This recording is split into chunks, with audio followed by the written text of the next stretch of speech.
Whose Body by Dorothy L. Sayers. The Singular Adventure of the Man with the Golden Pince-Nez. Chapter 1. "Oh, damn!" said Lord Peter Wimsey at Piccadilly Circus. "Hi, driver!"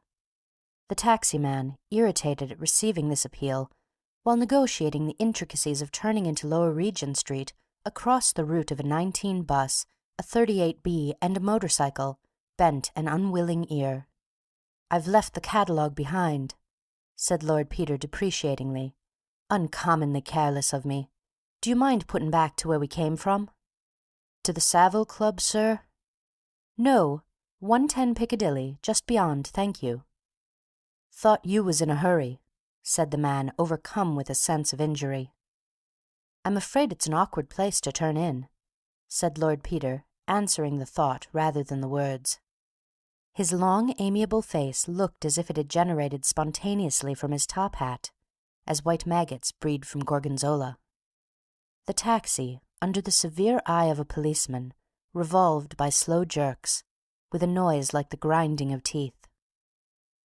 The block of new, perfect, and expensive flats in which Lord Peter dwelt upon the second floor stood directly opposite the Green Park, in a spot for many years occupied by the skeleton of a frustrated commercial enterprise.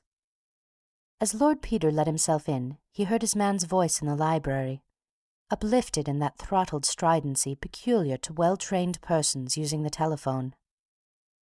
"I believe that's his lordship just coming in again, if your grace would kindly hold the line a moment." "What is it, Bunter?" "Her grace has just called up from Denver, my lord. I was just saying your lordship had gone to the sale when I heard your lordship's latchkey."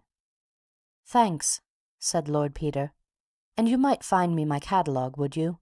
I think I must have left it in my bedroom, or on the desk." He sat down to the telephone with an air of leisurely courtesy, as though it were an acquaintance dropped in for a chat. "Hello, Mother, that you?" "Oh, there you are, dear," replied the voice of the Dowager Duchess. "I was afraid I'd just missed you." "Well, you had, as a matter of fact.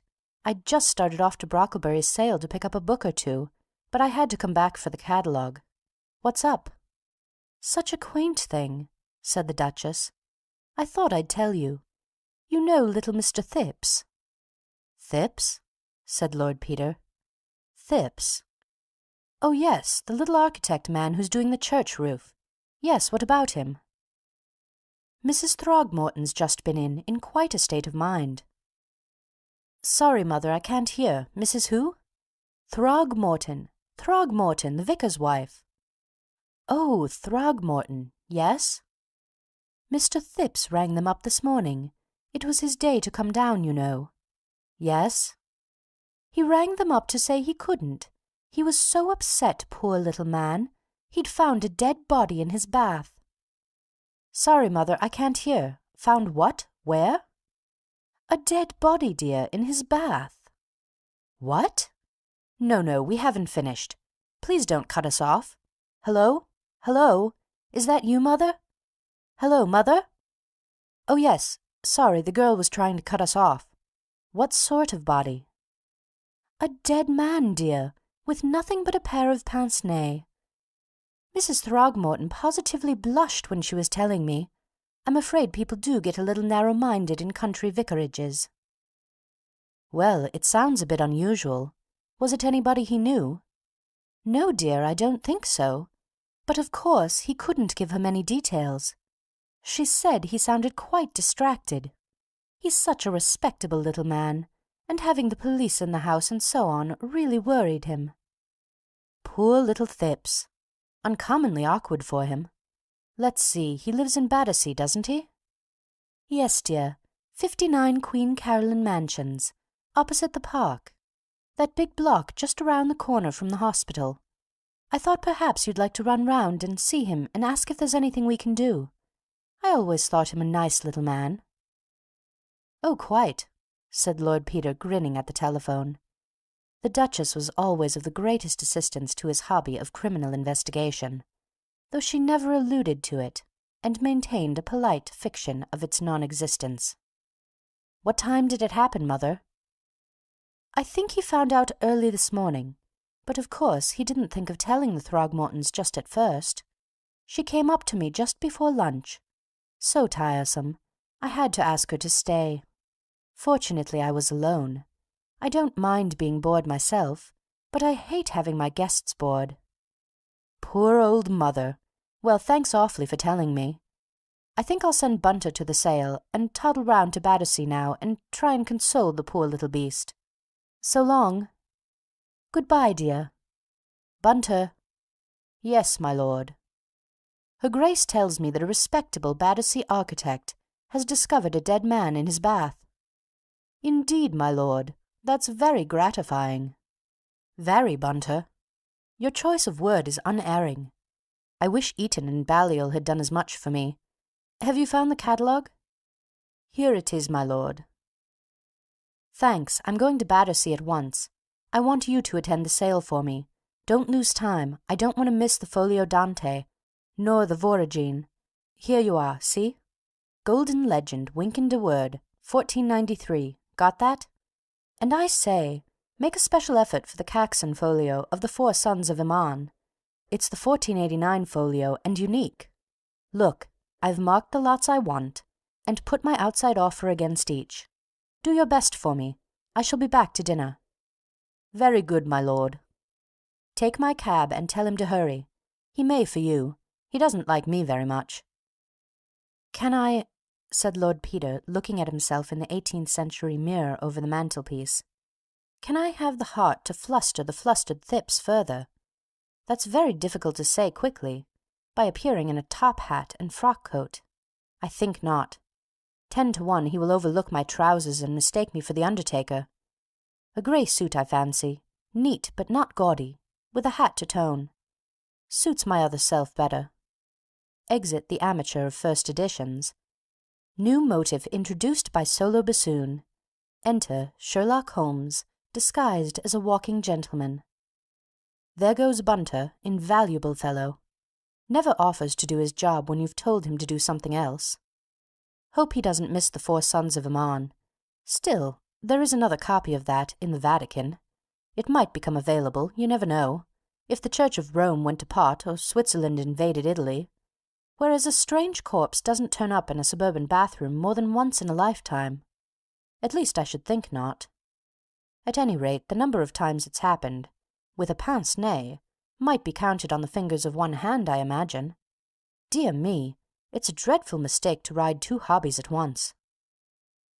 He had drifted across the passage into his bedroom, and was changing with a rapidity one might not have expected from a man of his mannerisms. He selected a dark green tie to match his socks, and tied it accurately without hesitation or the slightest compression of his lips. Substituted a pair of brown shoes for his black ones, slipped a monocle into a breast pocket, and took up a beautiful Malacca walking stick with a heavy silver knob. "That's all, I think," he murmured to himself. "Stay. I may as well have you. You may come in useful. One never knows." He added a flat silver matchbox to his equipment, glanced at his watch, and seeing that it was already 2:45, ran briskly downstairs and hailing a taxi was carried to Battersea Park. Mr. Alfred Thipps was a small, nervous man, whose flaxen hair was beginning to abandon the unequal struggle with destiny. One might say that his only really marked feature was a large bruise over the left eyebrow, which gave him a faintly dissipated air incongruous with the rest of his appearance. Almost in the same breath with his first greeting, he made a self-conscious apology for it, murmuring something about having run against the dining-room door in the dark. He was touched almost to tears by Lord Peter's thoughtfulness and condescension in calling. "I'm sure it's most kind of your lordship," he repeated for the 10th time, rapidly blinking his weak little eyelids. "I appreciate it very deeply indeed, and so would Mother, only she's so deaf. I don't like to trouble you with making her understand. It's been very hard all day," he added, "with the policeman in the house and all this commotion. It's what Mother and me have never been used to, always living very retired, and it's most distressing to a man of regular habits, my lord, and really, I'm most thankful Mother doesn't understand, for I'm sure it would worry her terribly if she was to know about it. She was upset at first, but she's made up some idea of her own about it now, and I'm sure it's all for the best." The old lady who sat knitting by the fire nodded grimly in response to a look from her son. "I always said as you ought to complain about that bath, Alfred," she said suddenly in the high, piping voice peculiar to the deaf. "And it's to be hoped the landlord'll see about it now. Not but what I think you might have managed without having the police in, but there, you always were one to make a fuss about a little thing, from chicken pox up." "There now," said Mr. Phipps apologetically. "You see how it is. Not but what it's just as well she settled on that, because she understands we've locked up the bathroom, and don't try to go in there. But it's been a terrible shock to me, sir.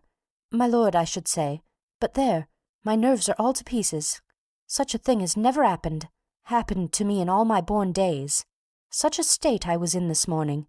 I didn't know if I was on my head or my heels. I really didn't. And my heart not being too strong, I hardly knew how to get out of that horrid room and telephone for the police. It's affected me, sir. It's affected me. It really has. I couldn't touch a bit of breakfast, nor lunch neither. And what with telephoning and putting off clients and interviewing people all morning, I've hardly known what to do with myself." "I'm sure it must have been uncommonly distressing," said Lord Peter sympathetically, "especially coming in like that before breakfast. Hate anything tiresome happening before breakfast. Takes a man at such a confounded disadvantage, what?" "That's just it, said Mr. Phipps eagerly. "When I saw that dreadful thing lying there in my bath, mother naked too, except for a pair of eyeglasses, I assure you, my lord, it regularly turned my stomach, if you'll excuse the expression. I'm not very strong, sir, and I get that sinking feeling sometimes in the morning, and what with one thing and another I'd had to send the girl for a stiff brandy, or I don't know what mightn't have happened. I felt so queer, though I'm anything but partial to spirits as a rule. Still, I make it a rule never to be without brandy in the house, in case of emergency, you know." "Very wise of you," said Lord Peter cheerfully. "You're a very far-seeing man, Mr. Phipps. Wonderful what a little nip'll do in case of need, and the less you're used to it the more good it does you. Hope your girl is a sensible young woman, what? Nuisance to have women fainting and shrieking all over the place." "Oh, Gladys is a good girl," said Mr. Phipps. "Very reasonable indeed. She was shocked, of course. That's very understandable. I was shocked myself, and it wouldn't be proper in a young woman not to be shocked under the circumstances. But she really is a helpful, energetic girl in a crisis, if you understand me. I consider myself very fortunate these days to have got a good, decent girl to do for me and mother, even though she is a bit careless and forgetful about little things, but that's only natural. She was very sorry indeed about having left the bathroom window open, she really was, and thought I was angry at first, seeing what's come of it. It wasn't anything to speak of, not in the ordinary way, as you might say. Girls will forget things, you know, my lord, and she really was so distressed I didn't like to say too much to her. All I said was, it might have been burglars, I said. Remember that next time you leave a window open all night. This time it was a dead man, I said, and that's unpleasant enough. But next time it might be burglars, I said, and all of us murdered in our beds. But the police inspector, Inspector Sugg, they called him, from the yard, he was very sharp with her, poor girl. Quite frightened her, and made her think he suspected her of something, though what good a body could be to her, poor girl, I can't imagine. And so I told the inspector. He was quite rude to me, my lord. I may say I didn't like his manner at all. If you've got anything definite to accuse Gladys or me of, Inspector, I said to him, bring it forward. That's what you have to do, I said. But I've yet to learn that you're paid to be rude to a gentleman in his own house, really, said Mr. Phipps, growing quite pink on the top of his head. He regularly roused me, my lord, and I'm a mild man as a rule. Sugg all over, said Lord Peter. I know him. When he don't know what else to say, he's rude.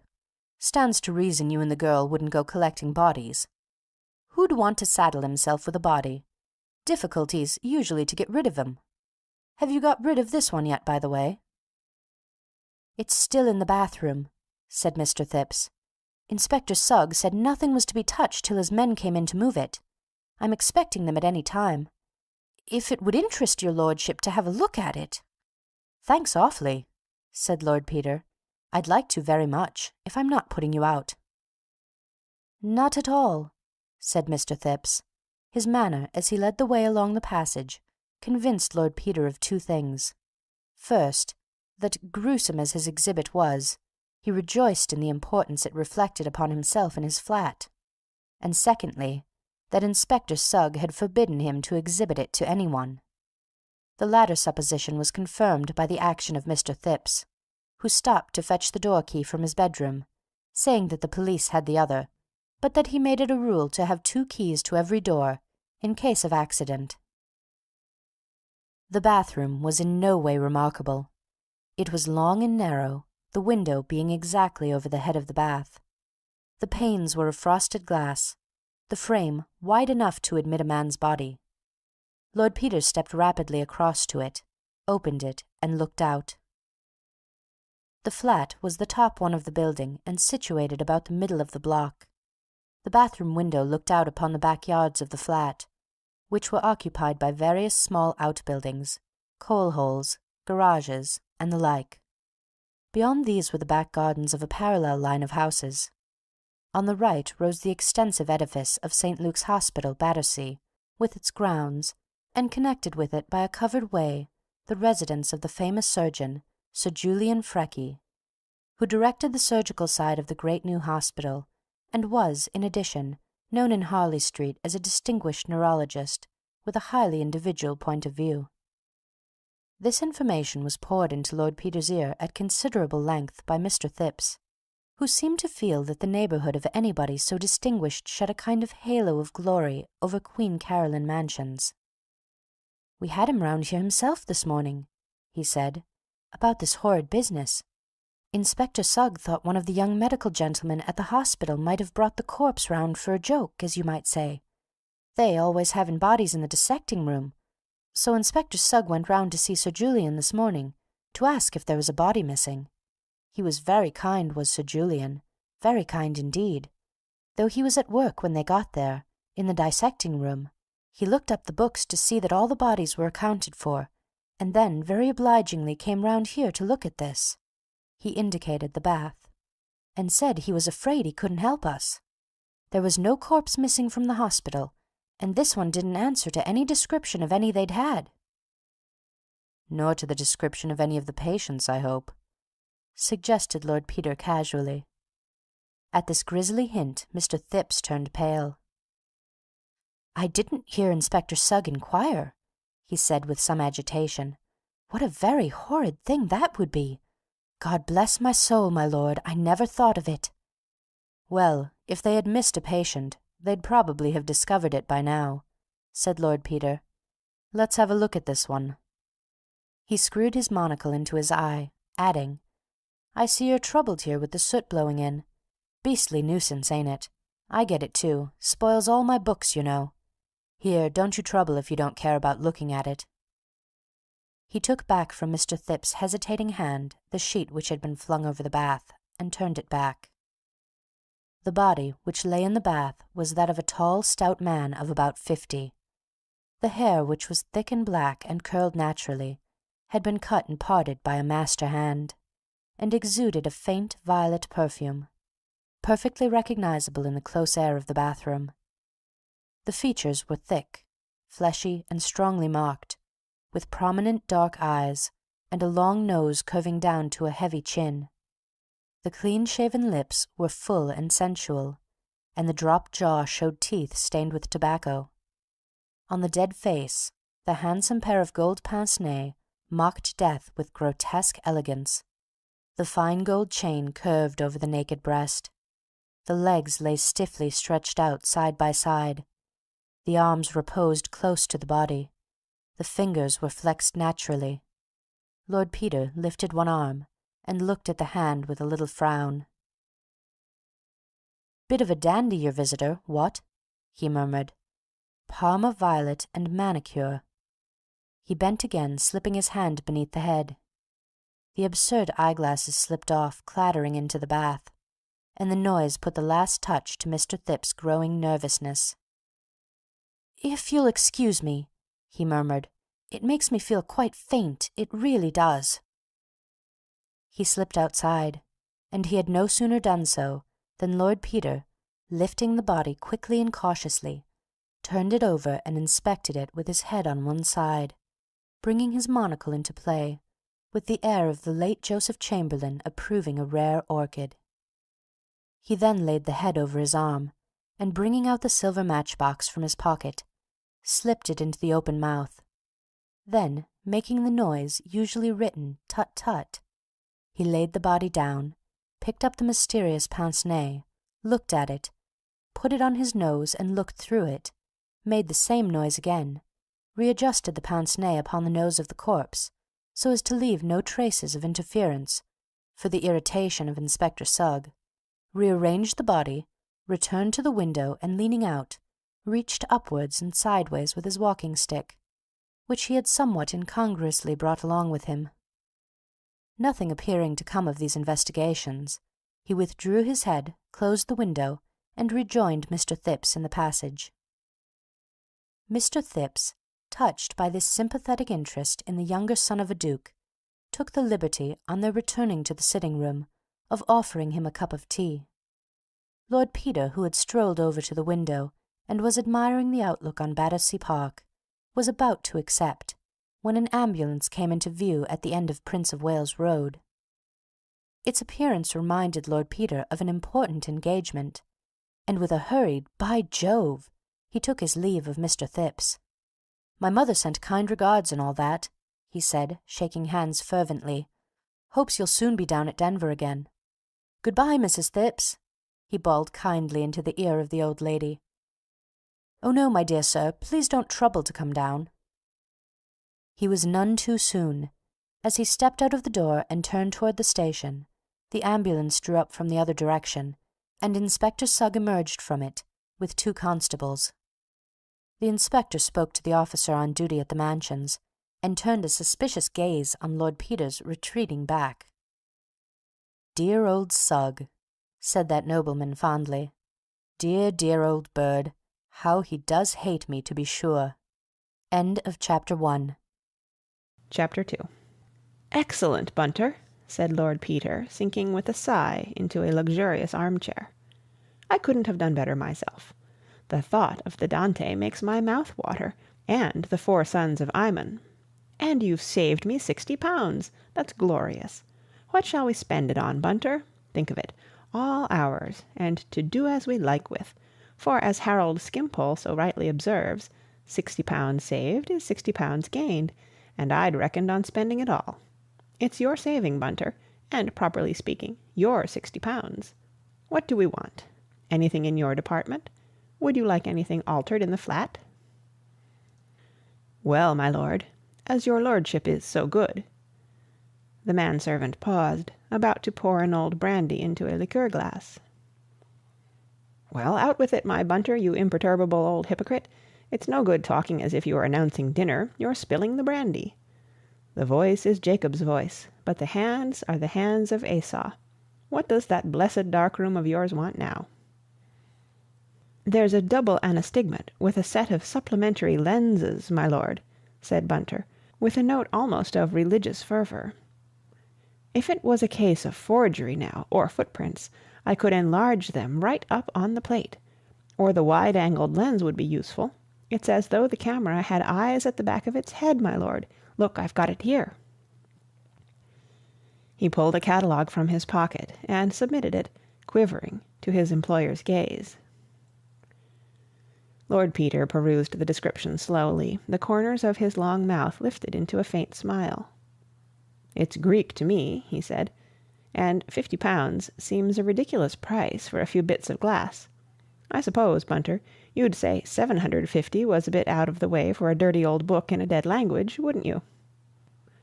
"It wouldn't be my place to say so, my lord." No, Bunter, I pay you £200 a year to keep your thoughts to yourself. Tell me, Bunter, in these democratic days, don't you think that's unfair?" "No, my lord." "You don't? Do you mind telling me frankly why you don't think it unfair?" "Frankly, my lord, your lordship is paid a nobleman's income to take Lady Worthington in to dinner, and refrain from exercising your lordship's undoubted powers of repartee." Lord Peter considered this.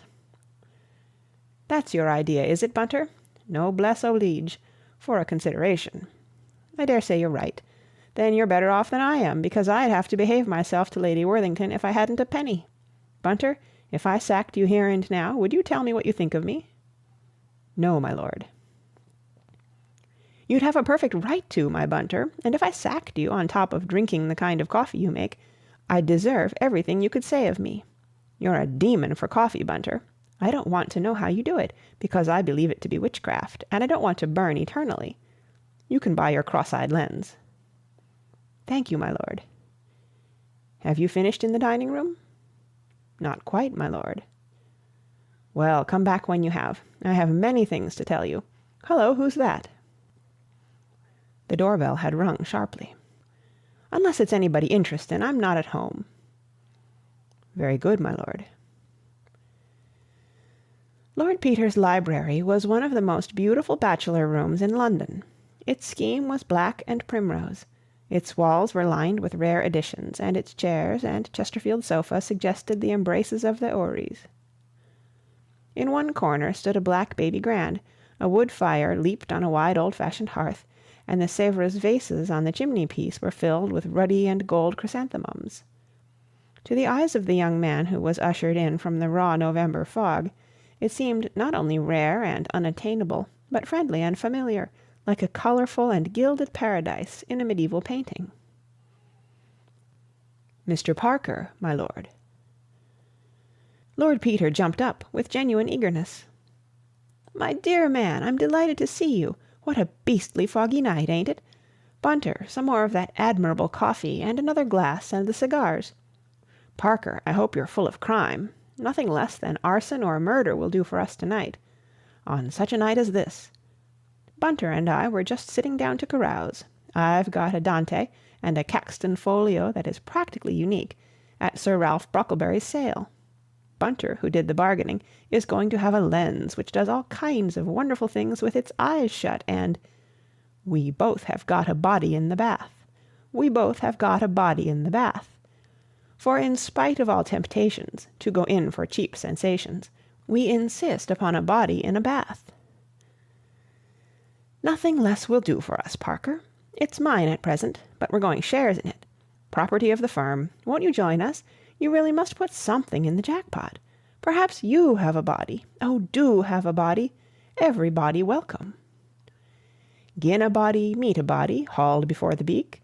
Gin a body jolly well knows who murdered a body, and that old sug is on the wrong tack. Need a body speak? Not a bit of it. He tips a glassy wink to yours truly, and yours truly reads the truth. "Ah," said Parker. "I knew you'd been round to Queen Caroline Mansions. So've I, and met Sugg, and he told me he'd seen you. He was cross, too.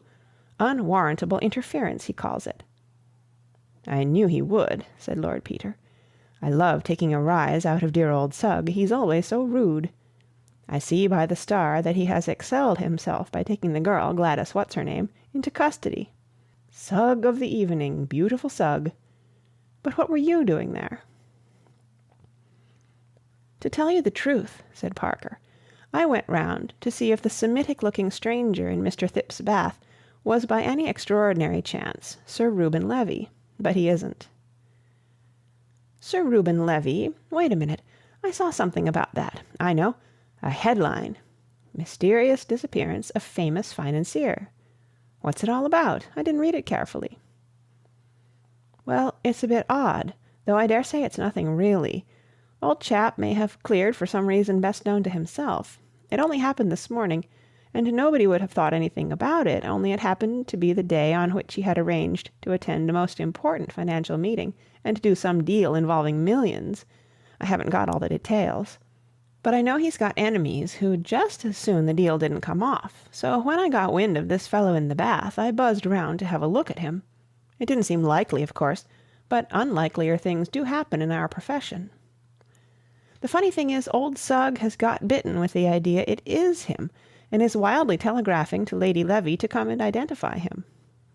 However, as Sir Reuben is a pious Jew of pious parents, and the chap in the bath obviously isn't, I'm not going to waste my time. One thing is, the man would be really extraordinarily like Sir Reuben if he had a beard, and as Lady Levy is abroad with the family, somebody may say it's him, and Sugg will build up a lovely theory, like the Tower of Babel, and destined so to perish. You're certain of your facts, I suppose? Positive. Sugg, of course, says he doesn't take account of fancy religions. Sugg's a beautiful, braying ass, said Lord Peter. He's like a detective in a novel. Well, I don't know anything about Levy, but I've seen the body, and I should say the idea was preposterous upon the face of it. What do you think of the brandy? Unbelievable, Wimsey. Sort of thing makes one believe in heaven, but I want your yarn. Do you mind if Bunter hears it too? Invaluable man, Bunter. Amazin' fellow with a camera. And the odd thing is, he's always on the spot when I want my bath or my boots. I don't know when he develops things. I believe he does 'em in his sleep. Bunter!" "Yes, my lord." "Stop fiddling about in there, and get yourself the proper things to drink, and join the merry throng." "Certainly, my lord." "Mr. Parker has a new trick. The vanishing financier. Absolutely no deception. Hey, presto, pass, and where is he? Will some gentleman from the audience kindly step upon the platform and inspect the cabinet? Thank you, sir. The quickness of the hand deceives the eye." "I'm afraid mine isn't much of a story," said Parker. "It's just one of those simple things that offer no handle. Sir Reuben Levy dined last night with 3 friends at the Ritz. After dinner the friends went to the theatre. He refused to go with them on account of an appointment.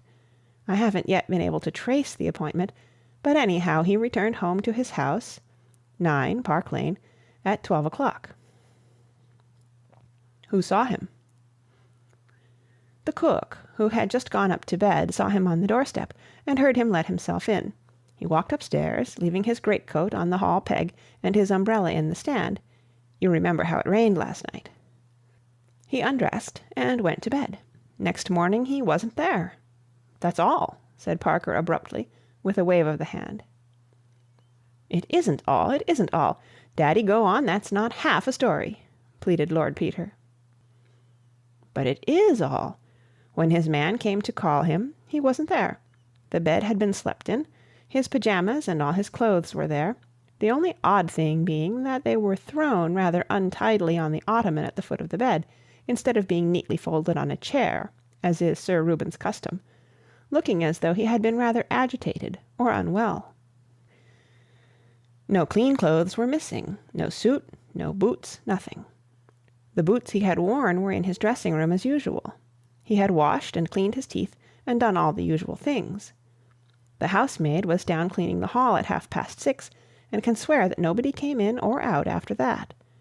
So one is forced to suppose that a respectable, middle-aged Hebrew financier either went mad between 12 and 6 a.m. and walked quietly out of the house in his birthday suit on a November night, or else was spirited away like the lady in the Ingoldsby Legends, body and bones, leaving only a heap of crumpled clothes behind him. Was the front door bolted? That's the sort of question you would ask straight off. It took me an hour to think of it. No, contrary to custom, there was only the Yale lock on the door. On the other hand, some of the maids had been given leave to go to the theatre, and Sir Reuben may quite conceivably have left the door open under the impression they had not come in. Such a thing has happened before. And that's really all? Really all, except for one very trifling circumstance. "I love trifling circumstances," said Lord Peter with childish delight. "So many men have been hanged by trifling circumstances. What was it?" Sir Reuben and Lady Levy, who are a most devoted couple, always share the same room. Lady Levy, as I said before, is in Mentone at the moment for her health. In her absence, Sir Reuben sleeps in the double bed as usual, and invariably on his own side, the outside of the bed. Last night he put the two pillows together and slept in the middle, or, if anything, rather closer to the wall than otherwise. The housemaid, who is a most intelligent girl, noticed this when she went up to make the bed, and, with really admirable detective instinct, refused to touch the bed, or let anybody else touch it, though it wasn't till later that they actually sent for the police. Was nobody in the house but Sir Reuben and the servants? No, Lady Levy was away with her daughter and her maid. The valet, cook, parlour-maid, housemaid, and kitchen-maid were the only people in the house, and naturally wasted an hour or two squawking and gossiping. I got there about 10. What have you been doing since? Trying to get on the track of Sir Reuben's appointment last night, since, with the exception of the cook, his appointer was the last person who saw him before his disappearance. There may be some quite simple explanation, though I'm dashed if I can think of one for the moment. Hang it all, a man doesn't come in and go to bed and walk away again mid-noddings on in the middle of the night. He may have been disguised. I thought of that. In fact, it seems the only possible explanation, but it's deuced odd, Wimsey. An important city man, on the eve of an important transaction, without a word of warning to anybody, slips off in the middle of the night, disguised down to his skin, leaving behind his watch, purse, cheque-book, and, most mysterious and important of all, his spectacles, without which he can't see a step, as he is extremely short-sighted. That is important, interrupted Wimsey. You are sure he didn't take a second pair? His man vouches for it that he had only 2 pairs, one of which was found on his dressing-table, and the other in the drawer where it is always kept. Lord Peter whistled. You've got me there, Parker. Even if he'd gone out to commit suicide, he'd have taken those. So you'd think, or the suicide would have happened the first time he started to cross the road. However, I didn't overlook the possibility. I've got particulars of all today's street accidents, and I can lay my hand on my heart and say that none of them is Sir Reuben. Besides, he took his latch-key with him, which looks as though he'd meant to come back. Have you seen the men he dined with? I found 2 of them at the club. They said that he seemed in the best of health and spirits, spoke of looking forward to joining Lady Levy later on, perhaps at Christmas, and referred with great satisfaction to this morning's business transaction, in which one of them, a man called Anderson of Wyndham's, was himself concerned. Then up till about 9 o'clock, anyhow, he had no apparent intention or expectation of disappearing. None, unless he was a most consummate actor. Whatever happened to change his mind must have happened either at the mysterious appointment which he kept after dinner, or while he was in bed between midnight and 5:30 a.m. Well, Bunter, said Lord Peter, what do you make of it? Not in my department, my lord, except that it is odd that a gentleman who was too flurried or unwell to fold his clothes as usual should remember to clean his teeth and put his boots out. Those are 2 things that quite frequently get overlooked, my lord. If you mean anything personal, Bunter, said Lord Peter, I can only say that I think the speech an unworthy one. It's a sweet little problem, Parker mine. Look here, I don't want to butt in, but I should dearly love to see that bedroom tomorrow. 'Tis not that I mistrust thee, dear, but I should uncommonly like to see it. Say me not nay.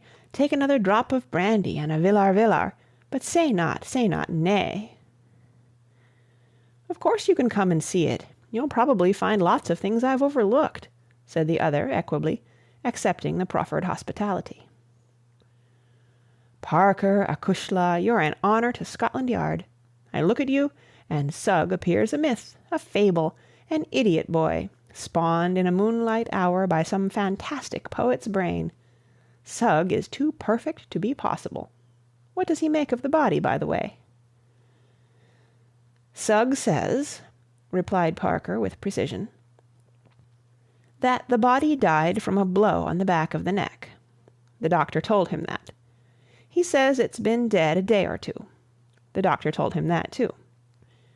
He says it's the body of a well-to-do Hebrew of about 50. Anybody could have told him that. He says it's ridiculous to suppose it came in through the window without anybody knowing anything about it. He says it probably walked in through the front door and was murdered by the household. He's arrested the girl because she's short and frail-looking and quite unequal to downing a tall and sturdy Semite with a poker. He'd arrest Thipps, only Thipps was away in Manchester all yesterday and the day before, and didn't come back till late last night. In fact, he wanted to arrest him till I reminded him that if the body had been a day or two dead, little Thipps couldn't have done him in at 10:30 last night. But he'll arrest him tomorrow as an accessory, and the old lady with the knitting, too, I shouldn't wonder. "Well, I'm glad the little man has so much of an alibi," said Lord Peter. "Though if you're only gluing your faith to cadaveric lividity, rigidity, and all the other quiddities, you must be prepared to have some skeptical beast of a prosecuting counsel walk slap-bang through the medical evidence. Remember Impey Biggs defending in that Chelsea tea-shop affair? 6 bloomin' medicos contradictin' each other in the box, and old Impey elocutin' abnormal cases from Gleister and Dixon man till the eyes of the jury reeled in their heads. Are you prepared to swear, Dr. Thingamtight, that the onset of rigor mortis indicates the hour of death without the possibility of error?" "So far as my experience goes in the majority of cases," says the doctor all stiff. "Ah," says Biggs, "but this is a court of justice, doctor, not a parliamentary election. We can't get on without a minority report." "The law, Dr. Thingamtight, respects the rights of the minority, alive or dead." Some ass laughs, and old Biggs sticks his chest out and gets impressive. "Gentlemen, this is no laughing matter. My client, an upright and honorable gentleman, is being tried for his life, gentlemen, and it is the business of the prosecution to show his guilt, if they can, without a shadow of doubt.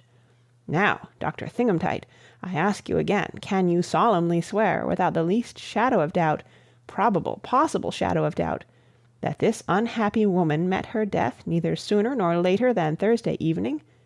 A probable opinion? Gentlemen, we are not Jesuits. We are straightforward Englishmen. You cannot ask a British-born jury to convict any man on the authority of a probable opinion." Hum of applause.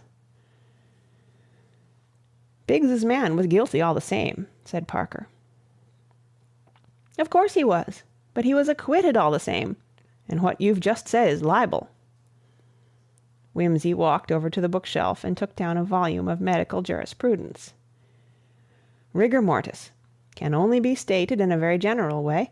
Many factors determine the result." Cautious brute. "On the average, however, stiffening will have begun, neck and jaw, 5 to 6 hours after death. In all likelihood have passed off in the bulk of cases by the end of 36 hours. Under certain circumstances, however, it may appear unusually early, or be retarded unusually long. Helpful, ain't it, Parker? Brown-Séquard states, 3½ minutes after death, in certain cases not until lapse of 16 hours after death, present as long as 21 days thereafter. Lord! Modifying factors, age, muscular state, or febrile diseases, or where temperature of environment is high, and so on and so on. Any bloomin' thing. Never mind. You can run the argument for what it's worth to Sugg. He won't know any better." He tossed the book away. "Come back to facts. What did you make of the body?" "Well," said the detective, "not very much.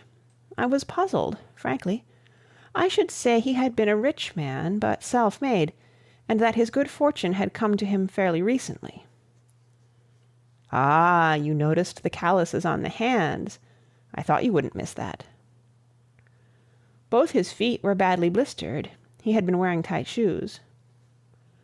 "Walking a long way in them, too," said Lord Peter, "to get such blisters as that. Didn't that strike you as odd, in a person evidently well off?" "Well, I don't know. The blisters were 2 or 3 days old. He might have got stuck in the suburbs one night, perhaps, last train gone and no taxi, and had to walk home. Possibly. There were some little red marks all over his back and one leg I couldn't quite account for. I saw them. What did you make of them? I'll tell you afterwards. Go on. He was very long-sighted, oddly long-sighted for a man in the prime of life. The glasses were like a very old man's. By the way, they had a very beautiful and remarkable chain of flat links chased with a pattern. It struck me he might be traced through it. I've just put an advertisement in the Times about it, said Lord Peter. Go on. He had had the glasses some time. They had been mended twice. Beautiful, Parker, beautiful. Do you realize the importance of that? Not specially, I'm afraid. Why? Never mind. Go on. He was probably a sullen, ill-tempered man. His nails were filed down to the quick, as though he habitually bit them, and his fingers were bitten as well. He smoked quantities of cigarettes without a holder. He was particular about his personal appearance. Did you examine the room at all? I didn't get a chance. I couldn't find much in the way of footprints. Sugg and company had tramped all over the place, to say nothing of little Phipps and the maid, but I noticed a very indefinite patch just behind the head of the bath, as though something damp might have stood there. You could hardly call it a print. It rained hard all last night, of course. Yes. Did you notice that the soot on the window-sill was vaguely marked? I did, said Wimsey, and I examined it hard with this little fellow, but I could make nothing of it except that something or other had rested on the sill. He drew out his monocle and handed it to Parker. My word, that's a powerful lens. It is, said Wimsey, and jolly useful when you want to take a good squint at something and look like a bally fool all the time. Only it don't do to wear it permanently. If people see you full face, they say, "Dear me, how weak the sight of that eye must be." Still, it's useful. Sugg and I explored the ground at the back of the building, went on Parker, but there wasn't a trace. That's interesting. Did you try the roof? No. We'll go over it tomorrow. The gutter's only a couple of feet off the top of the window. I measured it with my stick. The gentleman scout's vade-mecum, I call it. It's marked off in inches. Uncommonly handy companion at times. There's a sword inside and a compass in the head. Got it made specially. Anything more? Afraid not. Let's hear your version, Wimsey. Well, I think you've got most of the points. There are just 1 or 2 little contradictions. For instance, here's a man, wears expensive gold-rimmed pince-nez, and has had them long enough to be mended twice. Yet his teeth are not merely discolored, but badly decayed, and look as if he'd never cleaned them in his life. There are 4 molars missing on one side and 3 on the other, and 1 front tooth broken right across. He's a man careful of his personal appearance, as witness his hair and his hands. What do you say to that? Oh, these self-made men of low origin don't think much about teeth and are terrified of dentists. True, but one of the molars has a broken edge so rough that it had made a sore place on the tongue. Nothing's more painful. Do you mean to tell me a man would put up with that if he could afford to get the tooth filed? Well, people are queer. I've known servants endure agonies rather than step over a dentist's doormat. How did you see that, Wimsey? Had a look inside. Electric torch, said Lord Peter. Handy little gadget. Looks like a matchbox. Well, I dare say it's all right, but I just draw your attention to it. Second point. Gentleman with hair smellin' of Parma violet and manicured hands and all the rest of it never washes the inside of his ears. Full of wax. Nasty. You've got me there, Wimsey. I never noticed it. Still, old bad habits die hard. Right-ho. Put it down at that. Third point. Gentleman with the manicure and the brilliantine and all the rest of it suffers from fleas. By Jove, you're right. Flea bites. It never occurred to me. No doubt about it, old son. The marks were faint and old, but unmistakable. Of course, now you mention it. Still, that might happen to anybody. I loosed a whopper in the best hotel in Lincoln the week before last. I hope it bit the next occupier. Oh, all these things might happen to anybody, separately. Fourth point. Gentleman who uses Parma violet for his hair, etc., etc., washes his body in strong carbolic soap, so strong that the smell hangs about 24 hours later. Carbolic to get rid of the fleas. I will say for you, Parker, you've an answer for everything. Fifth point. Carefully got-up gentleman, with manicured though masticated fingernails, has filthy black toenails which look as if they hadn't been cut for years. All of a piece with habits as indicated. Yes, I know, but such habits. Now, sixth and last point. This gentleman with the intermittently gentlemanly habits arrives in the middle of a pouring wet night, and apparently through the window, when he has already been 24 hours dead, and lies down quietly in Mr. Thipp's bath, unseasonably dressed in a pair of pince-nez. Not a hair on his head is ruffled. The hair has been cut so recently that there are quite a number of little short hairs stuck on his neck and the sides of the bath, and he has shaved so recently that there is a line of dried soap on his cheek. Wimsey. Wait a minute. And dried soap in his mouth. Bunter got up and appeared suddenly at the detective's elbow, the respectful manservant all over. "A little more brandy, sir," he murmured. "Wimsey," said Parker, "you are making me feel cold all over." He emptied his glass, stared at it as though he were surprised to find it empty, set it down, got up, walked across to the bookcase, turned round, stood with his back against it, and said, "Look here, Wimsey. You've been reading detective stories. You're talking nonsense." "No, I ain't," said Lord Peter sleepily. "Uncommon good incident for a detective story, though. What? Bunter, we'll write one, and you shall illustrate it with photographs." "Soap in his—" "Rubbish," said Parker. "It was something else, some discoloration." "No," said Lord Peter.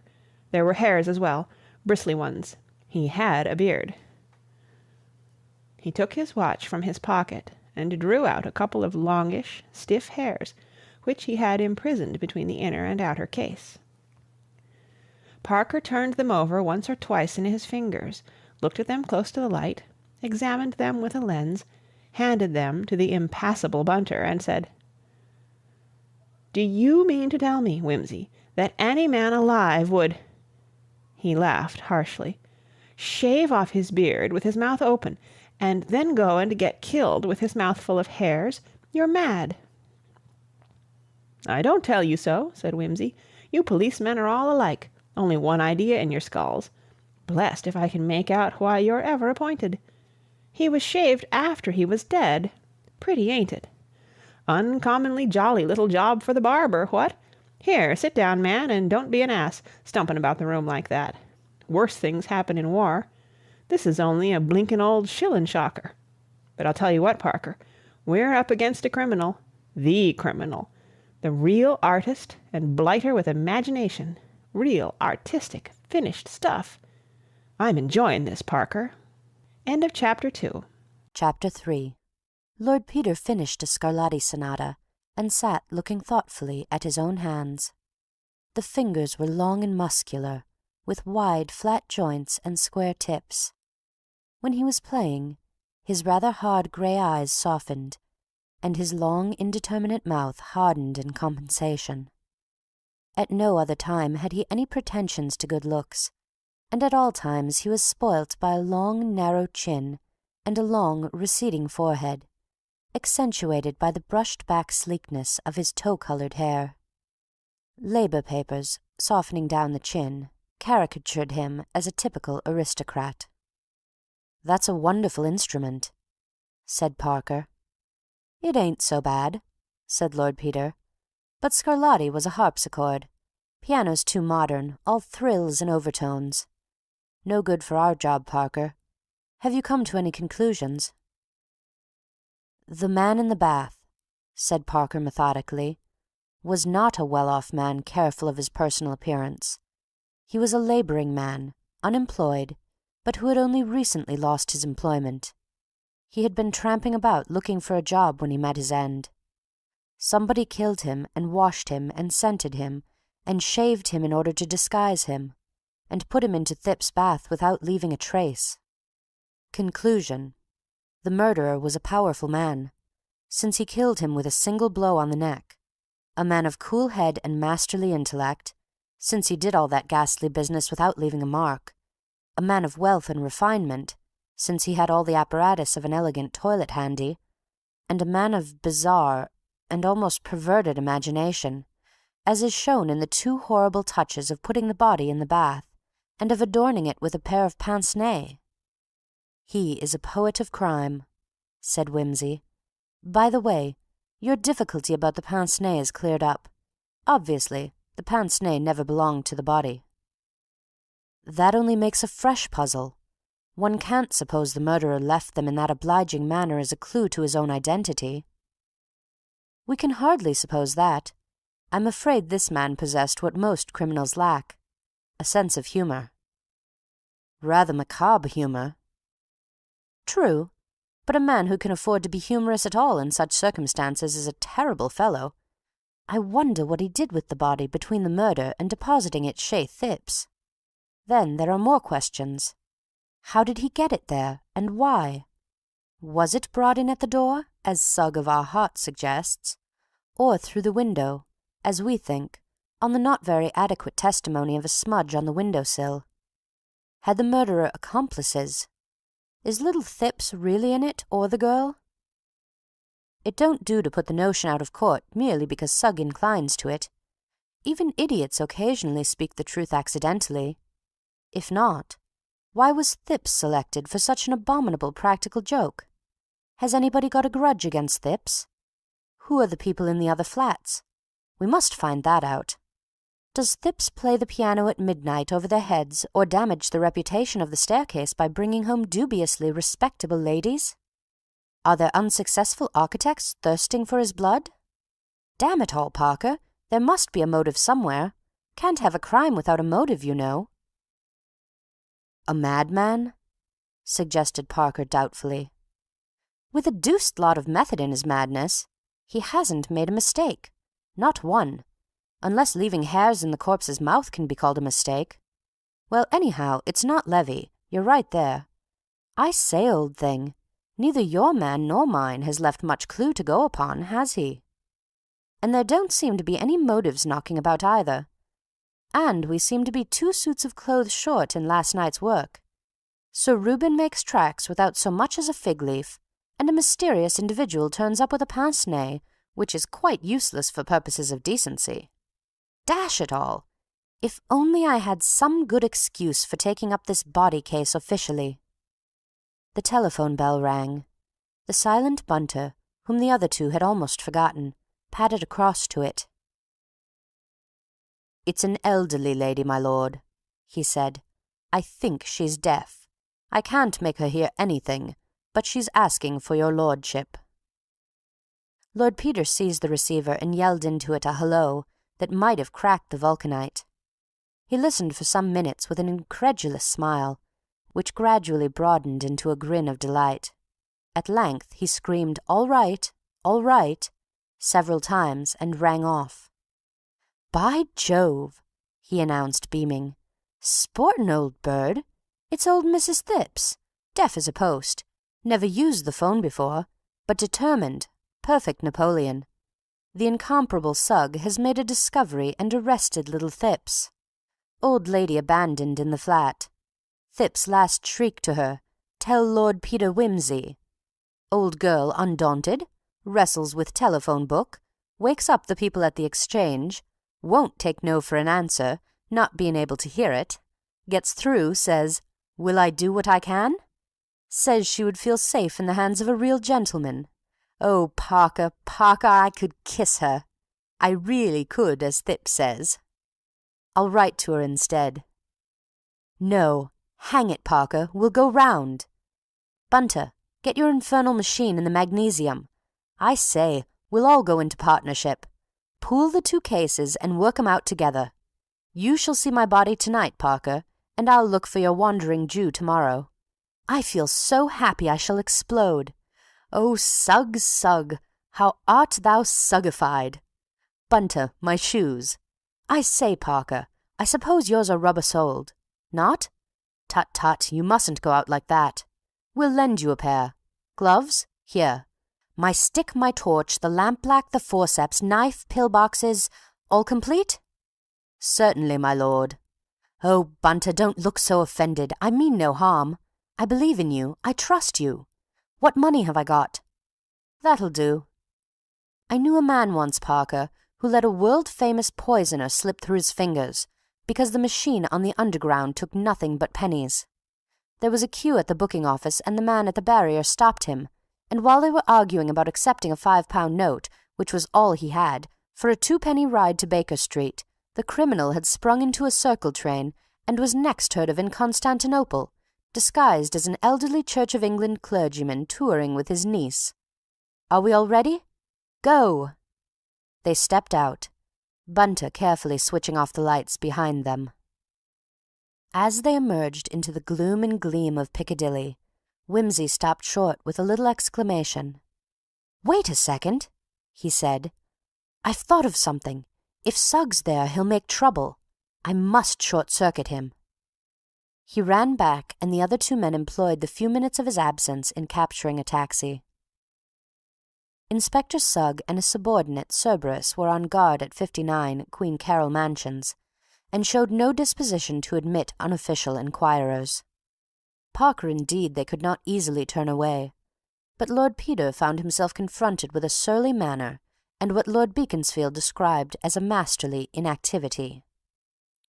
It was in vain that Lord Peter pleaded that he had been retained by Mrs. Thipps on behalf of her son. "Retained," said Inspector Sugg, with a snort. "She'll be retained if she doesn't look out. Shouldn't wonder if she wasn't in it herself, only she's so deaf she's no good for anything at all."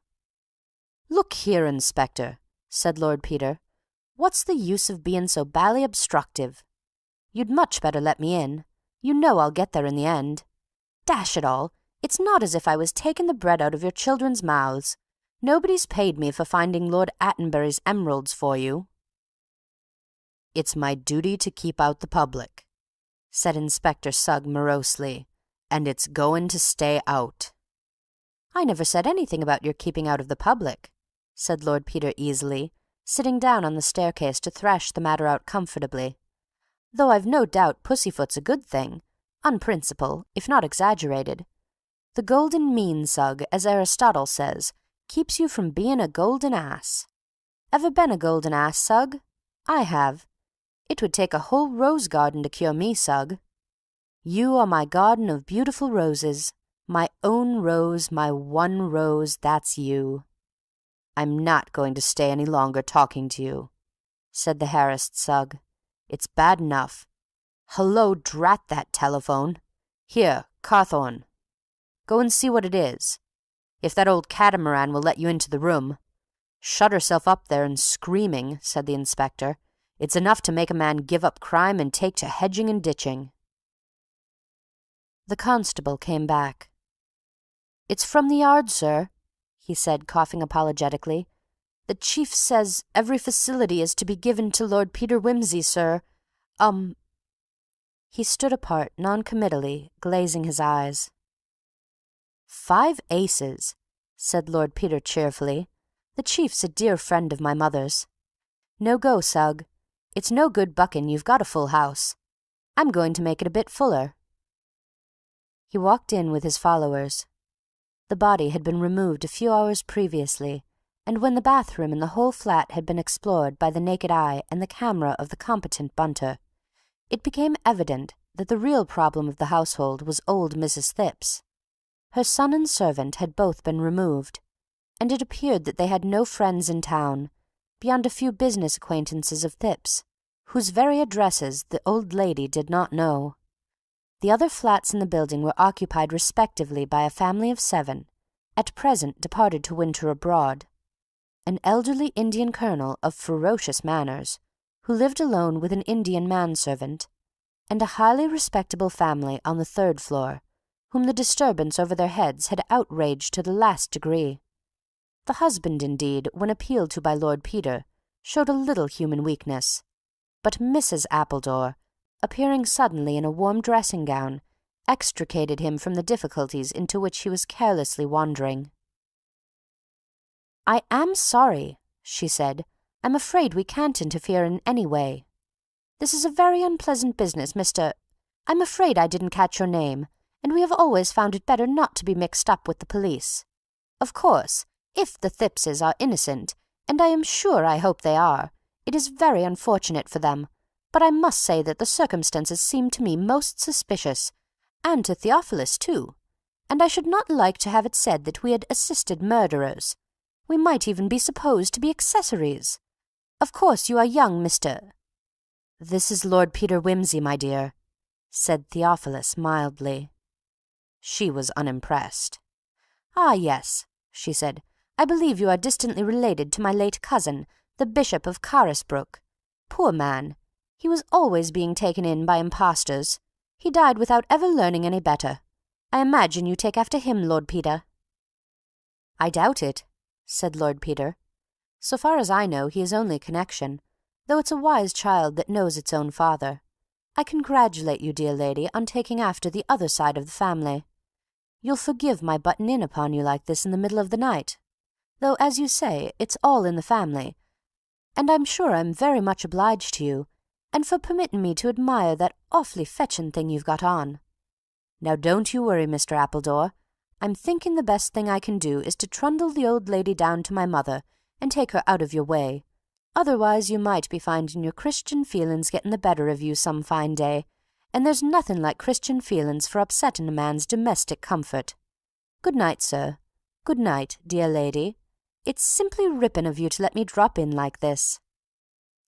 "Well," said Mrs. Appledore as the door closed behind him.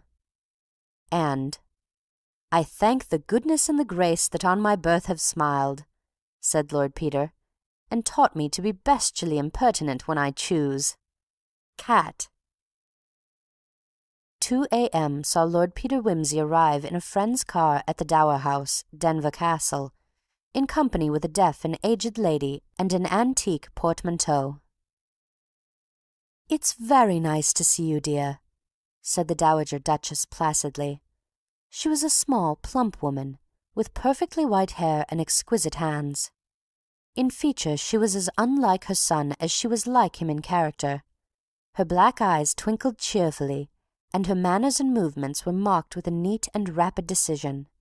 She wore a charming wrap from Liberty's, and sat watching Lord Peter eat cold beef and cheese, as though his arrival in such incongruous circumstances and company were the most ordinary event possible, which with him, indeed, it was. "Have you got the old lady to bed?" asked Lord Peter. "Oh, yes, dear. Such a striking old person, isn't she? And very courageous. She tells me she has never been in a motor car before, but she thinks you a very nice lad, dear. That careful of her, you remind her of her own son. Poor little Mr. Thipps. Whatever made your friend the inspector think he could have murdered anybody?"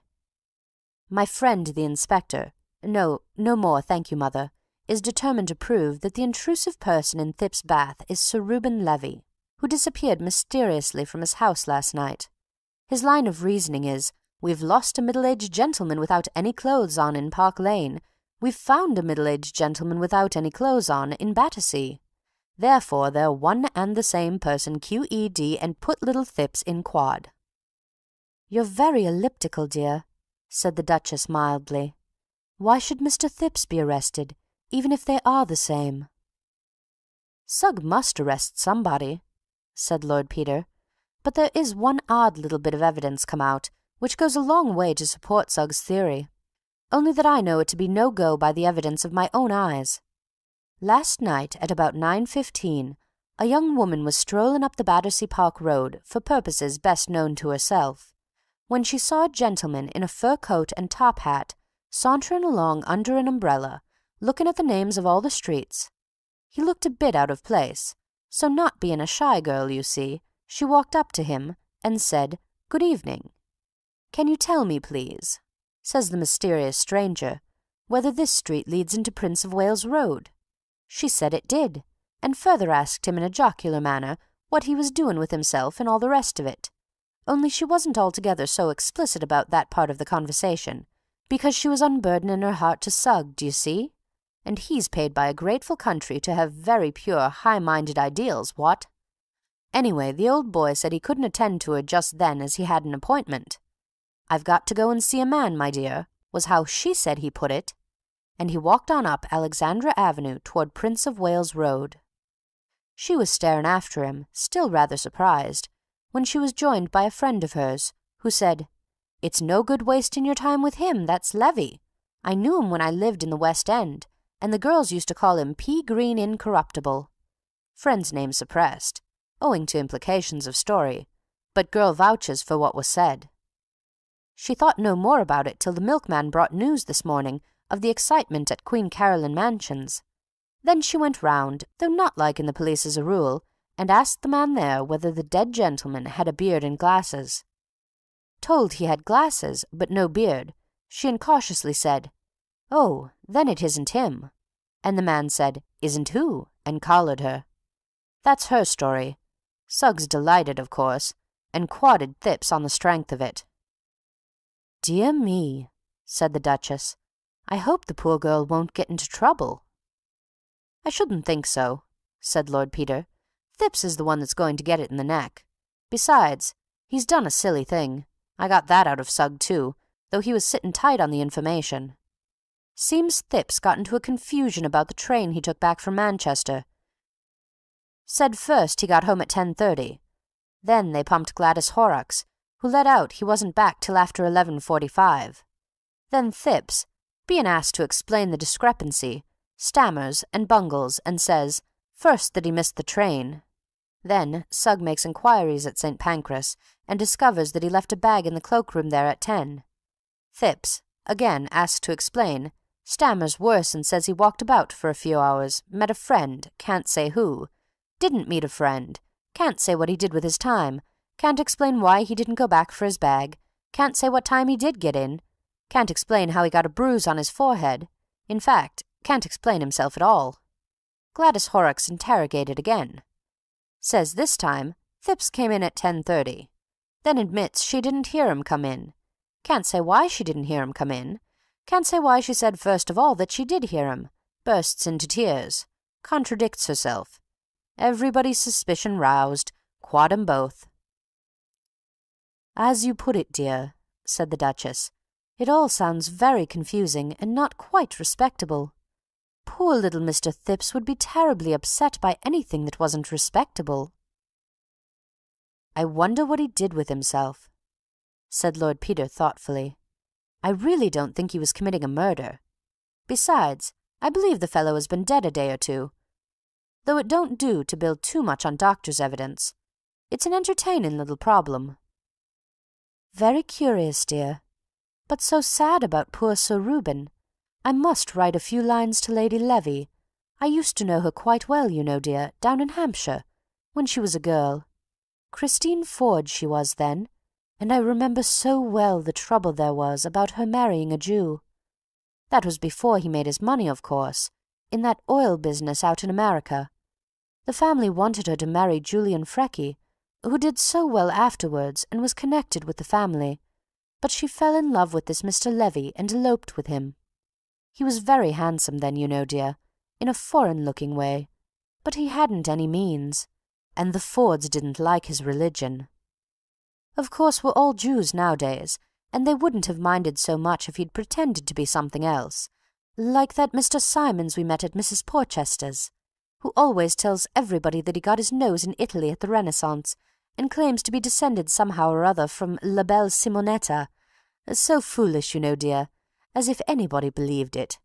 And I'm sure some Jews are very good people, And personally I'd much rather they believed something, though of course it must be very inconvenient, what with not working on Saturdays and circumcising the poor little babies and everything depending on the new moon and that funny kind of meat they have, with such a slang-sounding name, and never being able to have bacon for breakfast. Still, there it was, and it was much better for the girl to marry him if she was really fond of him, though I believe young Freckey was really devoted to her, and they're still good friends. Not that there was ever a real engagement, only a sort of understanding with her father, but he's never married, you know, and lives all by himself in that big house next to the hospital, though he's very rich and distinguished now. And I know ever so many people have tried to get hold of him. There was Lady Mannering wanted him for that eldest girl of hers, though I remember saying at the time it was no use expecting a surgeon to be taken in by a figure that was all padding. They have so many opportunities of judging, you know, dear. Lady Levy seems to have had the knack of making people devoted to her, said Peter. Look at the pea-green incorruptible Levy. That's quite true, dear. She was a most delightful girl. They say her daughter is just like her. I rather lost sight of them when she married, and you know your father didn't care much about business people, but I know everybody always said they were a model couple. In fact, it was a proverb that Sir Reuben was as well loved at home as he was hated abroad. I don't mean in foreign countries, you know, dear, just the proverbial way of putting things, like a saint abroad and a devil at home, only the other way on, reminding one of the Pilgrim's Progress. Yes, said Peter. I dare say the old man made 1 or 2 enemies. Dozens, dear. Such a dreadful place, the city, isn't it? Everybody Ishmaels together, though I don't suppose Sir Reuben would like to be called that, would he? Doesn't it mean illegitimate, or not a proper Jew, anyway? I always did get confused with those Old Testament characters. Lord Peter laughed and yawned. I think I'll turn in for an hour or 2, he said. I must be back in town at 8. Parker's coming to breakfast. The Duchess looked at the clock, which marked 5 minutes to 3. I'll send up your breakfast at 6:30, dear, she said. I hope you'll find everything all right. I told them just to slip a hot water bottle in. Those linen sheets are so chilly. You can put it out if it's in your way. End of Chapter 3. Chapter 4. So there it is, Parker, said Lord Peter, pushing his coffee-cup aside and lighting his after-breakfast pipe. You may find it leads you to something, though it don't seem to get me any further with my bathroom problem. Did you do anything more at that after I left? No, but I've been on the roof this morning. The deuce you have! What an energetic devil you are! I say, Parker, I think this cooperative scheme is an uncommonly good one. It's much easier to work on someone else's job than one's own. Gives one that delightful feelin' of interferin' and bossin' about, combined with the glorious sensation that another fellow is taking all one's own work off one's hands. You scratch my back, and I'll scratch yours, what? Did you find anything? Not very much. I looked for any footmarks, of course, but naturally, with all this rain, there wasn't a sign. Of course, if this were a detective story, there'd have been a convenient shower exactly an hour before the crime, and a beautiful set of marks, which could only have come there between 2 and 3 in the morning. But this being real life in a London November, you might as well expect footprints in Niagara. I searched the roofs right along, and came to the jolly conclusion that any person in any blessed flat in the blessed row might have done it. All the staircases open on to the roof, and the leads are quite flat. You can walk along as easily as along Shaftesbury Avenue. Still, I've got some evidence that the body did walk along there. What's that? Parker brought out his pocketbook and extracted a few shreds of material, which he laid before his friend. One was caught in the gutter just above Phipps's bathroom window, another in a crack of the stone parapet just over it, and the rest came from the chimney stack behind, where they had caught in an iron stanchion. What do you make of them? Lord Peter scrutinized them very carefully through his lens. Interesting, he said. Damned interesting. Have you developed those plates, Bunter? He added, as that discreet assistant came in with the post. "Yes, my lord." "Caught anything?" "I don't know whether to call it anything or not, my lord," said Bunter dubiously. "I'll bring the prince in." "Do," said Wimsey.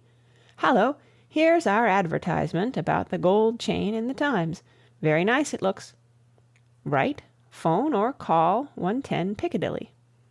Perhaps it would have been safer to put a box number, though I always think that the franker you are with people, the more you're likely to deceive 'em. So unused is the modern world to the open hand and the guileless heart, what? But you don't think the fellow who left that chain on the body is going to give himself away by coming here and inquiring about it?" "I don't, fathead," said Lord Peter, with the easy politeness of the real aristocracy. "That's why I've tried to get hold of the jeweler who originally sold the chain. See?" He pointed to the paragraph. "It's not an old chain, hardly worn at all. Oh, thanks, Bunter. Now, see here, Parker. These are the finger marks you noticed yesterday on the window sash and on the far edge of the bath. I'd overlooked them. I give you full credit for the discovery. I crawl, I grovel, my name is Watson, and you need not say what you were just going to say, because I admit it all. Now we shall... Hello, hello, hello." The three men stared at the photographs. "The criminal," said Lord Peter bitterly, "climbed over the roofs in the wet, and not unnaturally got soot on his fingers. He arranged the body in the bath, and wiped away all traces of himself except two, which he obligingly left to show us how to do our job. We learn from a smudge on the floor that he wore india-rubber boots, and from this admirable set of fingerprints on the edge of the bath that he had the usual number of fingers and wore rubber gloves. That's the kind of man he is. Take the fool away, gentlemen." He put the prints aside and returned to an examination of the shreds of material in his hand. Suddenly he whistled softly. "Do you make anything of these, Parker?" "They seem to me to be ravellings of some coarse cotton stuff, a sheet, perhaps, or an improvised rope." "Yes," said Lord Peter, "yes. It may be a mistake. It may be our mistake. I wonder, tell me, do you think these tiny threads are long enough and strong enough to hang a man?" He was silent, his long eyes narrowing into slits behind the smoke of his pipe. "What do you suggest doing this morning?" asked Parker. "Well," said Lord Peter, "it seems to me it's about time I took a hand in your job. Let's go round to Park Lane and see what larks Sir Reuben Levy was up to in bed last night." "And now, Mrs. Pemming, if you would be so kind as to give me a blanket," said Mr. Bunter, coming down into the kitchen, "and permit of me hanging a sheet across the lower part of this window and drawing the screen across here, so as to shut off any reflections, if you understand me, we'll get to work." Sir Reuben Levy's cook, with her eye upon Mr. Bunter's gentlemanly and well-tailored appearance, hastened to produce what was necessary. Her visitor placed on the table a basket containing a water bottle, a silver-backed hairbrush, a pair of boots, a small roll of linoleum, and the letters of a self-made merchant to his son, bound in polished morocco. He drew an umbrella from beneath his arm and added it to the collection. He then advanced a ponderous photographic machine and set it up in the neighborhood of the kitchen range. Then, spreading a newspaper over the fair scrubbed surface of the table, he began to roll up his sleeves and insinuate himself into a pair of surgical gloves. Sir Reuben Levy's valet, entering at the moment and finding him thus engaged, put aside the kitchen maid, who was staring from a front row position, and inspected the apparatus critically. Mr. Bunter nodded brightly to him, and uncorked a small bottle of grey powder. "Odd sort of fish, your employer, isn't he?" said the valet carelessly. "Very singular indeed," said Mr. Bunter.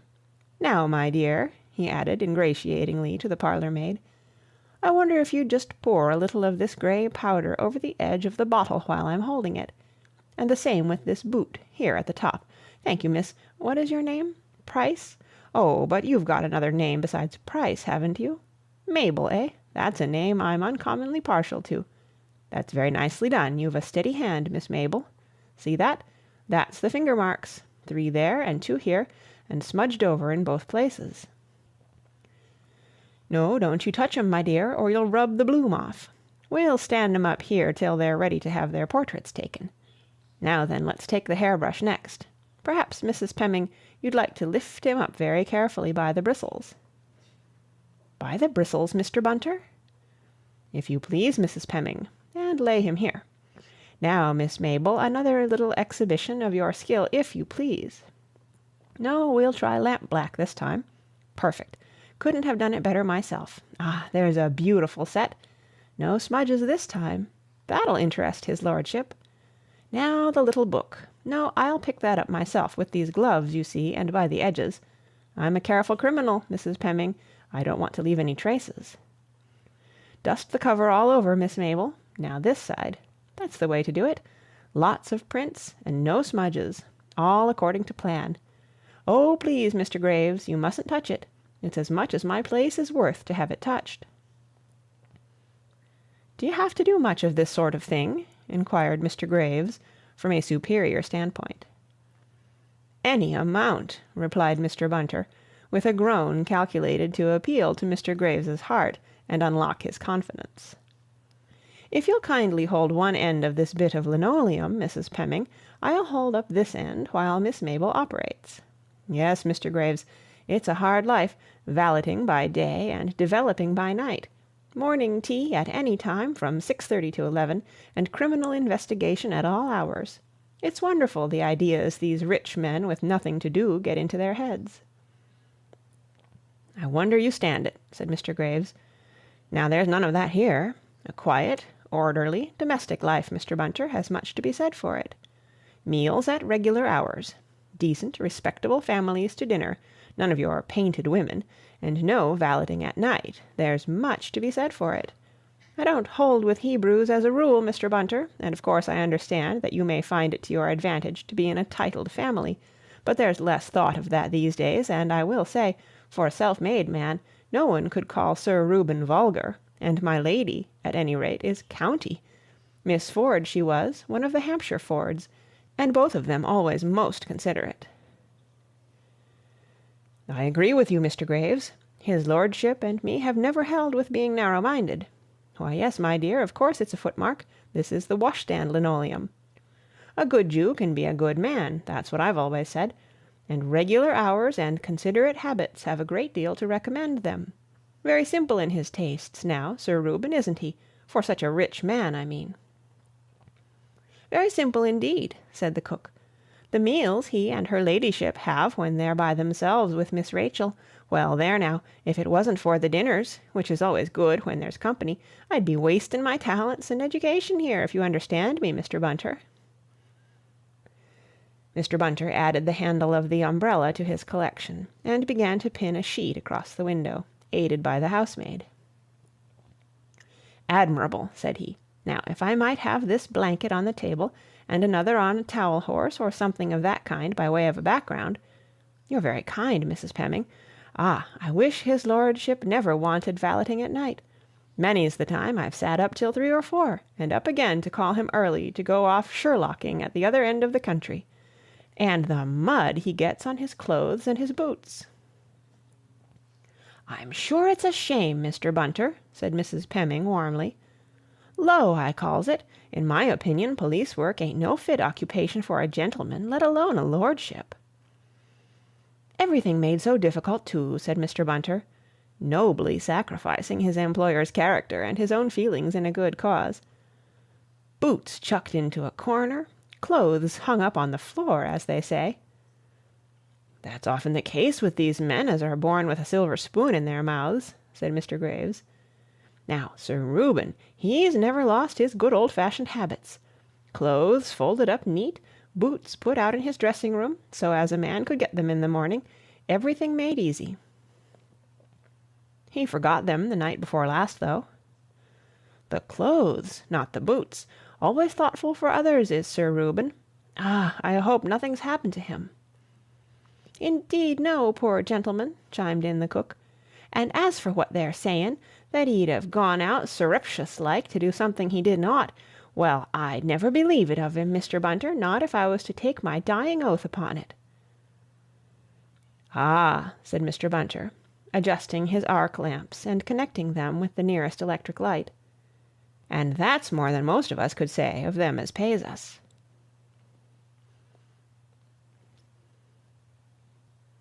"5'10", said Lord Peter, "and not an inch more." He peered dubiously at the depression in the bedclothes, and measured it a second time with the gentleman scout's vade-mecum. Parker entered this particular in a neat pocketbook. "I suppose," he said, "a 6'2" man might leave a 5'10" depression if he curled himself up." "Have you any Scotch blood in you, Parker?" inquired his colleague bitterly. "Not that I know of," replied Parker. "Why?" "Because of all the cautious, ungenerous, deliberate, and cold-blooded devils I know," said Lord Peter. "You are the most cautious, ungenerous, deliberate, and cold-blooded. Here am I, sweating my brains out to introduce a really sensational incident into your dull and disreputable little police investigation, and you refuse to show a single spark of enthusiasm." "Well, it's no good jumping at conclusions." "Jump! You don't even crawl distantly within sight of a conclusion. I believe if you caught the cat with her head in the cream jug, you'd say it was conceivable that the jug was empty when she got there." "Well, it would be conceivable, wouldn't it?" "Curse you," said Lord Peter. He screwed his monocle into his eye and bent over the pillow, breathing hard and tightly through his nose. "Here, give me the tweezers," he said presently. "Good heavens, man, don't blow like that. You might be a whale." He nipped up an almost invisible object from the linen. "What is it?" asked Parker. "It's a hare," said Wimsey grimly, his hard eyes growing harder. "Let's go and look at Levy's hats, shall we? And you might just ring for that fellow with the churchyard name. Do you mind?" Mr. Graves, when summoned, found Lord Peter Wimsey squatting on the floor of the dressing-room before a row of hats arranged upside down before him. "Here you are," said that nobleman cheerfully. "Now, Graves, this is a guessin' competition, a sort of 3-hat trick, to mix metaphors. Here are 9 hats, including 3 top hats. Do you identify all of these hats as belonging to Sir Reuben Levy? You do? Very good. Now, I have 3 guesses as to which hat he wore the night he disappeared, and if I guess right, I win. If I don't, you win, see? Ready? Go. I suppose you know the answer yourself, by the way." "Do I understand your lordship to be asking which hat Sir Reuben wore when he went out on Monday night, your lordship?" "No, you don't understand a bit," said Lord Peter. "I'm asking if you know. Don't tell me. I'm going to guess." "I do know, your lordship," said Mr. Graves reprovingly. "Well," said Lord Peter, "as he was dinin' at the Ritz, he wore a topper. Here are 3 toppers. In 3 guesses I'd be bound to hit the right one, wouldn't I? That don't seem very sportin'. I'll take 1 guess. It was this one." He indicated the hat next the window. "Am I right, Graves? Have I got the prize?" "That is the hat in question, my lord," said Mr. Graves without excitement. "Thanks," said Lord Peter. "That's all I wanted to know. Ask Bunter to step up, would you?" Mr. Bunter stepped up with an aggrieved air, and his usually smooth hair ruffled by the focusing cloth. "Oh, there you are, Bunter," said Lord Peter. "Look here." "Here I am, my lord," said Mr. Bunter with respectful reproach. "But if you'll excuse me saying so, downstairs is where I ought to be with all those young women about. They'll be fingering the evidence, my lord." "I cry you mercy," said Lord Peter, "but I've quarrelled hopelessly with Mr. Parker and distracted the estimable Graves, and I want you to tell me what fingerprints you have found. I shan't be happy till I get it, so don't be harsh with me, Bunter." "Well, my lord, your lordship understands I haven't photographed them yet, but I won't deny that their appearance is interesting, my lord. The little book off the night-table, my lord, has only the marks of 1 set of fingers. There's a little scar on the right thumb which makes them easy recognized. The hairbrush, too, my lord, has only the same set of marks. The umbrella, the tooth-glass, and the boots all have 2 sets. The hand with the scarred thumb, which I take to be Sir Reuben's, my lord, and a set of smudges superimposed upon them, if I may put it that way, my lord, which may or may not be the same hand in rubber gloves. I could tell you better when I've got the photographs made to measure them, my lord. The linoleum in front of the washstand is very gratifying indeed, my lord, if you will excuse my mentioning it. Besides the marks of Sir Reuben's boots, which your lordship pointed out, there's the print of a man's naked foot, a much smaller one, my lord, not much more than a 10-inch sock, I should say, if you asked me. Lord Peter's face became irradiated with almost a dim religious light. "A mistake," he breathed. "A mistake. A little one, but he can't afford it. When was the linoleum washed last, Bunter?" "Monday morning, my lord. The housemaid did it and remembered to mention it. Only remark she's made yet, and it's to the point. The other domestics—" His features expressed disdain. "What did I say, Parker? 5'10" and not an inch longer. And he didn't dare to use the hairbrush. Beautiful. But he had to risk the top hat. Gentlemen can't walk home in the rain late at night without a hat, you know, Parker. Look, what do you make of it? 2 sets of fingerprints on everything but the book and the brush, 2 sets of feet on the linoleum, and 2 kinds of hair in the hat." He lifted the top hat to the light and extracted the evidence with tweezers. "Think of it, Parker. To remember the hairbrush and forget the hat. To remember his fingers all the time, and to make that one careless step on the telltale linoleum. Here they are, you see, black hair and tan hair. Black hair in the bowler and the Panama, and black and tan in last night's topper.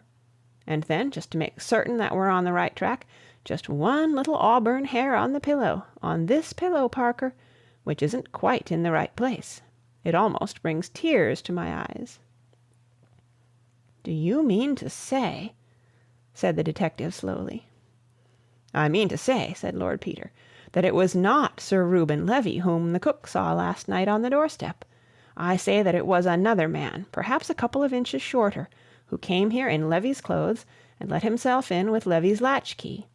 Oh, he was a bold, cunning devil, Parker. He had on Levy's boots, and every stitch of Levy's clothing down to the skin. He had rubber gloves on his hands, which he never took off, and he did everything he could to make us think that Levy slept here last night.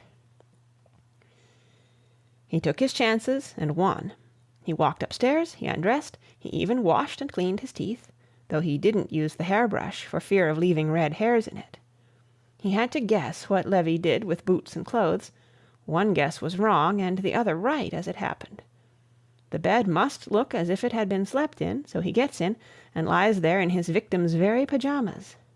Then in the morning sometime, probably in the deadest hour between 2 and 3, he gets up, dresses himself in his own clothes that he has brought with him in a bag, and creeps downstairs. If anybody wakes, he is lost. But he is a bold man, and he takes his chance. He knows that people do not wake as a rule, and they don't wake. He opens the street door, which he left on the latch when he came in. He listens for the stray passer-by or the policeman on his beat. He slips out. He pulls the door quietly to with the latch-key. He walks briskly away in rubber-soled shoes.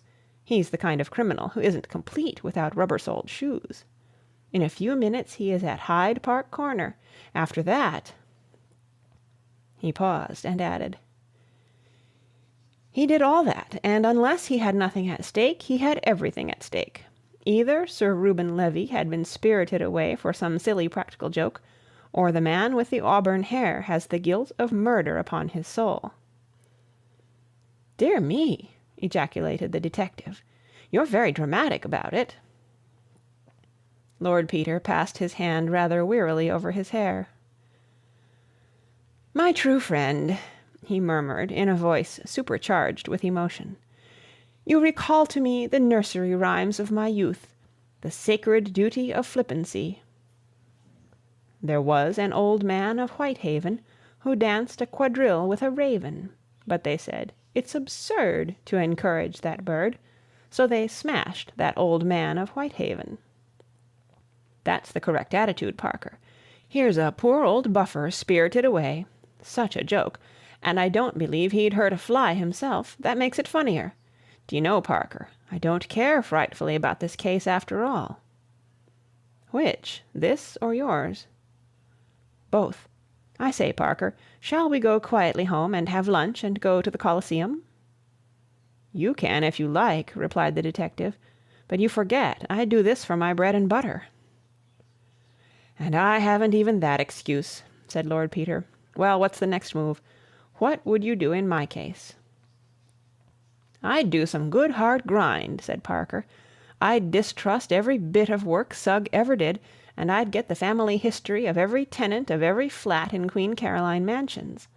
I'd examine all their box rooms and roof traps, and I would inveigle them into conversations, and suddenly bring in the words body and pince-nez, and see if they wriggled like those modern psycho-what's-his-names. You would you? Said Lord Peter with a grin. Well, we've exchanged cases, you know, so just you toddle off and do it. I'm going to have a jolly time at Wyndham's. Parker made a grimace. Well, he said, I don't suppose you'd ever do it, so I'd better. You'll never become a professional till you learn to do a little work, Wimsey. How about lunch?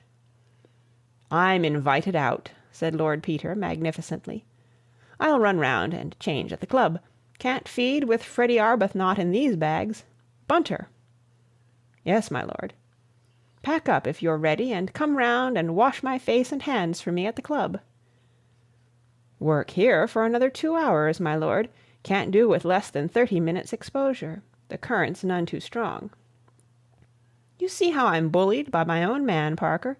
Well, I must bear it, I suppose. Ta-ta. He whistled his way downstairs. The conscientious Mr. Parker, with a groan, settled down to a systematic search through Sir Reuben Levy's papers, with the assistance of a plate of ham sandwiches and a bottle of Bass. Lord Peter and the Honourable Freddie Arbuthnot, looking together like an advertisement for gents' trouserings, strolled into the dining-room at Wyndham's. "Haven't seen you for an age," said the Honourable Freddie. "What have you been doing with yourself?" "Oh, fooling about," said Lord Peter languidly. "Thick or clear, sir?" inquired the waiter of the Honourable Freddie. "Which'll you have, Wimsey?" said that gentleman, transferring the burden of selection to his guest. "They're both equally poisonous." "Well, clear's less trouble to lick out of the spoon," said Lord Peter. "Clear," said the Honourable Freddie. "Consommé polonaise," agreed the waiter. "Very nice, sir." Conversation languished until the Honourable Freddie found a bone in the filleted sole, and sent for the head waiter to explain its presence. When this matter had been adjusted, Lord Peter found energy to say, "Sorry to hear about your governor, old man." "Yes, poor old buffer," said the Honourable Freddie. "They say he can't last long now. What? Oh, the Montrachet '08. There's nothing fit to drink in this place," he added gloomily. After this deliberate insult to a noble vintage, there was a further pause, till Lord Peter said, "How's change?" "Rotten," said the Honourable Freddie. He helped himself gloomily to salmis of game. "Can I do anything?" asked Lord Peter. "Oh, no, thanks. Very decent of you, but it'll pan out all right in time." "This isn't a bad salmis," said Lord Peter. "I've eaten worse," admitted his friend. "What about those Argentines?" inquired Lord Peter. "Here, waiter, there's a bit of cork in my glass." "Cork!" cried the Honourable Freddie, with something approaching animation. "You'll hear about this, waiter. It's an amazing thing a fellow who's paid to do the job can't manage to take a cork out of a bottle. What do you say? Argentines? Gone all to hell. Old Levy bunkin' off like that's knocked the bottom out of the market." "You don't say so," said Lord Peter. "What do you suppose has happened to the old man?" "Cursed if I know," said the Honourable Freddie. "Knocked on the head by the bears, I should think." "Perhaps he's gone off on his own," suggested Lord Peter. Double life, you know. Giddy old blighters, some of these city men." "Oh, no," said the Honourable Freddy, faintly roused. "No, hang it all, Wimsey, I wouldn't care to say that. He's a decent old domestic bird, and his daughter's a charmin' girl. Besides, he's straight enough. He'd do you down fast enough, but he wouldn't let you down. Old Anderson is badly cut up about it." "Who's Anderson?" "Chap with property out there. He belongs here. He was going to meet Levy on Tuesday. He's afraid those railway people will get in now, and then it'll be all U.P." "Who's running the railway people over here?" inquired Lord Peter. "Yankee blighter, John P. Milligan. He's got an option, or says he has. You can't trust these brutes." "Can't Anderson hold on?" "Anderson isn't Levy. Hasn't got the shekels. Besides, he's only one. Levy covers the ground. He could boycott Milligan's beastly railway if he liked. That's where he's got the pull, you see." "B'lieve I met the Milligan man somewhere," said Lord Peter thoughtfully. "Ain't he a hulking brute with black hair and a beard?" "You're thinking of somebody else," said the Honourable Freddy. "Milligan don't stand any higher than I do, unless you call 5'10" hulking, and he's bald anyway." Lord Peter considered this over the Gorgonzola. Then he said, "Didn't know Levy had a charmin' daughter." "Oh, yes," said the Honourable Freddy, with an elaborate detachment. "Met her and mamma last year abroad. That's how I got to know the old man. He's been very decent. Let me into this Argentine business on the ground floor, don't you know." "Well," said Lord Peter, "you might do worse. Money's money, ain't it? And Lady Levy is quite a redeemin' point. At least, my mother knew her people." "Oh, she's all right," said the Honourable Freddy. "And the old man's nothing to be ashamed of nowadays. He's self-made, of course, but he don't pretend to be anything else. No side. Toddles off to business on a 96 bus every morning. 'Can't make up my mind to taxis, my boy,' he says. 'I had to look at every halfpenny when I was a young man, and I can't get out of the way of it now.' Though, if he's taken his family out, nothing's too good. Rachel, that's the girl, always laughs at the old man's little economies." "I suppose they've sent for Lady Levy," said Lord Peter. "I suppose so," agreed the other. "I'd better pop round and express sympathy or something, what? Wouldn't look well not to, do you think? But it's deuced awkward. What am I to say?" "I don't think it matters much what you say," said Lord Peter helpfully. "I should ask if you can do anything." "Thanks," said the lover. "I will. Energetic young man, count on me, always at your service. Ring me up any time of the day or night. That's the line to take, don't you think?" "That's the idea," said Lord Peter. Mr. John P. Milligan, the London representative of the Great Milligan Railroad and Shipping Company, was dictating code cables to his secretary in an office in Lombard Street when a card was brought up to him, bearing the simple legend, "Lord Peter Wimsey, Marlborough Club." Mr. Milligan was annoyed at the interruption, but, like many of his nation, if he had a weak point, it was the British aristocracy. He postponed for a few minutes the elimination from the map of a modest but promising farm, and directed that the visitor should be shown up. "Good afternoon," said that nobleman, ambling genially in. "It's most uncommonly good of you to let me come round wastin' your time like this. I'll try not to be too long about it, though I'm not awfully good at comin' to the point. My brother never would let me stand for the county, you know, said I wandered on so nobody'd know what I was talking about." "Pleased to meet you, Lord Wimsey," said Mr. Milligan. "Won't you take a seat?" "Thanks," said Lord Peter, "but I'm not the Duke, you know. That's my brother Denver. My name's Peter. It's a silly name, I always think, so old world and full of homely virtue and that sort of thing. But my godfathers and godmothers in my baptism are responsible for that, I suppose, officially, which is rather hard on them, you know, as they didn't actually choose it. But we always have a Peter, after the third Duke, who betrayed 5 kings somewhere about the Wars of the Roses, though come to think of it, it ain't anything to be proud of. Still, one has to make the best of it." Mr. Milligan, thus ingeniously placed at that disadvantage which attends ignorance, manoeuvred for position, and offered his interrupter a corona. "Thanks awfully," said Lord Peter, "though you really mustn't tempt me to stay here barblin' all afternoon. By Jove, Mr. Milligan, if you offer people such comfortable chairs and cigars like these, I wonder they don't come and live in your office." He added mentally, "I wish to goodness I could get those long-toed boots off you. How's a man to know the size of your feet? And a head like a potato. It's enough to make one swear." "Say now, Lord Peter," said Mr. Milligan, "can I do anything for you?" "Well, do you know," said Lord Peter, "I'm wondering if you would. It's damned cheek to ask you, but fact is, it's my mother, you know. Wonderful woman, but don't realize what it means, demands on the time of a busy man like you. We don't understand hustle over here, you know, Mr. Milligan." "Now, don't you mention that," said Mr. Milligan. "I'd be surely charmed to do anything to oblige the Duchess." He felt a momentary qualm as to whether a duke's mother were also a duchess, but breathed more freely as Lord Peter went on. "Thanks, that's uncommonly good of you. Well, now, it's like this.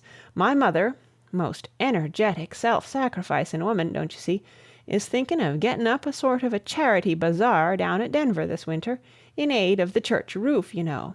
Very sad case, Mr. Milligan. Fine old antique, early English windows and decorated angel roof and all that, all tumbling to pieces, rain pouring in and so on, vicar catching rheumatism at early service owing to the draught blowing in over the altar. You know the sort of thing. They've got a man down starting on it, little beggar called Phipps, lives with an aged mother in Battersea, vulgar little beast, but quite good on angel roofs and things, I'm told."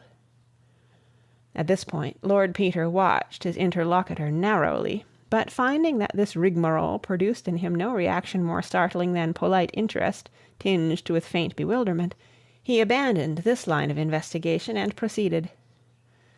"I say, I beg your pardon frightfully. I'm afraid I'm being beastly long-winded. Fact is, my mother is getting up this bazaar, and she thought it'd be all awfully interesting sideshow to have some lectures, sort of little talks, you know, by eminent businessmen of all nations. How I did it kind of touch, you know. A drop of oil with Mr. Rockefeller, Cash and Conscience by Cadbury's Cocoa, and so on. It would interest people down there no end. You see, all my mother's friends will be there, and we've none of us any money. Not what you'd call money, I mean.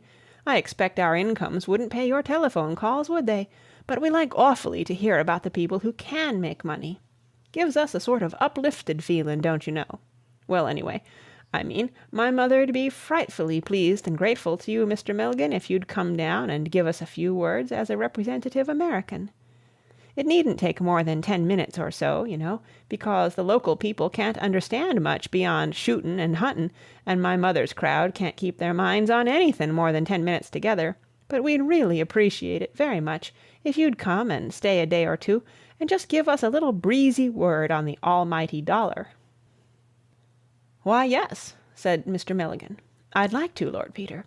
It's kind of the Duchess to suggest it. It's a very sad thing when these fine old antiques begin to wear out. I'll come with great pleasure. And perhaps you'd be kind enough to accept a little donation to the Restoration Fund." This unexpected development nearly brought Lord Peter up all standing.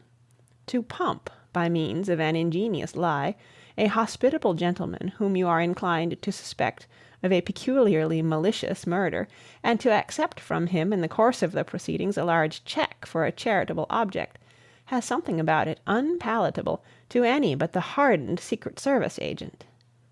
Lord Peter temporized.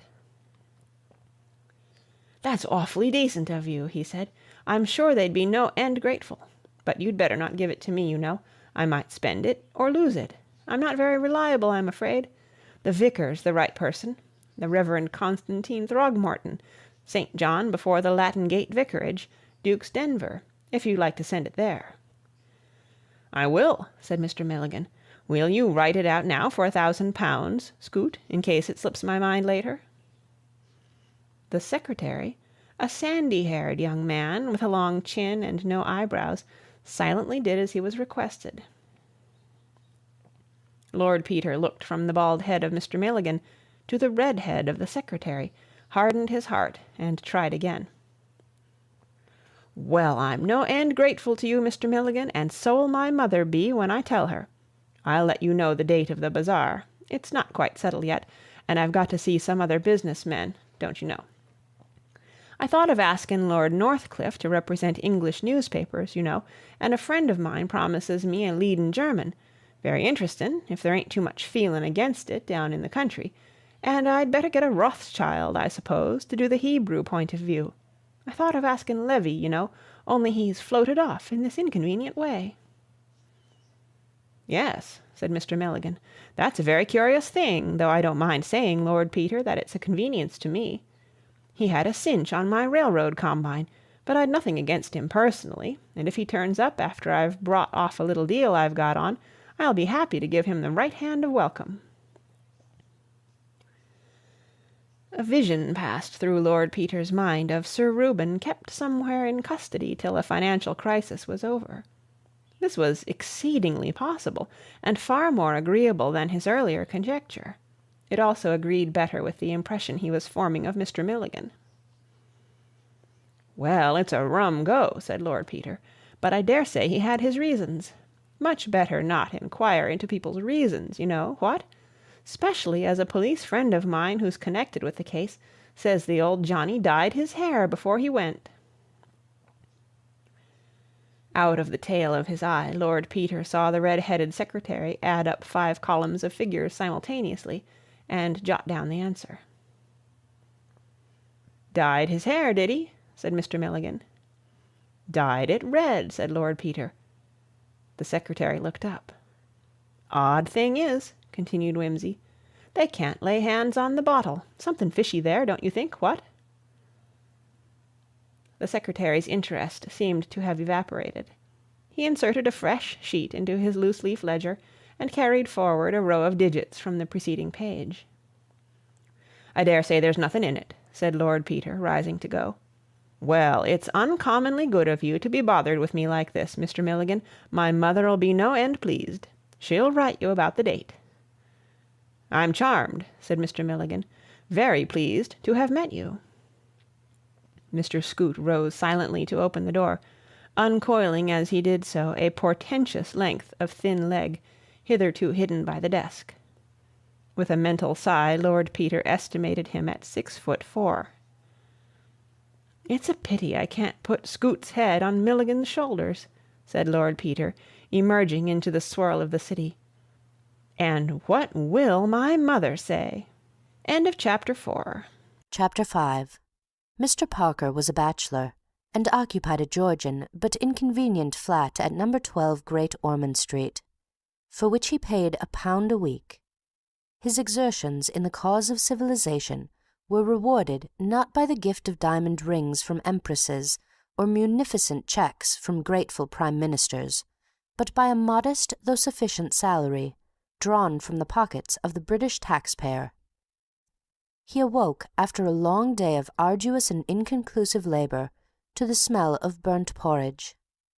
Through his bedroom window, hygienically open top and bottom, a raw fog was rolling slowly in, and the sight of a pair of winter pants, flung hastily over a chair the previous night, fretted him with a sense of the sordid absurdity of the human form. The telephone bell rang, and he crawled wretchedly out of bed and into the sitting-room, where Mrs. Munns, who did for him by the day, was laying the table, sneezing as she went. Mr. Bunter was speaking. "His lordship says he'd be very glad, sir, if you could make it convenient to step round to breakfast."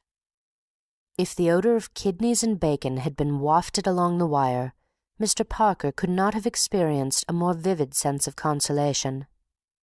"Tell his lordship I'll be with him in half an hour," he said, thankfully, and plunging into the bathroom, which was also the kitchen, he informed Mrs. Munns, who was just making tea from a kettle which had gone off the boil, that he should be out to breakfast. "You can take the porridge home for the family," he added viciously, and flung off his dressing-gown with such determination that Mrs. Munns could only scuttle away with a snort. A 19 bus deposited him in Piccadilly only 15 minutes later than his rather sanguine impulse had prompted him to suggest, and Mr. Bunter served him with glorious food, incomparable coffee, and the Daily Mail before a blazing fire of wood and coal. A distant voice singing the Et iterum venturus est from Bach's Mass in B minor proclaimed that for the owner of the flat cleanliness and godliness met at least once a day, and presently Lord Peter roamed in, moist and verbena-scented, in a bathrobe cheerfully patterned with unnaturally variegated peacocks. "Morning, old dear," said that gentleman. "Beast of a day, ain't it? Very good of you to trundle out in it, but I had a letter I wanted you to see, and I hadn't the energy to come round to your place. Bunter and I have been making a night of it." "What's the letter?" asked Parker. "Never talk business with your mouth full," said Lord Peter reprovingly. "Have some Oxford marmalade, and then I'll show you my Dante. They brought it round last night. What ought I to read this morning, Bunter?" "Lord Erith's collection is going to be sold, my lord. There is a column about it in the Morning Post. I think your lordship should look at this review of Sir Julian Frecky's new book on the psychological basis of the conscience in the Times Literary Supplement. Then there is a very singular little burglary in the Chronicle, my lord, and an attack on titled families in the Herald. Rather ill-written, if I may say so, but not without unconscious humour which your lordship will appreciate." "All right, give me that and the burglary," said his lordship. "I have looked over the other papers," pursued Mr. Bunter, indicating a formidable pile, "and marked your lordship's after-breakfast reading." "Oh, pray don't allude to it," said Lord Peter. "You take my appetite away." There was silence, but for the crunching of toast and the crackling of paper. "I see they adjourned the inquest," said Parker presently. "Nothing else to do," said Lord Peter. "But Lady Levy arrived last night, and will have to go and fail to identify the body this morning, for Suggs' benefit." "Time, too," said Mr. Parker shortly. Silence fell again. "I don't think much of your burglary, Bunter," said Lord Peter. "Competent, of course, but no imagination. I want imagination in a criminal. Where's the Morning Post?" After a further silence, Lord Peter said, "You might send for the catalogue, Bunter. That Apollonius Rhodius might be worth looking at. No, I'm damned if I'm going to stodge through that review, but you can stick the book on the library list if you like. His book on crime was entertaining enough as far as it went, but the fellow's got a bee in his bonnet. Thinks God's a secretion of the liver. All right once, in a way, but there's no need to keep on about it. There's nothing you can't prove if your outlook is only sufficiently limited. Look at Sugg." "I beg your pardon?" said Parker. "I wasn't attending. Argentines are studying a little, I see." "Milligan," said Lord Peter. "Oil's in a bad way. Levy's made a difference there. That funny little boom in Peruvians that came on just before he disappeared has died away again. I wonder if he was concerned in it. Do you know it all?" "I'll find out," said Lord Peter. "What was it?" "Oh, an absolutely dud enterprise that hadn't been heard of for years. It suddenly took a little lease of life last week. I happened to notice it because my mother got let in for a couple of 100 shares a long time ago. It never paid a dividend. Now it's petered out again." Wimsey pushed his plate aside and lit a pipe. "Having finished, I don't mind doing some work," he said. "How did you get on yesterday?" "I didn't," replied Parker. "I sleuthed up and down those flats in my own bodily shape and 2 different disguises. I was a gas-meter man and a collector for a home of lost doggies.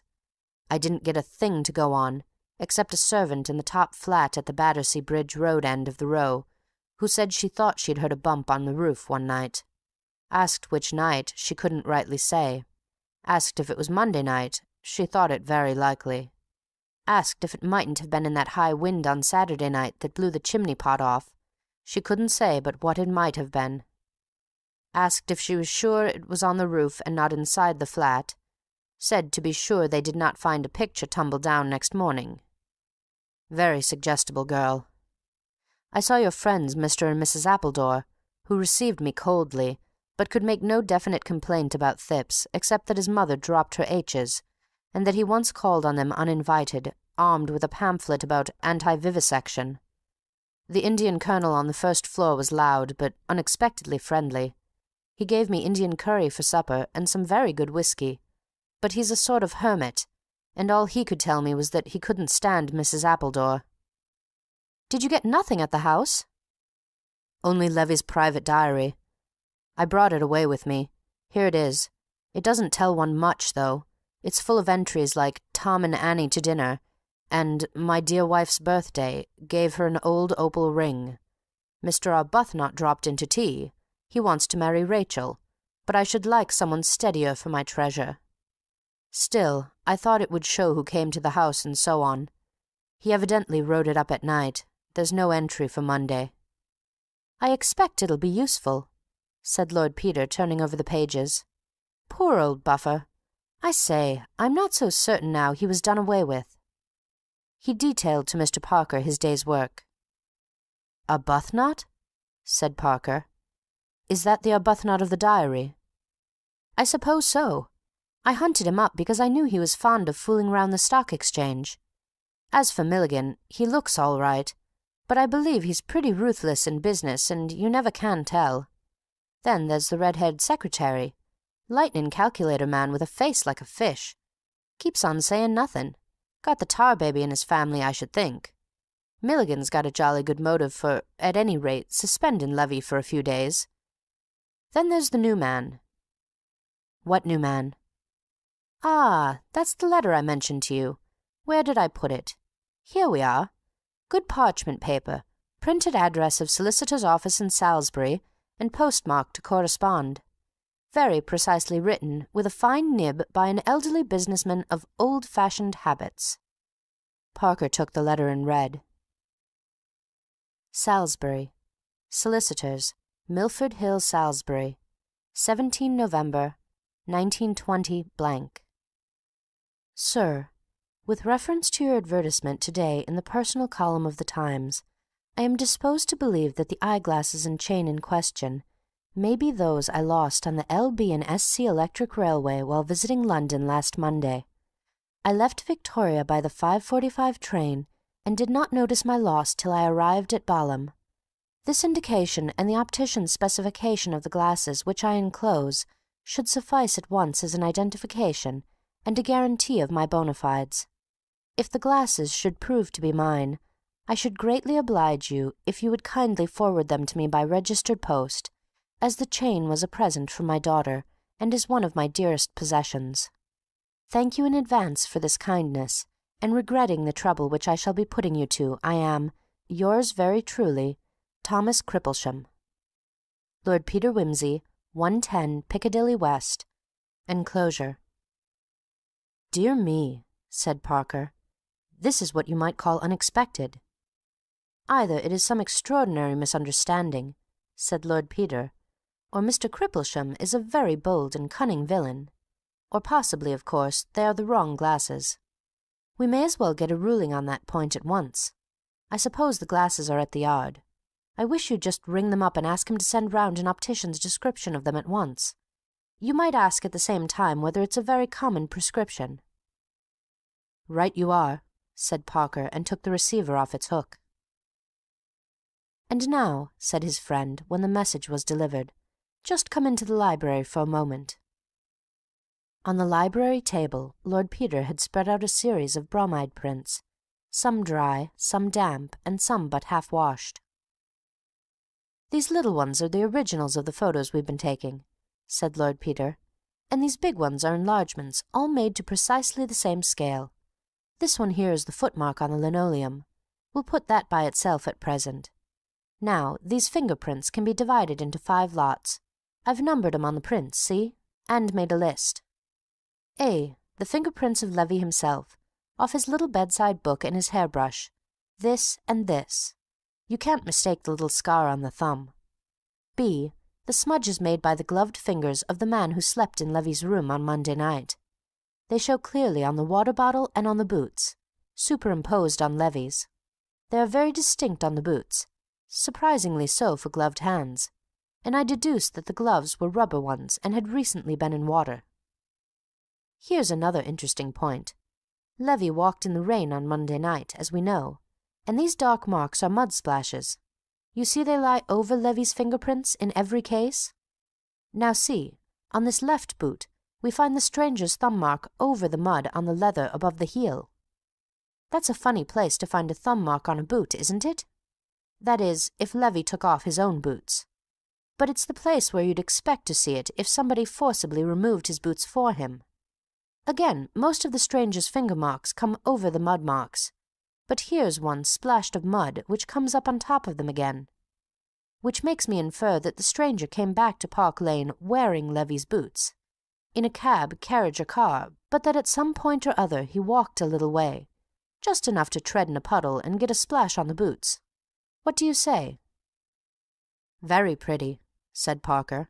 A bit intricate, though, and the marks are not at all that I could wish a fingerprint to be. Well, I won't lay too much stress on it, but it fits in with our previous ideas. Now, let's turn to C, the prints obligingly left by my own particular villain on the further edge of Thip's bath, where you spotted them, and I ought to be scourged for not having spotted them. The left hand, you notice, the base of the palm and the fingers, but not the tips, looking as though he had steadied himself on the edge of the bath while leaning down to adjust something at the bottom. The pince-nez, perhaps. Gloved, you see, but showing no ridge or seam of any kind.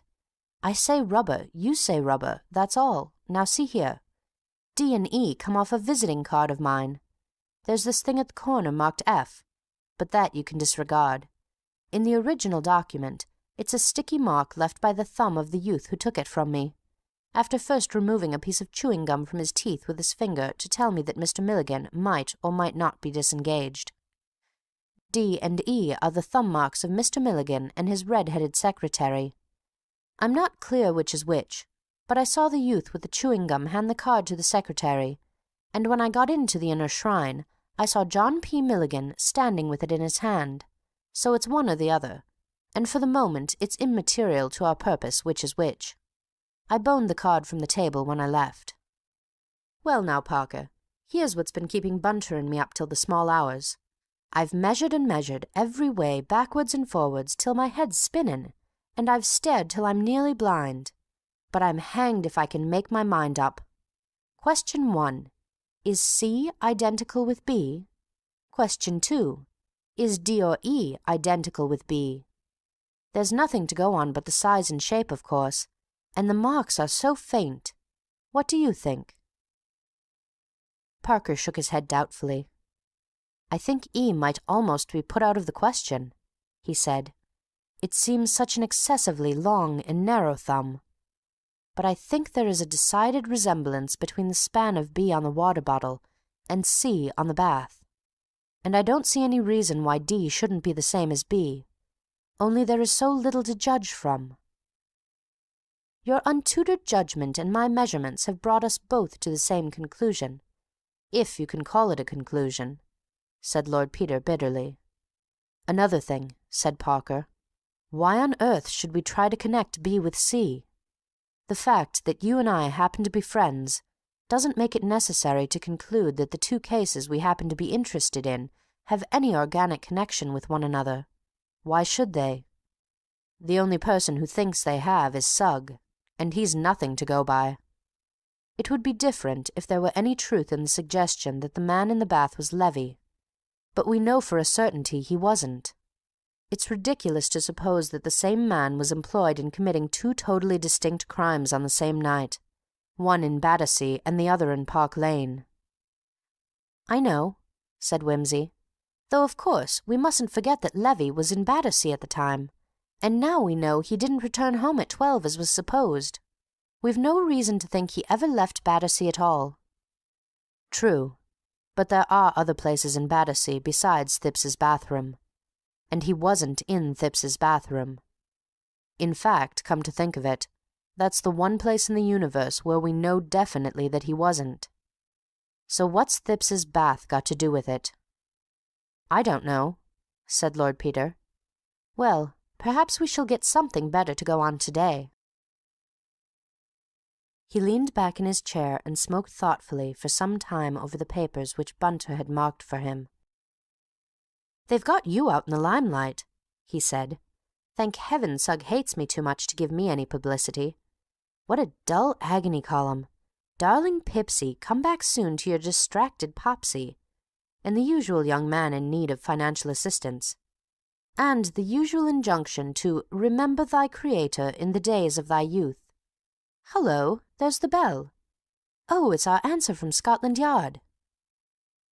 The note from Scotland Yard enclosed an optician's specification identical with that sent by Mr. Crimplesham, and added that it was an unusual one, owing to the peculiar strength of the lenses and the marked difference between the sight of the two eyes. "That's good enough," said Parker. "Yes," said Wimsey. "Then possibility number 3 is knocked on the head. There remain possibility number 1, accident or misunderstanding, and number 2, deliberate villainy, of a remarkably bold and calculating kind, of a kind, in fact, characteristic of the author or authors of our 2 problems. Following the methods inculcated at that university of which I have the honour to be a member, we will now examine severally the various suggestions afforded by possibility number 2. This possibility may be again subdivided into 2 or more hypotheses. On hypothesis 1, strongly advocated by my distinguished colleague Professor Snupshed, the criminal whom we may designate as X is not identical with Crimplesham, but is using the name of Crimplesham as his shield or aegis. This hypothesis may be further subdivided into 2 alternatives. Alternative A: Crimplesham is an innocent and unconscious accomplice, and X is in his employment. X writes in Crimplesham's name on Crimplesham's office paper, and obtains that the object in question, i.e. the eyeglasses, be dispatched to Crimplesham's address. He is in a position to intercept the parcel before it reaches Crimplesham. The presumption is that X is Crimplesham's charwoman, office boy, clerk, secretary, or porter. This offers a wide field of investigation. The method of inquiry will be to interview Crimplesham and discover whether he sent the letter, and if not, who has access to his correspondence. Alternative B: Crimplesham is under X's influence or in his power, and has been induced to write the letter by A. bribery, B. misrepresentation, or C. threats. X may, in that case, be a persuasive relation or friend, or else a creditor, blackmailer, or assassin. Crimplesham, on the other hand, is obviously venal or a fool. The method of inquiry in this case, I would tentatively suggest, is again to interview Crimplesham, put the facts of the case strongly before him, and assure him in the most intimidating terms that he is liable to a prolonged term of penal servitude as an accessory after the fact in the crime of murder. Ahem. Trusting, gentlemen, that you have followed me thus far, we will pass to the consideration of hypothesis number 2, to which I personally incline, and according to which X is identical with Crimplesham. In this case, Crimplesham, who is, in the words of an English classic, a man of infinite resource and sagacity, correctly deduces that, of all people, the last whom we shall expect to find answering our advertisement is the criminal himself. Accordingly, he plays a bold game of bluff. He invents an occasion on which the glasses may very easily have been lost or stolen, and applies for them. If confronted, nobody will be more astonished than he to learn where they were found. He will produce witnesses to prove that he left Victoria at 5:45 and emerged from the train at Balham at the scheduled time, and sat up all Monday night playing chess with a respectable gentleman well known in Balham.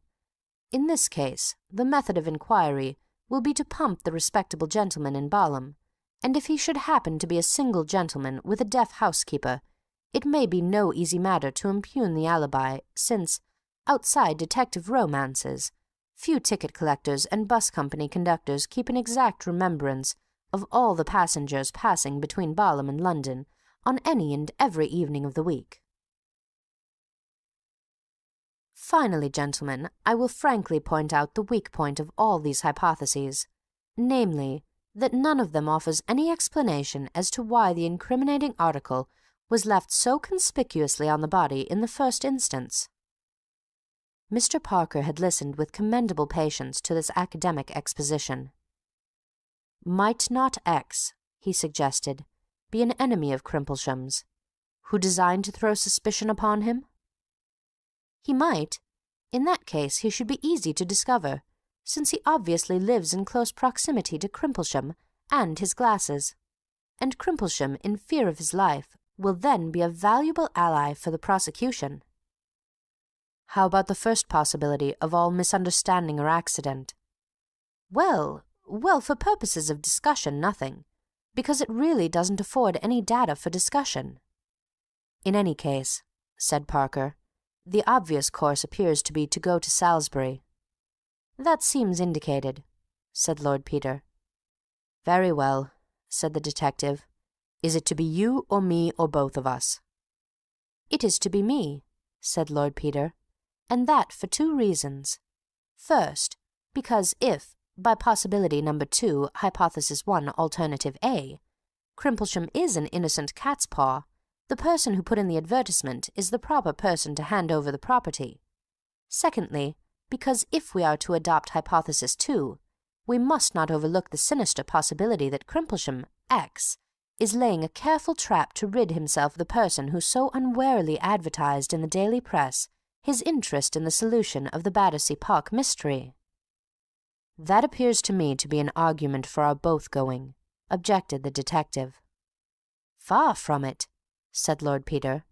Why play into the hands of Crimplesham X by delivering over to him the only 2 men in London with the evidence, such as it is, and shall I say the wits, to connect him with the Battersea body? But if we told the Yard where we were going, and we both got nobbled, said Mr. Parker, it would afford strong presumptive evidence of Crimplesham's guilt, and anyhow, if he didn't get hanged for murdering the man in the bath, he'd at least get hanged for murdering us. Well, said Lord Peter, if he only murdered me, you could still hang him. What's the good of wasting a sound, marriageable young man like yourself? Besides, how about old Levy? If you're incapacitated, do you think anybody else is going to find him? But we could frighten Crimplesham by threatening him with the Yard. Well, dash it all, if it comes to that, I can frighten him by threatening him with you, which, seeing you hold what evidence there is much more to the point. And then, suppose it's a wild goose chase after all. You'll have wasted time when you might have been getting on with the case. There are several things that need doing. Well, said Parker, silenced but reluctant. Why can't I go in that case? Bosh, said Lord Peter. I am retained by old Mrs. Thipps, for whom I entertain the greatest respect, to deal with this case, and it's only by courtesy I allow you to have anything to do with it. Mr. Parker groaned. Will you at least take Bunter? He said. In deference to your feelings, replied Lord Peter, I will take Bunter, though he could be far more usefully employed taking photographs or overhauling my wardrobe. When is there a good train to Salisbury, Bunter? There is an excellent train at 10:50, my lord. Kindly make arrangements to catch it, said Lord Peter, throwing off his bathrobe and trailing away with it into his bedroom. And Parker, if you have nothing else to do, you might get hold of Levy's secretary and look into that little matter of the Peruvian oil. Lord Peter took with him, for light reading in the train, Sir Reuben Levy's diary. It was a simple, and in the light of recent facts, rather a pathetic document.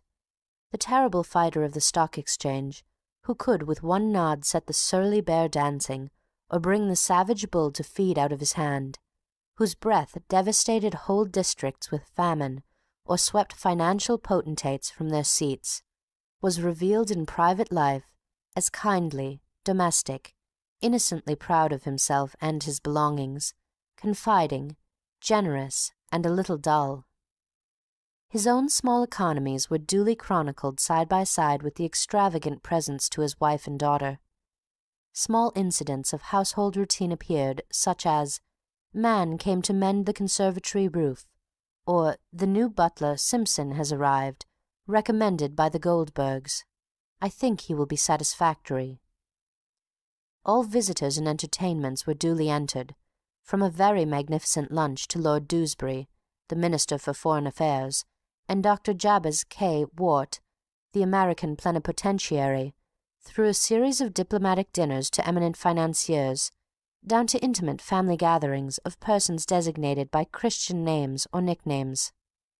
About May, there came a mention of Lady Levy's nerves, and further reference was made to the subject in subsequent months. In September it was stated that Freckey came to see my dear wife, and advised complete rest and change of scene. She thinks of going abroad with Rachel. The name of the famous nerve specialist occurred as a diner or luncher about once a month, and it came into Lord Peter's mind that Freckey would be a good person to consult about Levy himself. People sometimes tell things to the doctor, he murmured to himself. And by Jove, if Levy was simply going round to see Freckey on Monday night, that rather disposes of the Battersea incident, doesn't it? He made a note to look up Sir Julian, and turned on further. On September 18th, Lady Levy and her daughter had left for the south of France. Then suddenly, under the date October 5th, Lord Peter found what he was looking for. Goldberg, Skriner and Milligan to dinner. There was the evidence that Milligan had been in that house. There had been a formal entertainment, a meeting as of two duellists shaking hands before the fight. Skriner was a well-known picture dealer. Lord Peter imagined an after-dinner excursion upstairs to see the two crosses in the dining-room and the portrait of the eldest Levy girl, who had died at the age of 16. It was by Augustus John, and hung in the bedroom. The name of the red-haired secretary was nowhere mentioned, unless the initial S, occurring in another entry, referred to him. Throughout September and October, Anderson, of Wyndham's, had been a frequent visitor. Lord Peter shook his head over the diary, and turned to the consideration of the Battersea Park mystery. Whereas in the Levy affair it was easy enough to supply a motive for the crime, if crime it were, and the difficulty was to discover the method of its carrying out and the whereabouts of the victim. In the other case, the chief obstacle to inquiry was the entire absence of any imaginable motive. It was odd that, although the papers had carried news of the affair from one end of the country to the other, and a description of the body had been sent to every police station in the country, nobody had as yet come forward to identify the mysterious occupant of Mr. Thipps's bath. It was true that the description, which mentioned the clean-shaven chin, elegantly cut hair and the pince-nez, was rather misleading, but on the other hand, the police had managed to discover the number of molars missing, and the height, complexion, and other data were correctly enough stated, as also the date at which the death had presumably occurred. It seemed, however, as though the man had melted out of society without leaving a gap or so much as a ripple. Assigning a motive for the murder of a person without relations or antecedents, or even clothes, is like trying to visualize the fourth dimension. Admirable exercise for the imagination, but arduous and inconclusive. Even if the day's interview should disclose black spots in the past or present of Mr. Crimplesham, how were they to be brought into connection with a person apparently without a past, and whose present was confined to the narrow limits of a bath and a police mortuary? "Bunter," said Lord Peter, "I beg that in the future you will restrain me from starting two hares at once. These cases are getting to be a strain on my constitution. One hare has nowhere to run from, and the other has nowhere to run to. It's a kind of mental DT, Bunter. When this is all over, I shall turn pussyfoot, forswear the police news, and take to an emollient diet of the works of the late Charles Garvice." It was its comparative proximity to Milford Hill that induced Lord Peter to lunch at the Minster Hotel, rather than at the White Hart or some other more picturesquely situated hostel. It was not a lunch calculated to cheer his mind.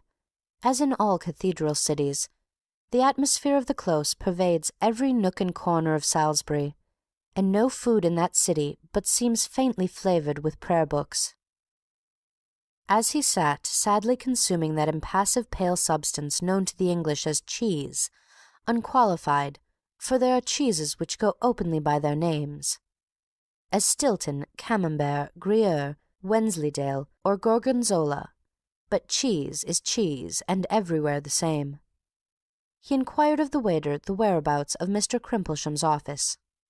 The waiter directed him to a house rather further up the street on the opposite side, adding, "But anybody'll tell you, sir. Mr. Crimplesham's very well known hereabouts."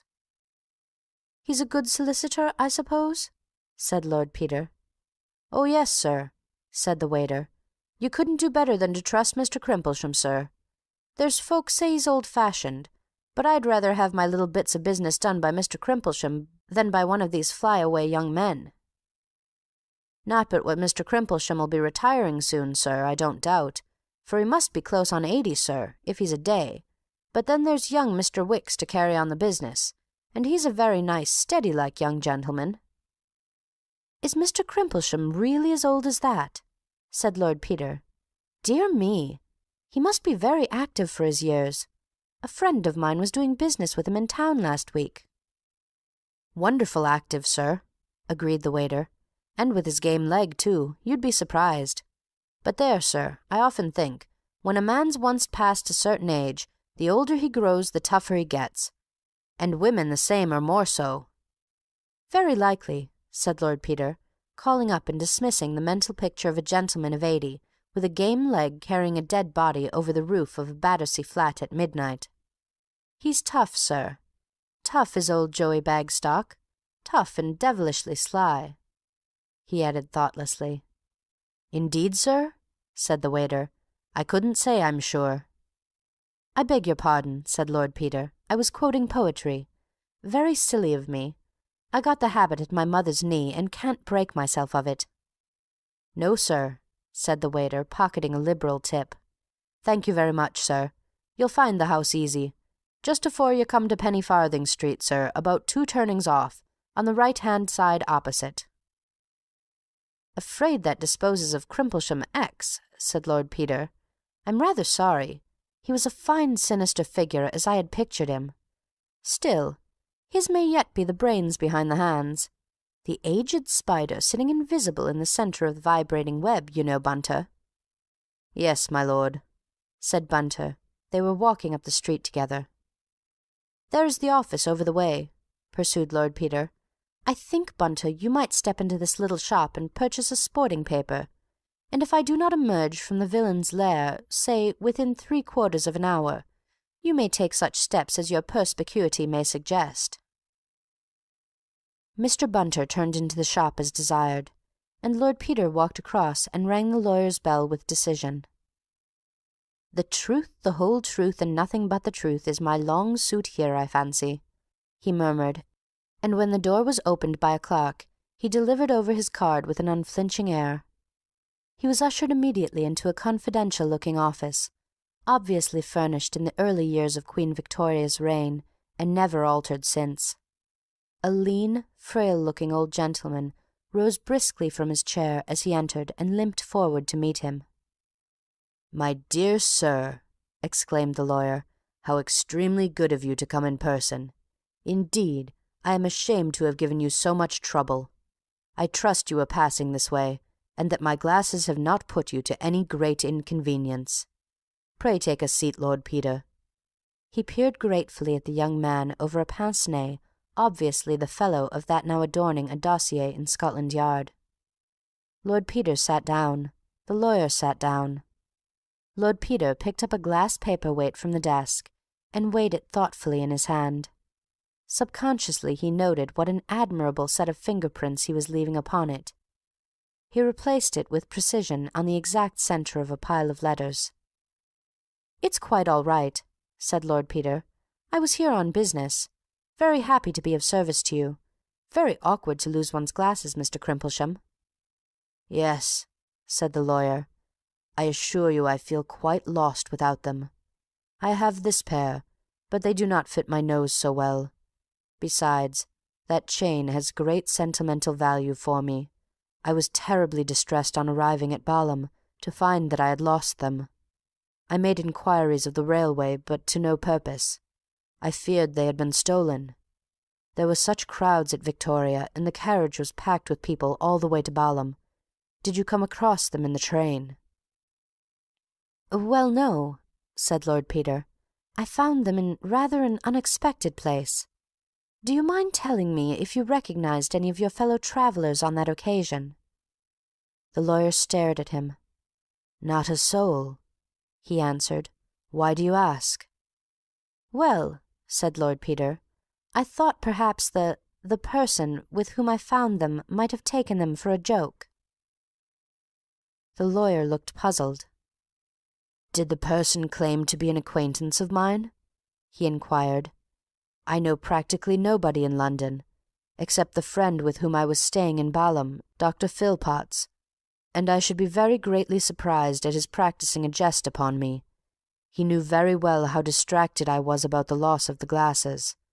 My business was to attend a meeting of shareholders in Medlicott's bank, but the other gentlemen present were all personally unknown to me, and I cannot think that any of them would take so great a liberty. In any case," he added, "as the glasses are here, I will not inquire too closely into the matter of their restoration. I am deeply obliged to you for your trouble." Lord Peter hesitated. "Pray forgive my seeming inquisitiveness," he said, "but I must ask you another question. It sounds rather melodramatic, I'm afraid, but it's this. Are you aware that you have any enemy, anyone, I mean, who would profit by your, decease or disgrace?" Mr. Crimplesham sat frozen into stony surprise and disapproval. "May I ask the meaning of this extraordinary question?" he inquired stiffly. "Well," said Lord Peter, "the circumstances are a little unusual. You may recollect that my advertisement was addressed to the jeweller who sold the chain." "That surprised me at the time," said Mr. Crimplesham, "but I begin to think your advertisement and your behaviour are all of a piece." "They are," said Lord Peter. "As a matter of fact, I did not expect the owner of the glasses to answer my advertisement. Mr. Crimplesham, you have no doubt read what the papers have to say about the Battersea Park mystery. Your glasses are the pair that was found on the body, and they are now in the possession of the police at Scotland Yard, as you may see by this." He placed the specification of the glasses and the official note before Crimplesham. "Good God!" exclaimed the lawyer. He glanced at the paper and then looked narrowly at Lord Peter. "Are you yourself connected with the police?" he inquired. "Not officially," said Lord Peter. "I am investigating the matter privately, in the interest of one of the parties." Mr. Crimplesham rose to his feet. "My good man," he said, "this is a very impudent attempt, but blackmail is an indictable offence, and I advise you to leave my office before you commit yourself." He rang the bell. "I was afraid you'd take it like that," said Lord Peter. "It looks as though this ought to have been my friend Detective Parker's job after all." He laid Parker's card on the table beside the specification, and added, "If you should wish to see me again, Mr. Crimplesham, before tomorrow morning, you will find me at the Minster Hotel." Mr. Crimplesham disdained to reply further than to direct the clerk who entered to show this person out. In the entrance, Lord Peter brushed against a tall young man who was just coming in, and who stared at him with surprised recognition. His face, however, aroused no memories in Lord Peter's mind, and that baffled nobleman, calling out Bunter from the newspaper shop, departed to his hotel to get a trunk call through to Parker. Meanwhile, in the office, the meditations of the indignant Mr. Crimplesham were interrupted by the entrance of his junior partner. "I say," said the latter gentleman, "has somebody done something really wicked at last? Whatever brings such a distinguished amateur of crime on our sober doorstep?" "I have been the victim of a vulgar attempt at blackmail," said the lawyer, "an individual passing himself off as Lord Peter Wimsey." "But that is Lord Peter Wimsey," said Mr. Wicks. "There's no mistaking him. I saw him give evidence in the Attenbury Emerald case. He's a big little pot in his way, you know, and goes fishing with the head of Scotland Yard." "Oh dear," said Mr. Crimplesham. Fate arranged that the nerves of Mr. Crimplesham should be tried that afternoon. When, escorted by Mr. Wicks, he arrived at the Minster Hotel, he was informed by the porter that Lord Peter Wimsey had strolled out, mentioning that he thought of attending evensong. "But his man is here, sir," he added, "if you'd like to leave a message." Mr. Wicks thought that on the whole it would be well to leave a message. Mr. Bunter, on inquiry, was found to be sitting by the telephone, waiting for a trunk call. As Mr. Wicks addressed him, the bell rang, and Mr. Bunter, politely excusing himself, took down the receiver. "Hello," he said. "Is that Mr. Parker? Oh, thanks. Exchange? Exchange. Sorry, can you put me through to Scotland Yard? Excuse me, gentlemen, keeping you waiting. Exchange. All right. Scotland Yard. Hello. Is that Scotland Yard? Is Detective Parker round there? Can I speak to him? I shall have done in a moment, gentlemen. Hello, is that you, Mr. Parker? Lord Peter would be much obliged if you could find it convenient to step down to Salisbury, sir. Oh, no, sir, he is in excellent health, sir. Just stepped round to hear evensong, sir. Oh, no, I think tomorrow morning would do excellently, sir. Thank you, sir." End of Chapter 5.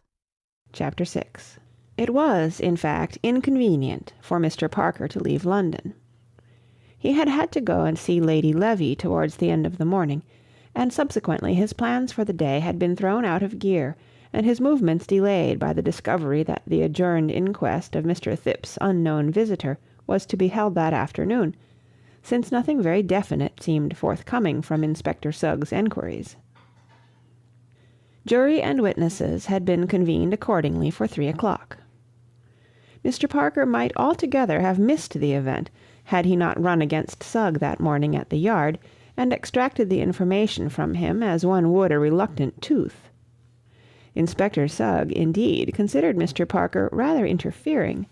Moreover, he was hand in glove with Lord Peter Wimsey, and Inspector Sugg had no words for the interferingness of Lord Peter. He could not, however, when directly questioned, deny that there was to be an inquest that afternoon, nor could he prevent Mr. Parker from enjoying the inalienable right of any interested British citizen to be present. At a little before 3, therefore, Mr. Parker was in his place, and amusing himself with watching the efforts of those persons who arrived after the room was packed to insinuate, bribe, or bully themselves into a position of vantage. The coroner, a medical man of precise habits and unimaginative aspect, arrived punctually, and, looking peevishly round at the crowded assembly, directed all the windows to be opened, thus letting in a stream of drizzling fog upon the heads of the unfortunates on that side of the room. This caused a commotion, and some expressions of disapproval, checked sternly by the coroner, who said that with the influenza about again, an unventilated room was a death-trap, that anybody who chose to object to open windows had the obvious remedy of leaving the court, and further, that if any disturbance was made he would clear the court. He then took a formament lozenge, and proceeded, after the usual preliminaries, to call up 14 good and lawful persons, and swear them diligently to enquire and a true presentment make of all matters touching the death of the gentleman with the pince nez, and to give a true verdict according to the evidence, so help them God. When an expostulation by a woman juror, an elderly lady in spectacles who kept a sweet shop and appeared to wish she was back there, had been summarily quashed by the coroner, the jury departed to view the body. Mr. Parker gazed round again, and identified the unhappy Mr. Thipps, and the girl Gladys led into an adjoining room under the grim guard of the police. They were soon followed by a gaunt old lady in a bonnet and mantle.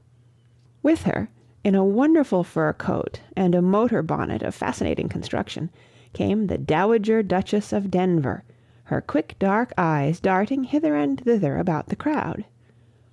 The next moment they had lighted on Mr. Parker, who had several times visited the Dower House, and she nodded to him and spoke to a policeman. Before long a way opened magically through the press, and Mr. Parker found himself accommodated with a front seat just behind the Duchess, who greeted him charmingly and said, "What's happened to poor Peter?" Parker began to explain, and the coroner glanced irritably in their direction. Somebody went up and whispered in his ear, at which he coughed, and took another formamint. "We came up by car," said the Duchess. "So tiresome! Such bad roads between Denver and Gunbury St. Walters. And there were people coming to lunch. I had to put them off. I couldn't let the old lady go alone, could I? By the way, such an odd thing's happened about the Church Restoration Fund. The vicar... Oh dear, here are these people coming back again. Well, I'll tell you afterwards. Do look at that woman looking shocked, and the girl in tweeds trying to look as if she sat on undraped gentlemen every day of her life. I don't mean that. Corpses, of course. But one finds oneself being so Elizabethan nowadays. What an awful little man the coroner is, isn't he? He's looking daggers at me. Do you think he'll dare to clear me out of the court, or commit me for what you may call it?" The first part of the evidence was not of great interest to Mr. Parker. The wretched Mr. Thipps, who had caught a cold in jail, deposed in an unhappy croak to having discovered the body when he went in to take his bath at 8 o'clock. He had arrived at St. Pancras at 10 o'clock. He sent the girl for brandy. He had never seen the deceased before. He had no idea how he came there. Yes, he had been in Manchester the day before. He had arrived at St. Pancras at 10 o'clock. He had cloak-roomed his bag. At this point Mr. Thipps became very red, unhappy and confused, and glanced nervously about the court. "Now, Mr. Thipps," said the coroner briskly, "we must have your movements quite clear. You must appreciate the importance of the matter. You have chosen to give evidence, which you need not have done, but having done so, you will find it best to be perfectly explicit." "Yes," said Mr. Thipps faintly. "Have you cautioned this witness, officer?" inquired the coroner, turning sharply to Inspector Sugg. The inspector replied that he had told Mr. Thipps that anything he said might be used against him at his trial. Mr. Thipps became ashy, and said in a bleating voice that he hadn't meant to do anything that wasn't right. This remark produced a mild sensation, and the coroner became even more acidulated in manner than before. "Is anybody representing Mr. Thipps?" he asked irritably. "No. Did you not explain to him that he ought to be represented? You did not? Really, Inspector? Did you not know, Mr. Thipps, that you had a right to be legally represented?" Mr. Thipps clung to a chair-back for support, and said, "No," in a voice barely audible. "It is incredible," said the coroner, "that so-called educated people should be so ignorant of the legal procedure of their own country. This places us in a very awkward position. I doubt, Inspector, whether I should permit the prisoner, Mr. Thipps, to give evidence at all. It is a delicate position." The perspiration stood on Mr. Thipps's forehead. "Save us from our friends," whispered the Duchess to Parker. "If that cough-drop-devouring creature had openly instructed those 14 people... And what unfinished-looking faces they have, so characteristic, I always think, of the lower middle class, rather like sheep, or calves' heads, boiled, I mean. To bring in wilful murder against the poor little man, he couldn't have made himself plainer." "He can't let him incriminate himself, you know," said Parker. "Stuff!" said the Duchess. "How could the man incriminate himself when he never did anything in his life? You men never think of anything but your red tape." Meanwhile, Mr. Thipps, wiping his brow with a handkerchief, had summoned up courage. He stood up with a kind of weak dignity, like a small white rabbit brought to bay. "I would rather tell you," he said, "though it's really very unpleasant for a man in my position. But I really couldn't have it thought for a moment that I'd committed this dreadful crime. I assure you, gentlemen, I couldn't bear that. No, I'd rather tell you the truth, though I'm afraid it places me in rather a... Well, I'll tell you." "You fully understand the gravity of making such a statement, Mr. Thipps," said the coroner.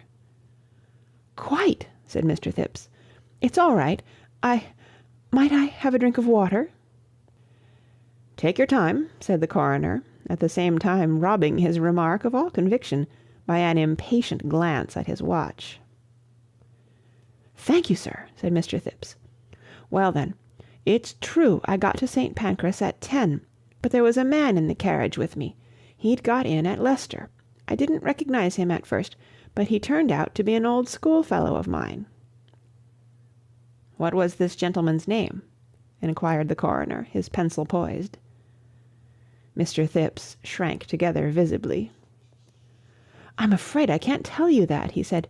"You see, that is, you will see, it would get him into trouble, and I couldn't do that. No, I really couldn't do that. Not if my life depended on it. No," he added, as the ominous pertinence of the last phrase smote upon him, "I'm sure I couldn't do that." "Well, well," said the coroner. The Duchess leaned over to Parker again. "I'm beginning quite to admire the little man," she said. Mr. Thipps resumed. "When we got to St. Pancras, I was going home, but my friend said no. We hadn't met for a long time, and we ought to make a night of it, was his expression. I fear I was weak, and let him over-persuade me to accompany him to one of his haunts. I use the word advisedly," said Mr. Thipps, "and I assure you, sir, that if I had known beforehand where we were going, I never would have set foot in the place. I cloak-roomed my bag, for he did not like the notion of our being encumbered with it, and we got into a taxicab and drove to the corner of Tottenham Court Road and Oxford Street. We then walked a little way and turned into a side street, I do not recollect which, where there was an open door with the light shining out. There was a man at a counter, and my friend bought some tickets, and I heard the man at the counter say something to him about 'your friend,' meaning me, and my friend said, 'Oh, yes, he's been here before, haven't you, Alf?' which was what they called me at school, though I assure you, sir," here Mr. Thipps grew very earnest, "I never had, and nothing in the world should induce me to go to such a place again." "Well, we went down into a room underneath where there were drinks, and my friend had several and made me take one or two, though I am an abstemious man as a rule, and he talked to some other men and girls who were there, a very vulgar set of people I thought them, though I wouldn't say but what some of the young ladies were nice-looking enough. One of them sat on my friend's knee and called him a slow old thing and told him to come on. So we went into another room where there were a lot of people dancing all these up-to-date dances. My friend went and danced, and I sat on a sofa. One of the young ladies came up to me and said, didn't I dance? And I said, no. So she said, wouldn't I stand her a drink then? "You'll stand us a drink then, darling," that was what she said, and I said, wasn't it after hours? And she said that didn't matter. So I ordered the drink, a gin and bitters it was, for I didn't like not to. The young lady seemed to expect it of me, and I felt it wouldn't be gentlemanly to refuse when she asked. But it went against my conscience, such a young girl as she was, and she put her arm round my neck afterwards and kissed me just like as if she was paying for the drink, and it really went to my heart," said Mr. Thipps, a little ambiguously, but with uncommon emphasis. Here somebody at the back said, "Cheero!" and a sound was heard as of the noisy smacking of lips. "Remove the person who made that improper noise," said the coroner with great indignation. "Go on, please, Mr. Thipps." "Well," said Mr. Thipps, "about 12:30, as I should reckon, things began to get a bit lively, and I was looking for my friend to say good night, not wishing to stay longer, as you will understand, when I saw him with one of the young ladies, and they seemed to be getting on altogether too well, if you follow me, my friend pulling the ribbons off her shoulder, and the young lady laughing, and so on," said Mr. Thipps hurriedly. "So I thought I'd just slip quietly out, when I heard a scuffle and a shout, and before I knew what was happening, there were 6 policemen in, and the lights went out, and everybody stampeding and shouting. Quite horrid it was. I was knocked down in the rush, and hit my head a nasty knock on a chair. That was where I got that bruise they asked me about, and I was dreadfully afraid I'd never get away, and it would all come out, and perhaps my photograph in the papers, when someone caught hold of me. I think it was the young lady I'd given the gin and bitters to, and she said, 'This way,' and pushed me along a passage and out at the back somewhere. So I ran through some streets and found myself in Goodge Street, and there I got a taxi and came home. I saw the account of the raid afterwards in the papers and saw my friend had escaped, and so, as it wasn't the sort of thing I wanted made public, and I didn't want to get him into difficulties, I just said nothing. But that's the truth." "Well, Mr. Thipps," said the coroner, "we shall be able to substantiate a certain amount of this story. Your friend's name—" "No," said Mr. Thipps stoutly, "not on any account." "Very good," said the coroner. "Now, can you tell us what time you did get in?" "About 1:30, I should think, though really I was so upset—" "Quite so. Did you go straight to bed?" "Yes, I took my sandwich and glass of milk first. I thought it might settle my inside, so to speak," added the witness apologetically. "Not being accustomed to alcohol so late at night, and on an empty stomach, as you may say." "Quite so. Nobody sat up for you?" "Nobody." "How long did you take getting to bed first and last?" Mr. Thipps thought it might have been half an hour. "Did you visit the bathroom before turning in?" "No." "And you heard nothing in the night?" "No, I fell fast asleep. I was rather agitated, so I took a little dose to make me sleep, and what with being so tired, and the milk, and the dose, I just tumbled right off, and didn't wake till Gladys called me." Further questioning elicited little from Mr. Thipps. Yes, the bathroom window had been open when he went in the morning, he was sure of that, and he had spoken very sharply to the girl about it. He was ready to answer any questions. He would be only too happy to have this dreadful affair sifted to the bottom. Gladys Horrocks stated that she had been in Mr. Thipps's employment about 3 months. Her previous employers would speak to her character. It was her duty to make the round of the flat at night when she had seen Mrs. Thipps to bed at 10. Yes, she remembered doing so on Monday evening. She had looked into all the rooms. Did she recollect shutting the bathroom window that night? Well, no, she couldn't swear to it, not in particular, but when Mr. Thipps called her into the bathroom in the morning, it certainly was open. She had not been into the bathroom before Mr. Thipps went in. Well, yes, it had happened that she had left that window open before, when anyone had been having a bath in the evening, and had left the blind down. Mrs. Thipps had had a bath on Monday evening. Mondays was one of her regular bath nights. She was very much afraid she hadn't shut the window on Monday night, though she wished her 'ead had been cut off afore she'd been so forgetful.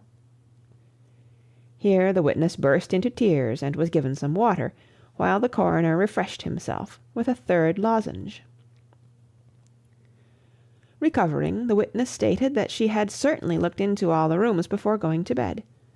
No, it was quite impossible for a body to be hidden in the flat without her seeing of it. She had been in the kitchen all evening, and there wasn't hardly room to keep the best dinner service there, let alone a body. Old Mrs. Thipps sat in the drawing-room. Yes, she was sure she'd been into the dining-room. How? Because she put Mr. Thipps' milk and sandwiches there ready for him. There had been nothing in there, that she could swear to, nor yet in her own bedroom, nor in the hall. Had she searched the bedroom cupboard and the box-room? Well, no, not to say searched.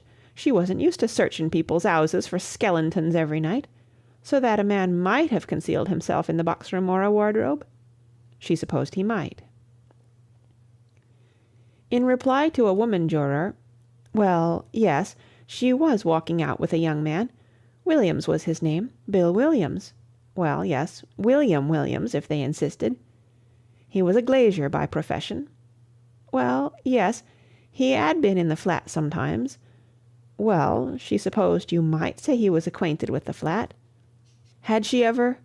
No, she hadn't. And if she'd thought such a question was going to be put to a respectable girl, she wouldn't have offered to give evidence. The vicar of St. Mary's would speak to her character, and to Mr. Williams. Last time Mr. Williams was at the flat was a fortnight ago. Well, no, it wasn't exactly the last time she had seen Mr. Williams. Well, yes, the last time was Monday. Well, yes, Monday night. Well, if she must tell the truth, she must. Yes, the officer had cautioned her, but there wasn't any 'arm in it, and it was better to lose her place than to be 'ung, though it was a cruel shame a girl couldn't 'ave a bit of fun without a nasty corpse comin' in through the window to get her into difficulties. After she had put Mrs. Thipps to bed, she had slipped out to go to the plumbers' and glaziers' ball at the Black-Faced Ram. Mr. Williams had met her and brought her back. He could testify to where she'd been and that there wasn't no 'arm in it. She'd left before the end of the ball. It might have been 2 o'clock when she got back. She'd got the keys of the flat from Mrs. Thipps' drawer when Mrs. Thipps wasn't looking. She had asked leave to go, but couldn't get it, along of Mr. Thipps being away that night. She was bitterly sorry she had behaved so, and she was sure she'd been punished for it. She had heard nothing suspicious when she came in. She had gone straight to bed without looking round the flat. She wished she were dead. No, Mr. and Mrs. Thipps didn't hardly ever have any visitors. They kept themselves very retired. She had found the outside door bolted that morning as usual. She wouldn't never believe any 'arm of Mr. Thipps. Thank you, Miss Horrocks. Call Georgiana Thipps, and the coroner thought we had better light the gas. The examination of Mrs. Thipps provided more entertainment than enlightenment, affording as it did an excellent example of the game called cross questions and crooked answers. After 15 minutes' suffering, both in voice and temper, the coroner abandoned the struggle, leaving the lady with the last word. "You needn't try to bully me, young man," said that octogenarian with spirit, "settin' there spoiling your stomach with them nasty jujubes." At this point a young man arose in court and demanded to give evidence. Having explained that he was William Williams, glazier, he was sworn and corroborated the evidence of Gladys Horrocks in the matter of her presence at the Black-Faced Ram on the Monday night. They had returned to the flat rather before 2, he thought, but certainly later than 1:30. He was sorry that he had persuaded Miss Horrocks to come out with him when she didn't ought. He had observed nothing of a suspicious nature in Prince of Wales Road at either visit. Inspector Sugg gave evidence of having been called in at about 8:30 on Monday morning. He had considered the girl's manner to be suspicious and had arrested her. On later information, leading him to suspect that the deceased might have been murdered that night, he had arrested Mr. Thipps. He had found no trace of breaking into the flat. There were marks on the bathroom window-sill which pointed to somebody having got in that way. There were no ladder marks or footmarks in the yard. The yard was paved with asphalt. He had examined the roof, but found nothing on the roof. In his opinion, the body had been brought into the flat previously and concealed till the evening by someone who had then gone out during the night by the bathroom window, with the connivance of the girl. In that case, why should not the girl have let the person out by the door? Well, it might have been so. Had he found traces of a body or a man or both having been hidden in the flat?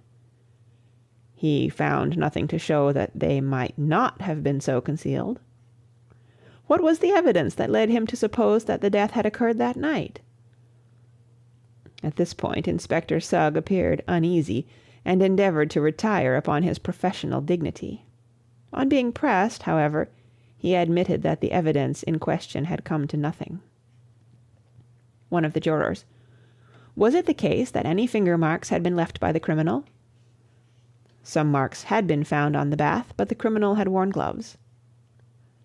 The coroner: "Do you draw any conclusion from this fact as to the experience of the criminal?" Inspector Sugg: "Looks as if he was an old hand, sir." The juror: "Is that very consistent with the charge against Alfred Thipps, Inspector?" The inspector was silent. The coroner: "In the light of the evidence which you have just heard, do you still press the charge against Alfred Thipps and Gladys Horrocks?" Inspector Sugg: "I consider the whole set-out highly suspicious. Thipps' story isn't corroborated, and as for the girl Horrocks, how do we know this Williams ain't in it as well?" William Williams: "Now, you drop that. I can bring 100 witnesses." The coroner: "Silence, if you please.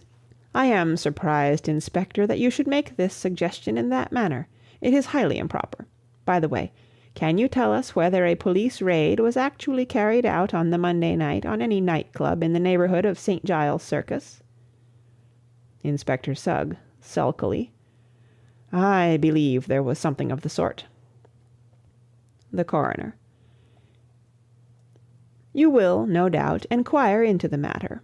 I seem to recollect having seen some mention of it in the newspapers. Thank you, Inspector. That will do. Several witnesses having appeared and testified to the characters of Mr. Thipps and Gladys Horrocks, the coroner stated his intention of proceeding to the medical evidence. Sir Julian Freckey. There was considerable stir in the court as the great specialist walked up to give evidence. He was not only a distinguished man, but a striking figure, with his wide shoulders, upright carriage, and leonine head. His manner, as he kissed the book presented to him with the usual deprecatory mumble by the coroner's officer, was that of a St. Paul condescending to humour the timid mumbo-jumbo of superstitious Corinthians. "So handsome, I always think," whispered the Duchess to Mr. Parker. "Just exactly like William Morris, with that bush of hair and beard, and those exciting eyes looking out of it. So splendid, these dear men always devoted to something or other. Not but what I think socialism is a mistake. Of course it works with all those nice people, so good and happy in art linen and the weather always perfect. Morris, I mean, you know, but so difficult in real life. Science is different. I'm sure if I had nerves, I should go to Sir Julian just to look at him. Eyes like that give one something to think about, and that's what most of these people want. Only I never had any. Nerves, I mean. Don't you think so?"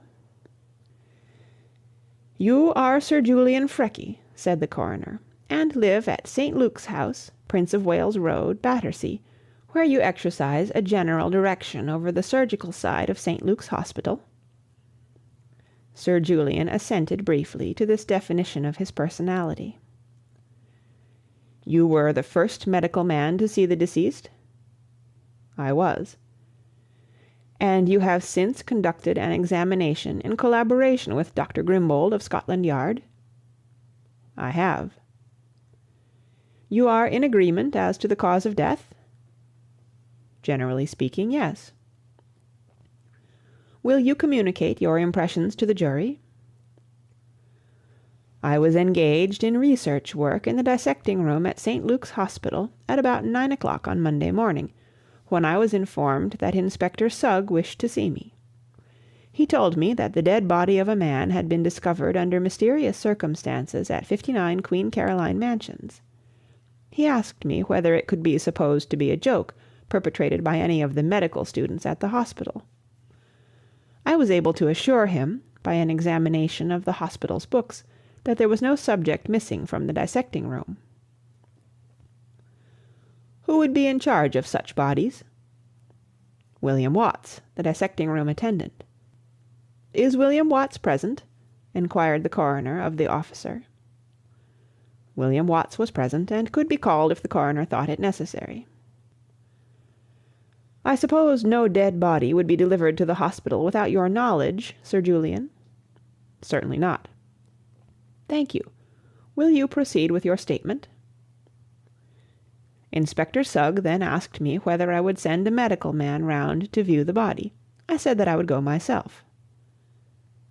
"Why did you do that?" "I confess to my share of ordinary human curiosity, Mr. Coroner." Laughter from a medical student at the back of the room. On arriving at the flat, I found the deceased lying on his back in the bath. I examined him, and came to the conclusion that death had been caused by a blow on the back of the neck, dislocating the 4th and 5th cervical vertebrae, bruising the spinal cord, and producing internal hemorrhage and partial paralysis of the brain. I judged the deceased to have been dead at least 12 hours, possibly more. I observed no other sign of violence of any kind upon the body. Deceased was a strong, well-nourished man of about 50 to 55 years of age. In your opinion, could the blow have been self-inflicted? Certainly not. It had been made with a heavy, blunt instrument from behind, with great force and considerable judgment. It is quite impossible that it was self-inflicted. Could it have been the result of an accident? That is possible, of course. If, for example, the deceased had been looking out of a window, and the sash had shut violently down upon him? No, in that case there would have been signs of strangulation, and a bruise upon the throat as well. But deceased might have been killed through a heavy weight accidentally falling upon him? He might. Was death instantaneous, in your opinion? It is difficult to say. Such a blow might very well cause death instantaneously, or the patient might linger in a partially paralyzed condition for some time. In the present case, I should be disposed to think that deceased might have lingered for some hours. I base my decision upon the condition of the brain revealed at the autopsy. I may say, however, that Dr. Grimbold and I are not in complete agreement on the point. I understand that a suggestion has been made as to the identification of the deceased. You are not in a position to identify him? Certainly not. I never saw him before. The suggestion to which you refer is a preposterous one, and ought never to have been made. I was not aware until this morning that it had been made. Had it been made to me earlier, I should have known how to deal with it, and I should like to express my strong disapproval of the unnecessary shock and distress inflicted upon a lady with whom I have the honor to be acquainted. The Coroner. It was not my fault, Sir Julian. I had nothing to do with it. I agree with you that it was unfortunate you were not consulted. The reporters scribbled busily, and the court asked each other what was meant, while the jury tried to look as if they knew already. In the matter of the eyeglasses found upon the body, Sir Julian, do these give any indication to a medical man? They are somewhat unusual lenses. An oculist would be able to speak more definitely, but I will say for myself that I should have expected them to belong to an older man than the deceased. Speaking as a physician who has had many opportunities of observing the human body, did you gather anything from the appearance of the deceased as to his personal habits? I should say that he was a man in easy circumstances, but who had only recently come into money. His teeth are in a bad state, and his hands show signs of recent manual labor. An Australian colonist, for instance, who had made money? Something of that sort. Of course, I could not say positively. Of course not. Thank you, Sir Julian. Dr. Grimbold, called, corroborated his distinguished colleague in every particular, except that, in his opinion, death had not occurred for several days after the blow. It was with the greatest hesitancy that he ventured to differ from Sir Julian Freckey, and he might be wrong.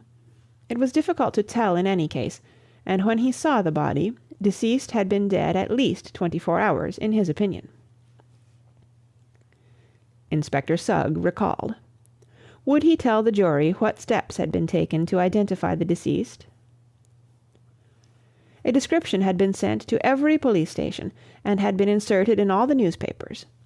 In view of the suggestion made by Sir Julian Freckey, had inquiries been made at all the seaports? They had. And with no results? With no results at all. No one had come forward to identify the body? Plenty of people had come forward, but nobody had succeeded in identifying it. Had any effort been made to follow up the clue afforded by the eyeglasses? Inspector Sugg submitted that, having regard to the interests of justice, he would beg to be excused from answering that question. Might the jury see the eyeglasses? The eyeglasses were handed to the jury. William Watts, called, confirmed the evidence of Sir Julian Freckey with regard to dissecting-room subjects. He explained the system by which they were entered. They were usually supplied by the workhouses and free hospitals. They were under his sole charge. The young gentleman could not possibly get the keys. Had Sir Julian Freckey or any of the house surgeons the keys? No, not even Sir Julian Freckey. The keys had remained in his possession on Monday night? They had. and in any case the inquiry was irrelevant, as there was no body missing, nor ever had been. That was the case. The coroner then addressed the jury, reminding them with some asperity that they were not there to gossip about who the deceased could or could not have been, but to give their opinion as to the cause of death. He reminded them that they should consider whether, according to the medical evidence, death could have been accidental or self-inflicted, or whether it was deliberate murder or homicide. If they considered the evidence on this point insufficient, they could return an open verdict. In any case, their verdict could not prejudice any person. If they brought it in murder, all the whole evidence would have to be gone through again before the magistrate. He then dismissed them, with the unspoken adjuration to be quick about it. Sir Julian Freckey, after giving his evidence, had caught the eye of the Duchess, and now came over and greeted her. "I haven't seen you for an age," said that lady. "How are you?" "Hard at work," said the specialist. "Just got my new book out. This kind of thing wastes time. Have you seen Lady Levy yet?" "No, poor dear," said the Duchess. "I only came up this morning for this. Mrs. Thipps is staying with me. One of Peter's eccentricities, you know. Poor Kristin. I must run round and see her. This is Mr. Parker," she added, "who is investigating that case." "Oh," said Sir Julian, and paused. "Do you know," he said in a low voice to Parker, "I am very glad to meet you. Have you seen Lady Levy yet?" "I saw her this morning." "Did she ask you to go on with the inquiry?" "Yes," said Parker. "She thinks," he added, "that Sir Reuben may be detained in the hands of some financial rival, or that perhaps some scoundrels are holding him to ransom." "And is that your opinion?" asked Sir Julian. "I think it very likely," said Parker frankly. Sir Julian hesitated again. "I wish you would walk back with me when this is over," he said. "I should be delighted," said Parker. At this moment the jury returned and took their places, and there was a little rustle and hush. The coroner addressed the foreman and inquired if they were agreed upon their verdict. "We are agreed, Mr. Coroner, that deceased died of the effects of a blow upon the spine, but how that injury was inflicted we consider that there is not sufficient evidence to show." Mr. Parker and Sir Julian Freckey walked up the road together. "I had absolutely no idea, until I saw Lady Levy this morning," said the doctor, "that there was any idea of connecting this matter with the disappearance of Sir Reuben. The suggestion was perfectly monstrous, and could only have grown up in the mind of that ridiculous police officer. If I had had any idea what was in his mind, I could have disabused him and avoided all this." "I did my best to do so," said Parker, "as soon as I was called in to the Levy case." "Who called you in, if I may ask?" inquired Sir Julian.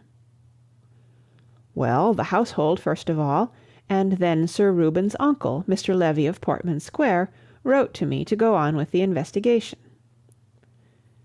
"And now Lady Levy has confirmed those instructions?" "Certainly," said Parker in some surprise. Sir Julian was silent for a little time. "I'm afraid I was the first person to put the idea into Suggs' head," said Parker, rather penitently. "When Sir Reuben disappeared, my first step, almost, was to hunt up all the street accidents and suicides and so on that had turned up during the day, and I went down to see this Battersea Park body as a matter of routine. Of course I saw that the thing was ridiculous as soon as I got there, but Sugg froze on to the idea, and it's true there was a good deal of resemblance between the dead man and the portraits I've seen of Sir Reuben." "A strong superficial likeness," said Sir Julian. "The upper part of the face is not an uncommon type, and as Sir Reuben wore a heavy beard and there was no opportunity of comparing the mouths and chins, I can understand the idea occurring to anybody, but only to be dismissed at once. I am sorry," he added, "as the whole matter has been painful to Lady Levy. You may know, Mr. Parker, that I am an old, though I should not call myself an intimate, friend of the Levys." I understood something of the sort. Yes, when I was a young man in short, Mr. Parker, I hoped once to marry Lady Levy." Mr. Parker gave the usual sympathetic groan. "I have never married, as you know," pursued Sir Julian. "We have remained good friends. I have always done what I could to spare her pain." "Believe me, Sir Julian," said Parker, "that I sympathize very much with you and with Lady Levy, and that I did all I could to disabuse Inspector Sugg of this notion. Unhappily, the coincidence of Sir Reuben's being seen that evening in the Battersea Park Road—" "Ah, yes," said Sir Julian. "Dear me, here we are at home. Perhaps you would come in for a moment, Mr. Parker, and have tea, or a whisky and soda or something." Parker promptly accepted this invitation, feeling that there were other things to be said. The two men stepped into a square, finely furnished hall, with a fireplace on the same side as the door, and a staircase opposite. The dining-room door stood open on their right, and as Sir Julian rang the bell, a manservant appeared at the far end of the hall. "What will you take?" asked the doctor. "After that dreadfully cold place," said Parker, "what I really want is gallons of hot tea, if you, as a nerve specialist, can bear the thought of it." "Provided you allow a judicious blend of China with it," replied Sir Julian in the same tone, "I have no objection to make. Tea in the library at once," he added to the servant, and led the way upstairs. "I don't use the downstairs rooms much, except the dining-room," he explained as he ushered his guest into a small but cheerful library on the first floor. "This room leads out of my bedroom and is more convenient. I only live part of my time here, but it's very handy for my research work at the hospital. That's what I do there, mostly. It's a fatal thing for a theorist, Mr. Parker, to let the practical work get behindhand. Dissection is the basis of all good theory and all correct diagnosis. One must keep one's hand and eye in training. This place is far more important to me than Harley Street, and some day I shall abandon my consulting practice altogether and settle down here to cut up my subjects and write my books in peace. So many things in this life are a waste of time, Mr. Parker." Mr. Parker assented to this.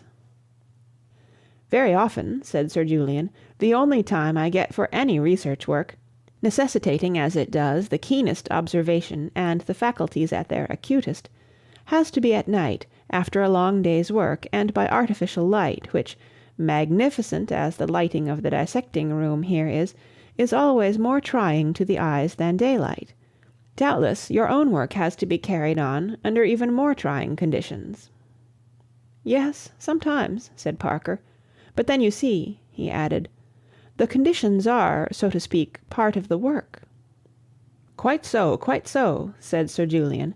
"You mean that the burglar, for example, does not demonstrate his methods in the light of day, or plant the perfect footmark in the middle of a damp patch of sand for you to analyze." "Not as a rule," said the detective. "But I have no doubt many of your diseases work quite as insidiously as any burglar." They do," said Sir Julian, laughing. "And it is my pride, as it is yours, to track them down for the good of society. The neuroses, you know, are particularly clever criminals. They break out into as many disguises as—" "As Leon Kestrel, the master mummer," suggested Parker, who read railway stall detective stories on the principle of the busman's holiday. "No doubt," said Sir Julian, who did not, "and they cover up their tracks wonderfully. But when you can really investigate, Mr. Parker, and break up the dead, or, for preference, the living body with the scalpel, you always find the footmarks, the little trail of ruin or disorder left by madness or disease or drink or any other similar pest. But the difficulty is to trace them back merely by observing the surface symptoms, the hysteria, crime, religion, fear, shyness, conscience, or whatever it may be.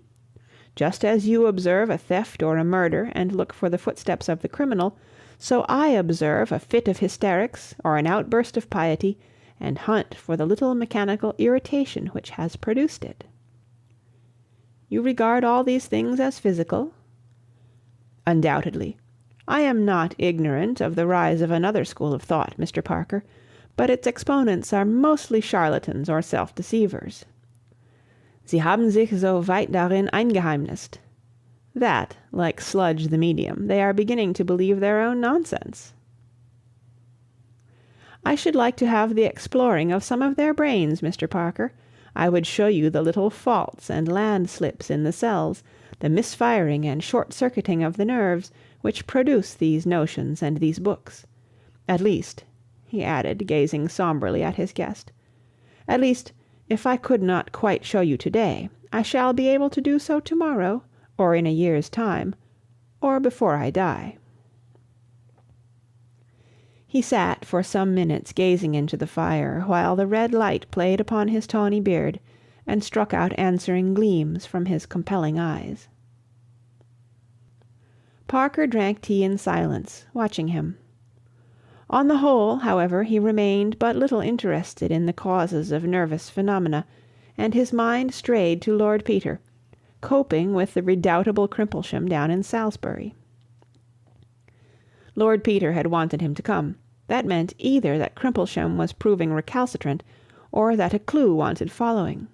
But Bunter had said that tomorrow would do, and it was just as well. After all, the Battersea affair was not Parker's case. He had already wasted valuable time attending an inconclusive inquest, and he really ought to get on with his legitimate work. There was still Levy's secretary to see, and the little matter of the Peruvian oil to be looked into. He looked at his watch. "I am very much afraid, if you will excuse me," he murmured. Sir Julian came back with a start to the consideration of actuality. "Your work calls you?" he said, smiling. "Well, I can understand that. I won't keep you, but I wanted to say something to you in connection with your present inquiry, only I hardly like—" Parker sat down again and banished every indication of hurry from his face and attitude. "I shall be very grateful for any help you can give me," he said. "I'm afraid it's more in the nature of hindrance," said Sir Julian with a short laugh. "It's a case of destroying a clue for you, and a breach of professional confidence on my side. But since, accidentally, a certain amount has come out, perhaps the whole had better do so." Mr. Parker made the encouraging noise which, among laymen, supplies the place of the priest's insinuating, "Yes, my son?" "Sir Reuben Levy's visit on Monday night was to me," said Sir Julian. "Yes," said Mr. Parker, without expression. "He found cause for certain grave suspicions concerning his health," said Sir Julian, slowly, as though weighing how much he could in honour disclose to a stranger. "He came to me, in preference to his own medical man, as he was particularly anxious that the matter should be kept from his wife. As I told you, he knew me fairly well, and Lady Levy had consulted me about a nervous disorder in the summer." "Did he make an appointment with you?" asked Parker. "I beg your pardon?" said the other absently. "Did he make an appointment?" "An appointment? Oh, no. He turned up suddenly in the evening after dinner when I wasn't expecting him. I took him up here and examined him, and he left me somewhere about 10 o'clock, I should think." "May I ask what was the result of your examination?" "Why do you want to know?" "It might illuminate, well, conjecture as to his subsequent conduct," said Parker cautiously. This story seemed to have little coherence with the rest of the business, and he wondered whether coincidence was alone responsible for Sir Reuben's disappearance on the same night that he visited the doctor. "I see," said Sir Julian. "Yes. Well, I will tell you in confidence that I saw grave grounds of suspicion, but as yet no absolute certainty of mischief." "Thank you. Sir Reuben left you at 10 o'clock?" "Then, or thereabouts. I did not at first mention the matter, as it was so very much Sir Reuben's wish to keep his visit to me secret, and there was no question of accident in the street or anything of that kind, since he reached home safely at midnight." "Quite so," said Parker. "It would have been, and is, a breach of confidence," said Sir Julian. "And I only tell you now because Sir Reuben was accidentally seen, and because I would rather tell you in private than have you ferreting round here and questioning my servants, Mr. Parker. You will excuse my frankness." "Certainly," said Parker. "I hold no brief for the pleasantness of my profession, Sir Julian. I am very much obliged to you for telling me this. I might otherwise have wasted valuable time following up a false trail." "I am sure I need not ask you, in your turn, to respect this confidence," said the doctor. "To publish the matter abroad could only harm Sir Reuben and pain his wife, besides placing me in no favourable light with my patients." "I promise to keep the thing to myself," said Parker, "except, of course," he added hastily, "that I must inform my colleague." "You have a colleague in the case?" "I have." "What sort of person is he?" "He will be perfectly discreet, Sir Julian." "Is he a police officer?" "You need not be afraid of your confidence getting into the records at Scotland Yard." "I see that you know how to be discreet, Mr. Parker." "We also have our professional etiquette, Sir Julian." On returning to Great Ormond Street, Mr. Parker found a wire awaiting him, which said, "Do not trouble to come. All well. Returning tomorrow. Wimsey." End of chapter 6. Chapter 7. On returning to the flat just before lunchtime on the following morning, after a few confirmatory researches in Balham and the neighbourhood of Victoria Station, Lord Peter was greeted at the door by Mr. Bunter, who had gone straight home from Waterloo, with a telephone message and a severe and nursemaid-like eye. "Lady Swaffham rang up, my lord, and said she hoped your lordship had not forgotten you were lunching with her." "I have forgotten, Bunter, and I mean to forget. I trust you told her I had succumbed to lethargic encephalitis suddenly, no flowers by request." "Lady Swaffham said, my lord, she was counting on you. She met the Duchess of Denver yesterday." "If my sister-in-law's there, I won't go, that's flat," said Lord Peter. "I beg your pardon, my lord, the elder Duchess." "What's she doing in town?" "I imagine she came up for the inquest, my lord." "Oh, yes, we missed that, Bunter." "Yes, my lord. Her Grace is lunching with Lady Swaffham." "Bunter, I can't, really. Say I'm in bed with whooping cough, and ask my mother to come round after lunch." "Very well, my lord. Mrs. Tommy Frail will be at Lady Swaffham's, my lord, and Mr. Milligan." "Mr. who?" "Mr. John P. Milligan, my lord, and—" "Good God, Bunter, why didn't you say so before? Have I time to get there before he does? All right, I'm off. With a taxi I can just—" "Not in those trousers, my lord," said Mr. Bunter, blocking the way to the door with deferential firmness. "Oh, Bunter," pleaded his lordship, "do let me, just this once. You don't know how important it is." "Not on any account, my lord. It would be as much as my place is worth." "The trousers are all right, Bunter." "Not for Lady Swaffham's, my lord. Besides, your lordship forgets the man that ran against you with a milk-can at Salisbury." And Mr. Bunter laid an accusing finger on a slight stain of grease showing across the light cloth. "I wish to God I'd never let you grow into a privileged family retainer, Bunter," said Lord Peter bitterly, dashing his walking-stick into the umbrella-stand. "You've no conception of the mistakes my mother may be making." Mr. Bunter smiled grimly and led his victim away. When an immaculate Lord Peter was ushered, rather late for lunch, into Lady Swaffham's drawing-room, the Dowager Duchess of Denver was seated on a sofa, plunged in intimate conversation with Mr. John P. Milligan of Chicago. "I'm very pleased to meet you, Duchess," had been that financier's opening remark, "to thank you for your exceedingly kind invitation. I assure you it's a compliment I deeply appreciate." The Duchess beamed at him, while conducting a rapid rally of all her intellectual forces. "Do come and sit down and talk to me, Mr. Milligan," she said. I do so love talking to you great businessmen. Let me see. Is it a railway king you are, or something about Puss in the Corner? At least, I don't mean that exactly, but that game one used to play with cards, all about wheat and oats. And there was a bull and a bear, too. Or was it a horse? No, a bear, because I remember one always had to try and get rid of it, and it used to get so dreadfully crumpled and torn, poor thing, always being handed about. One got to recognize it. And then one had to buy a new pack.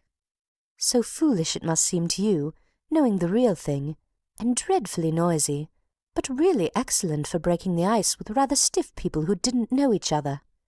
I'm quite sorry it's gone out. Mr. Milligan sat down.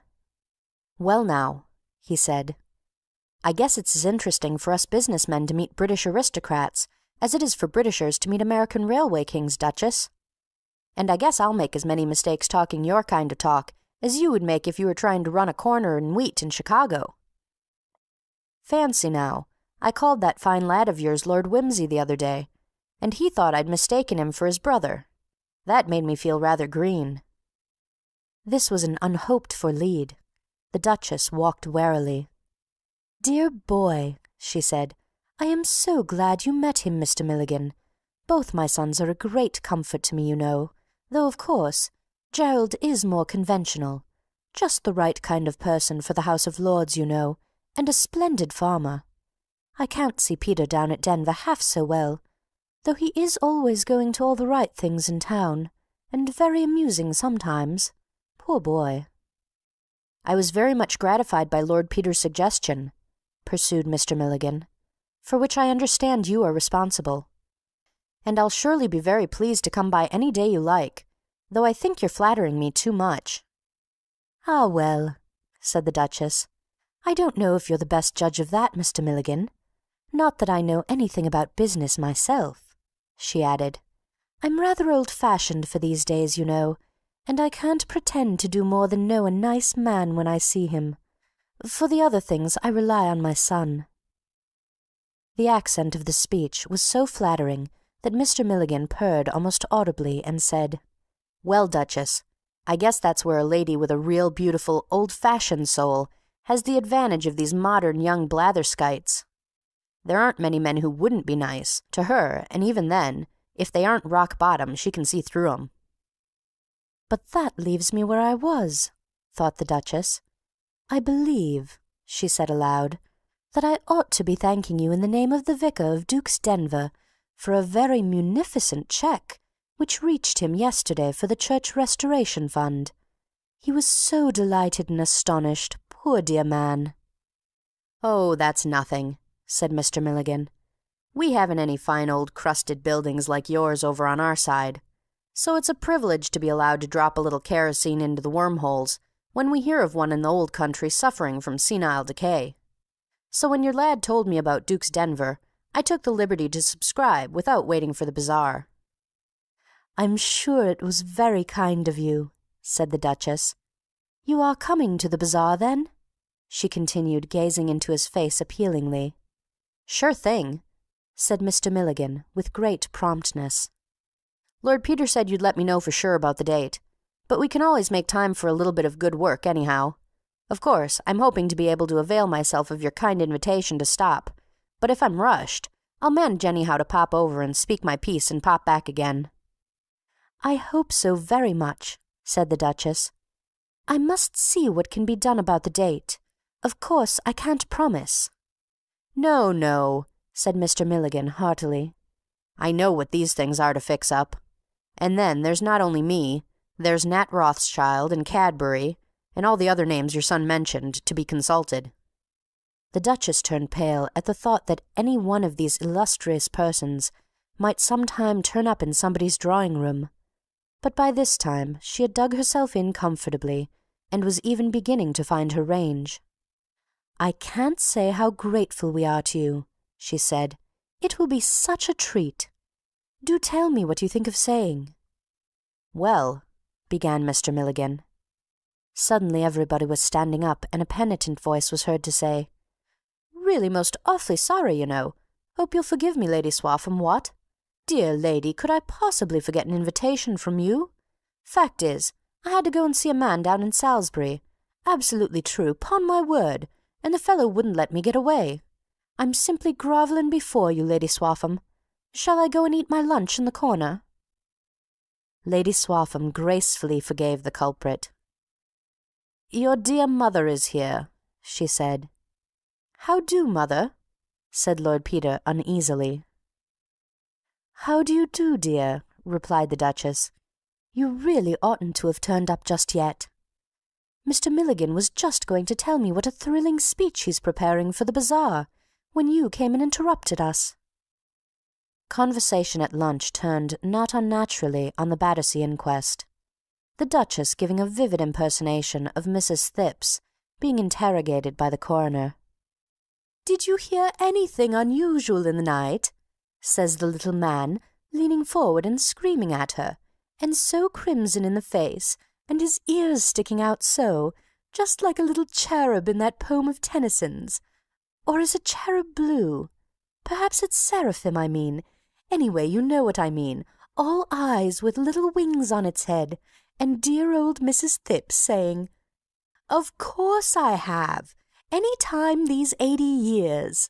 And such a sensation in the court till they found out she thought he'd said, 'Do you sleep without a light?'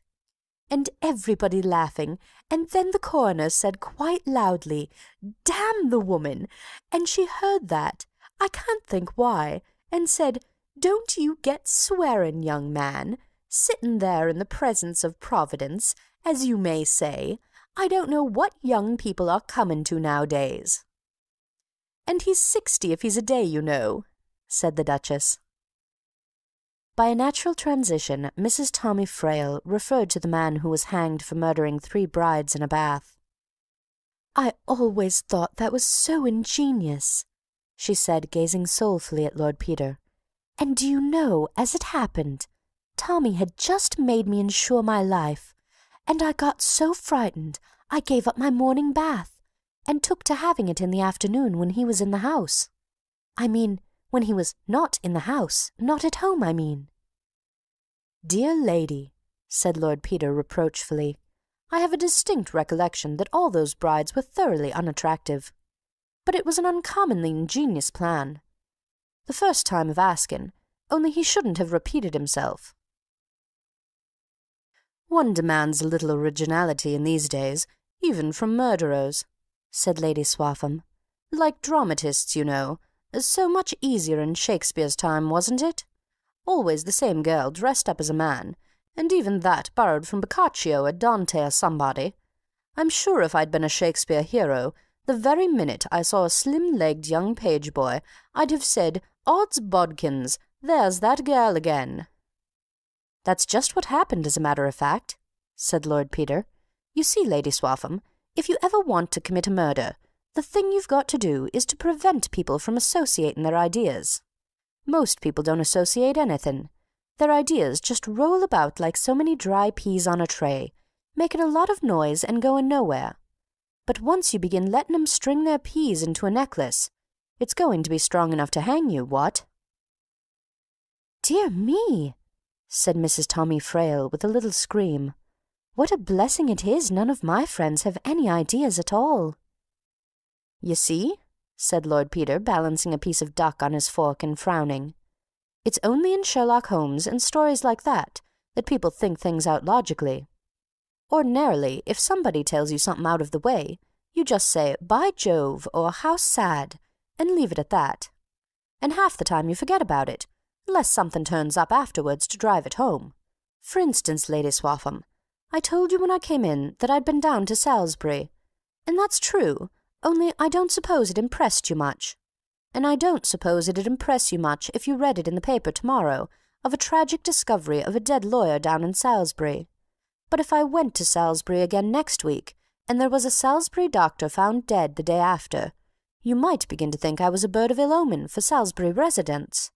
And if I went there again the week after, and you heard next day that the See of Salisbury had fallen vacant suddenly, you might begin to wonder what took me to Salisbury, and why I'd never mentioned before that I had friends down there, don't you see? And you might think of going down to Salisbury yourself and asking all kinds of people if they happened to see a young man in plum-coloured socks hanging round the bishop's palace." "I dare say I should," said Lady Swaffham. "Quite. And if you found that the lawyer and the doctor had once upon a time been in business at the Poggleton-on-the-Marsh when the bishop had been vicar there, you'd begin to remember you'd once heard of me paying a visit to Poggleton-on-the-Marsh a long time ago, and you'd begin to look up the parish registers there and discover I'd been married under an assumed name by the vicar to the widow of a wealthy farmer who died suddenly of parentitis, as certified by the doctor, after the lawyer had made a will leaving me all her money. And then you might begin to think I have very good reasons for getting rid of such promising blackmailers as the lawyer, the doctor, and the bishop. Only if I hadn't started an association in your mind by getting rid of 'em all in the same place, you'd never have thought of going to Poggleton-on-the-Marsh, and you wouldn't even have remembered I'd ever been there." "Were you ever there, Lord Peter?" enquired Mrs. Tommy anxiously. "I don't think so," said Lord Peter. "The name threads no beads in my mind, but it might any day, you know." "But if you were investigating a crime," said Lady Swaffham, "you'd have to begin by the usual things, I suppose. Finding out what the person had been doing, and who'd been to call, and looking for a motive, wouldn't you?" "Oh, yes," said Lord Peter, "but most of us have such dozens of motives for murdering all sorts of inoffensive people. There's lots of people I'd like to murder, wouldn't you?" "Heaps," said Lady Swaffham. "There's that dreadful— Perhaps I'd better not say it, though, for fear you should remember it later on." "Well, I wouldn't if I were you," said Peter amiably. "You never know. It'd be beastly awkward if the person died suddenly tomorrow." "The difficulty with this Battersea case, I guess," said Mr. Milligan, "is that nobody seems to have any associations with the gentleman in the bath." "So hard on poor Inspector Sugg," said the Duchess. "I quite felt for the man, having to stand up there and answer a lot of questions when he had nothing at all to say." Lord Peter applied himself to the duck, having got a little behindhand. Presently he heard somebody ask the Duchess if she had seen Lady Levy. "She is in great distress," said the woman who had spoken, a Mrs. Freemantle, "though she clings to the hope that he will turn up. I suppose you knew him, Mr. Milligan? Know him, I should say, for I hope he's still alive somewhere." Mrs. Freemantle was the wife of an eminent railway director, and celebrated for her ignorance of the world of finance. Her faux pas in this connection enlivened the tea-parties of city men's wives. "Well, I've dined with him," said Mr. Milligan good-naturedly. "I think he and I have done our best to ruin each other, Mrs. Freemantle. If this were the States," he added, "I'd be much inclined to suspect myself of having put Sir Reuben in a safe place. But we can't do business that way in your old country, no ma'am." "It must be exciting work doing business in America," said Lord Peter. "It is," said Mr. Milligan. "I guess my brothers are having a good time there now. I'll be joining them again before long, as soon as I've fixed up a little bit of work for them on this side." "Well, you mustn't go till after my bazaar," said the Duchess. Lord Peter spent the afternoon in a vain hunt for Mr. Parker. He ran him down eventually after dinner in Great Ormond Street. Parker was sitting in an elderly but affectionate armchair, with his feet on the mantelpiece, relaxing his mind with a modern commentary on the Epistle to the Galatians.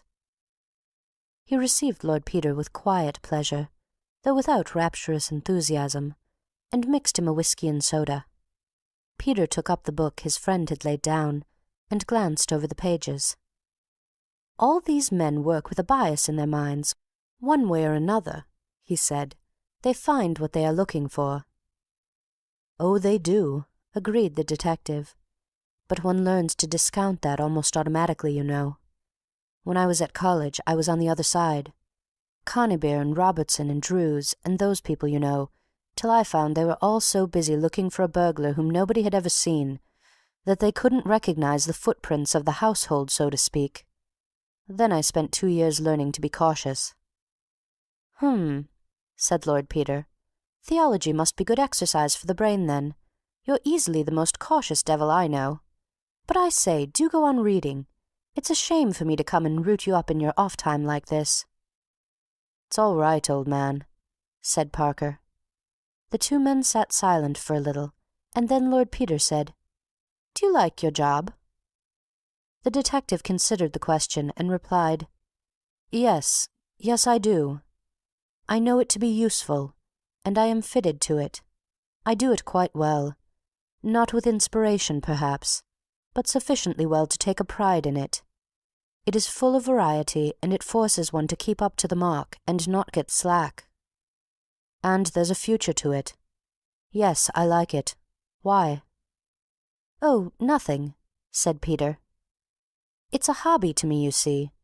I took it up when the bottom of things was rather knocked out for me, because it was so damned exciting, and the worst of it is, I enjoy it, up to a point. If it was all on paper, I'd enjoy every bit of it. I love the beginning of a job, when one doesn't know any of the people and it's just exciting and amusing.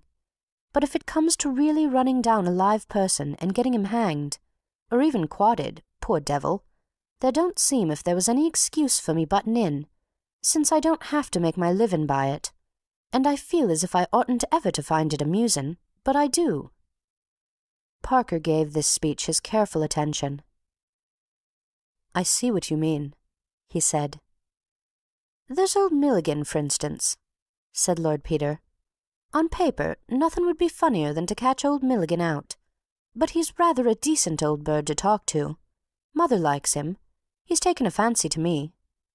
It's awfully entertainin' going and pumping him with stuff about a bazaar for church expenses, but when he's so jolly pleased about it and that, I feel a worm. S'pose old Milligan has cut Levy's throat and plugged him into the Thames. It ain't my business." "It's as much yours as anybody's," said Parker. "It's no better to do it for money than to do it for nothing." "Yes, it is," said Peter stubbornly. "Having to live is the only excuse there is for doing that kind of thing."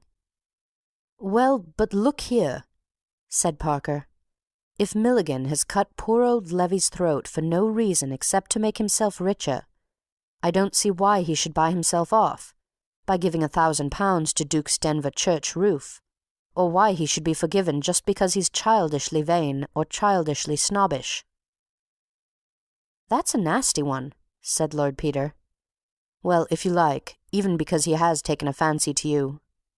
"No, but—" "Look here, Wimsey. Do you think he has murdered Levy?" "Well, he may have." "But do you think he has?" "I don't want to think so." "Because he has taken a fancy to you?" "Well, that biases me, of course." "I dare say it's quite a legitimate bias. You don't think a callous murderer would be likely to take a fancy to you?" "Well, besides, I've rather taken a fancy to him."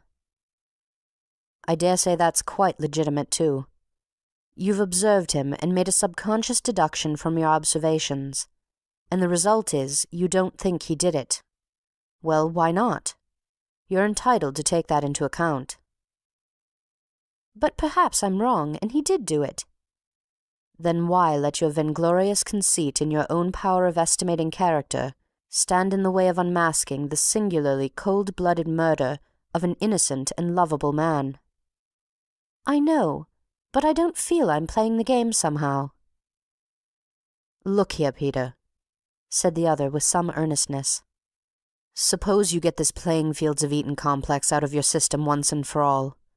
There doesn't seem to be much doubt that something unpleasant has happened to Sir Reuben Levy. Call it murder to strengthen the argument. If Sir Reuben has been murdered, is it a game? And is it fair to treat it as a game?" "That's what I'm ashamed of, really," said Lord Peter. "It is a game to me, to begin with, and I go on cheerfully. And then I suddenly see that somebody is going to be hurt, and I want to get out of it." Yes, I know," said the detective. "But that's because you're thinking about your attitude. You want to be consistent.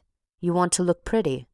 You want to swagger debonairly through a comedy of puppets, or else stalk magnificently through a tragedy of human sorrows and things. But that's childish. if you've any duty to society in the way of finding out the truth about murders, you must do it in any attitude that comes handy. You want to be elegant and detached? That's all right, if you find the truth out that way, but it hasn't any value in itself, you know. You want to look dignified and consistent. What's that got to do with it? You want to hunt down a murderer for the sport of the thing and then shake hands with him and say, "Well played, hard luck. You shall have your revenge tomorrow." Well, you can't do it like that. Life's not a football match. You want to be a sportsman. You can't be a sportsman. You're a responsible person. "I don't think you ought to read so much theology," said Lord Peter. "It has a brutalizing influence." He got up and paced about the room, looking idly over the bookshelves. Then he sat down again, filled and lit his pipe, and said, "Well, I'd better tell you about the ferocious and hardened Crimplesham." He detailed his visit to Salisbury. Once assured of his bona fides, Mr. Crimplesham had given him the fullest details of his visit to town. "And I've substantiated it all," groaned Lord Peter. "And unless he's corrupted half Balham, there's no chance he spent the night there. And the afternoon was really spent with the bank people, and half the residents of Salisbury seem to have seen him off on Monday before lunch. And nobody but his own family or young Wicks seems to have anything to gain by his death. And even if young Wicks wanted to make away with him, it's rather far-fetched to go and murder an unknown man in Thipps's place in order to stick Crimplesham's eyeglasses on his nose." "Where was young Wicks on Monday?" asked Parker. "At a dance given by the precentor," said Lord Peter wildly. "David, his name is David, dancing before the Ark of the Lord in the face of the whole cathedral close." There was a pause. "Tell me about the inquest," said Wimsey. Parker obliged with a summary of the evidence. "Do you believe the body could have been concealed in the flat after all?" he asked. "I know we looked, but I suppose we might have missed something." "We might, but Sugg looked as well." "Sugg?" "You do Sugg an injustice," said Lord Peter. "If there had been any signs of Thipps's complicity in the crime, Sugg would have found them." "Why?" "Why? Because he was looking for them. He's like your commentators on Galatians. He thinks that either Thipps or Gladys Horrocks or Gladys Horrocks's young man did it.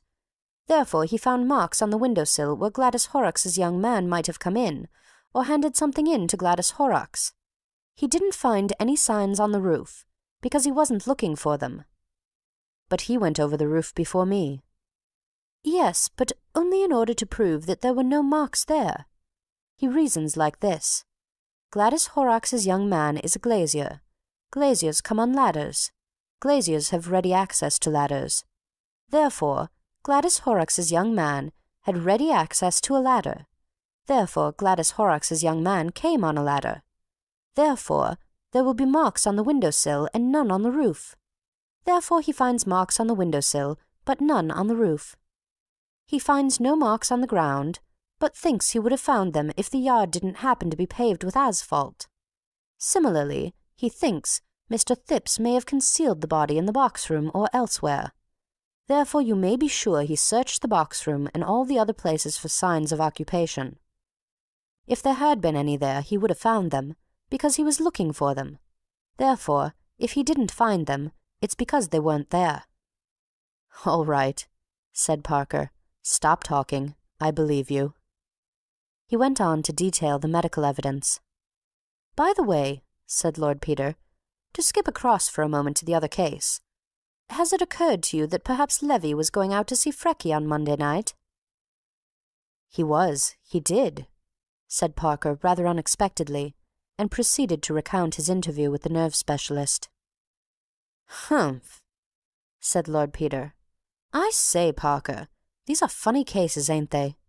Every line of inquiry seems to peter out. It's awfully exciting up to a point, you know, and then nothing comes of it. It's like rivers getting lost in the sand."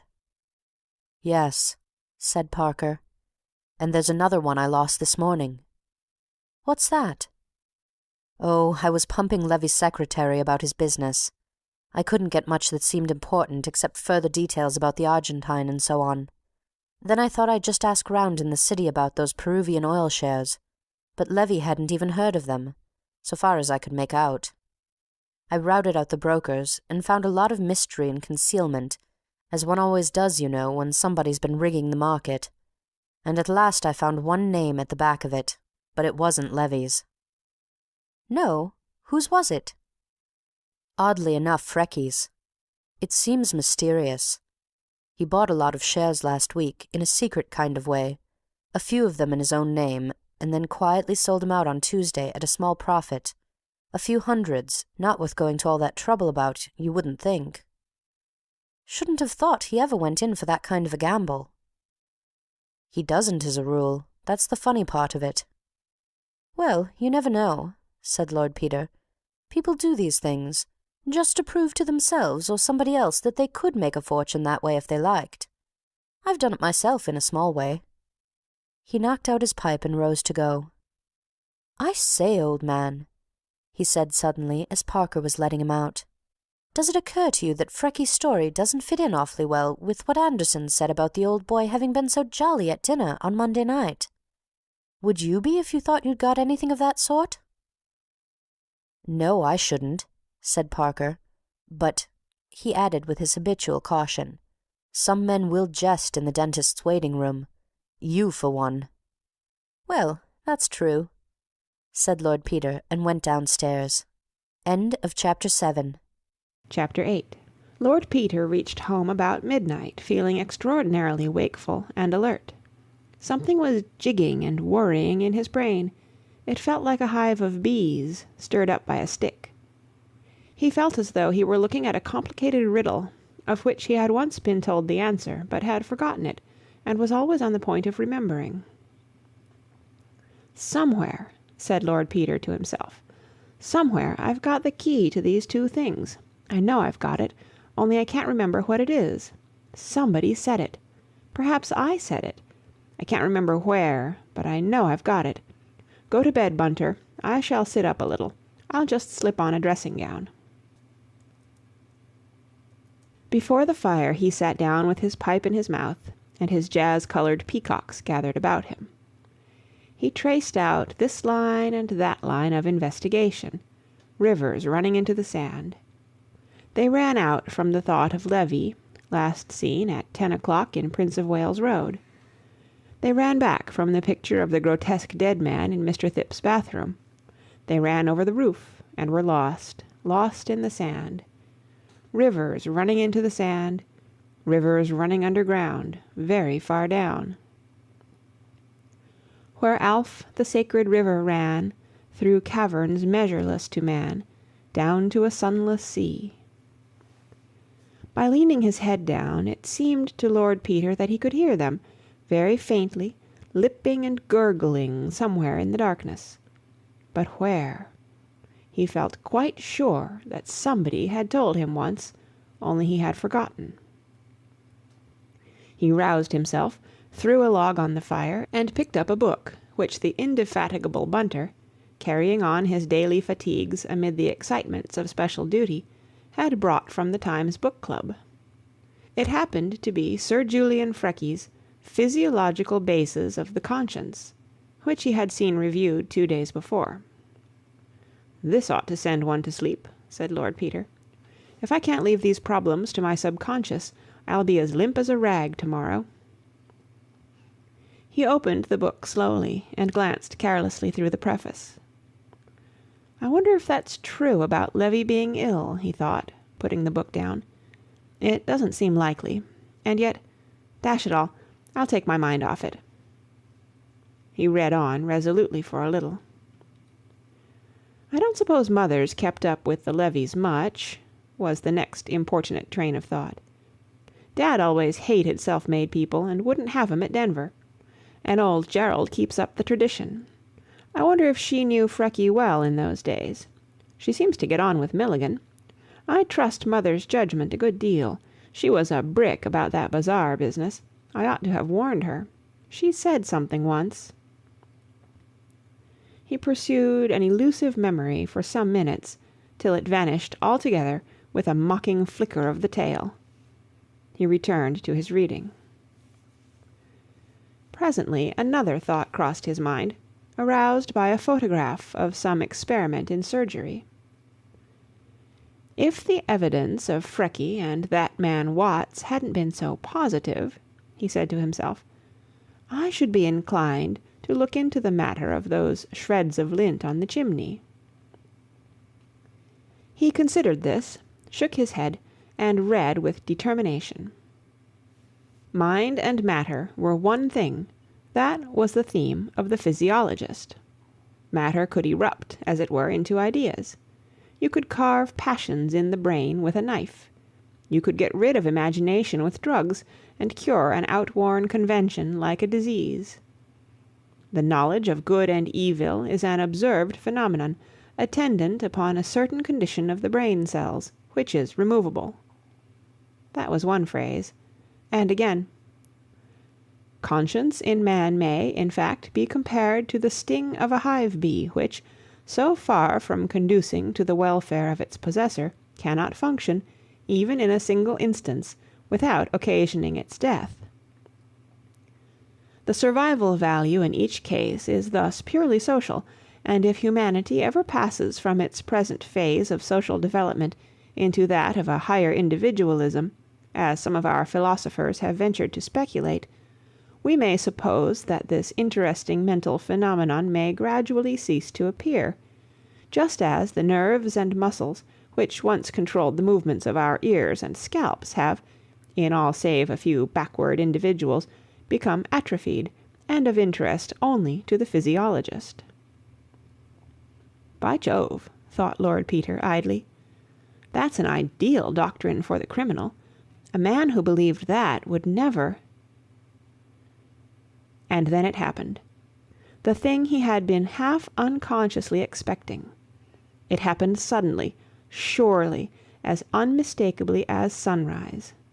He remembered, not one thing, nor another thing, nor a logical succession of things, but everything.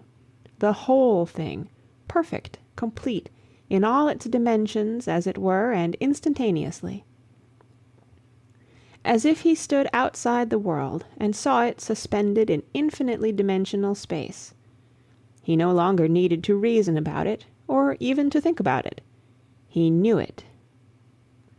There is a game in which one is presented with a jumble of letters and is required to make a word out of them, as thus: COSSSSRI.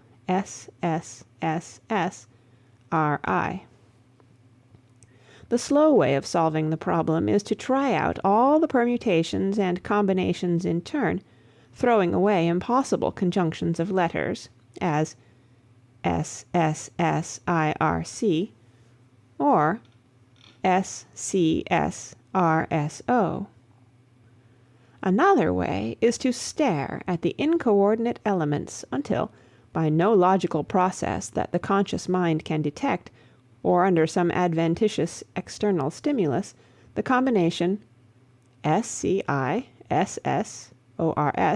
scissors, presents itself with calm certainty. After that, one does not even need to arrange the letters in order. The thing is done. Even so, the scattered elements of two grotesque conundrums, flung higgledy-piggledy into Lord Peter's mind, resolved themselves, unquestioned henceforward. A bump on the roof of the end house. Levy in a welter of cold rain talking to a prostitute in the Battersea Park Road. A single ruddy hair. Lint bandages. Inspector Sugg calling the great surgeon from the dissecting room of the hospital. Lady Levy with a nervous attack. The smell of carbolic soap.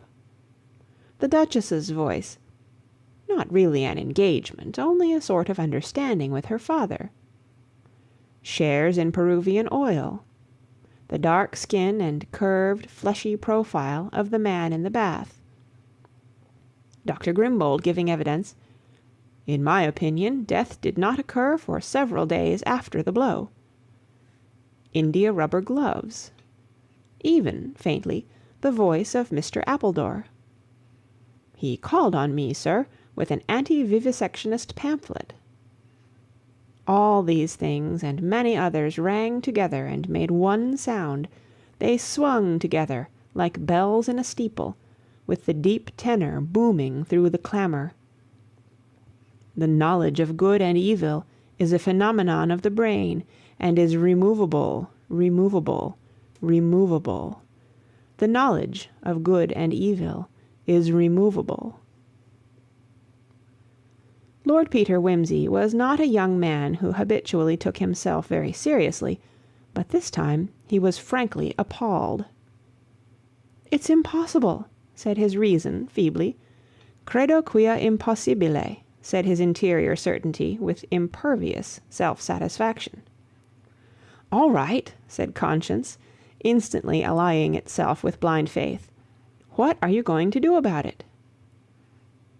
Lord Peter got up and paced the room. "Good Lord," he said. "Good Lord." He took down Who's Who from the little shelf over the telephone and sought comfort in its pages. Frecky, Sir Julian. Knight, created 1916. GCVO, created 1919. KCVO, 1917. KCB, 1918. MD, FRCP, FRCS, Doctor en Médecine, Paris, Doctor of Science, Cambridge, Knight of Grace of the Order of St. John of Jerusalem, Consulting Surgeon of St. Luke's Hospital, Battersea. Born, Grillingham, 16th of March, 1872. Only son of Edward Curzon Frecky, Esquire, of Grill Court, Grillingham. Educated, Harrow and Trinity College, Cambridge.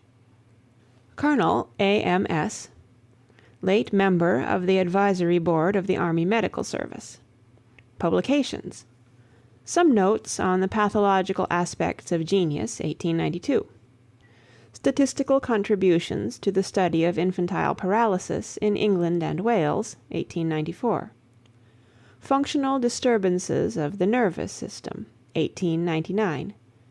Cerebro-Spinal Diseases, 1904. The Borderland of Insanity, 1906. An Examination into the Treatment of Pauper Lunacy in the United Kingdom, 1906. Modern Developments in Psychotherapy, a Criticism, 1910. Criminal Lunacy, 1914. The Application of Psychotherapy to the Treatment of Shell Shock, 1917. An answer to Professor Freud, with a description of some experiments carried out at the base hospital at Amiens, 1919.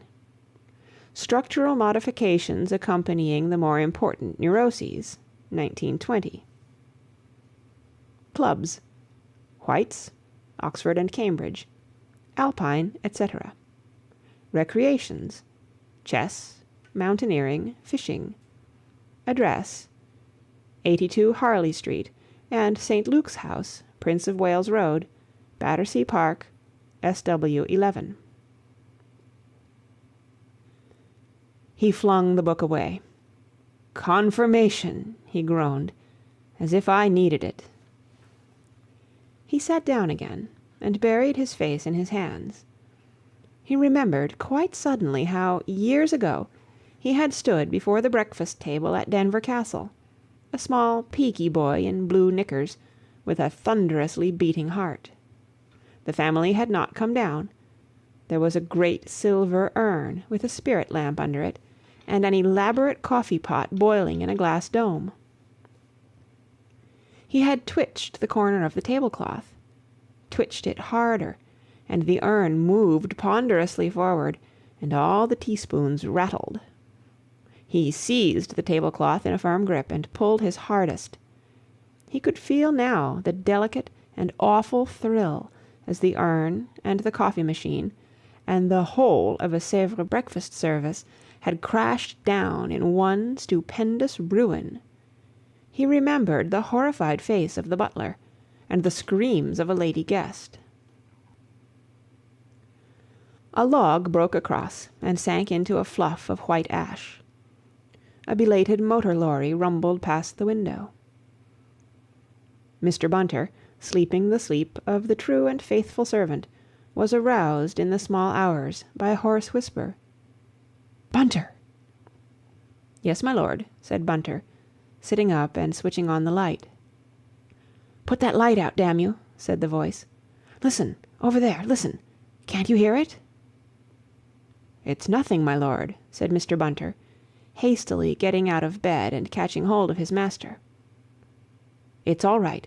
You get to bed quick, and I'll fetch you a drop of bromide. Why, you're all shivering. You've been sitting up too late." "Hush! No, no, it's the water," said Lord Peter, with chattering teeth. "It's up to their waists down there, poor devils.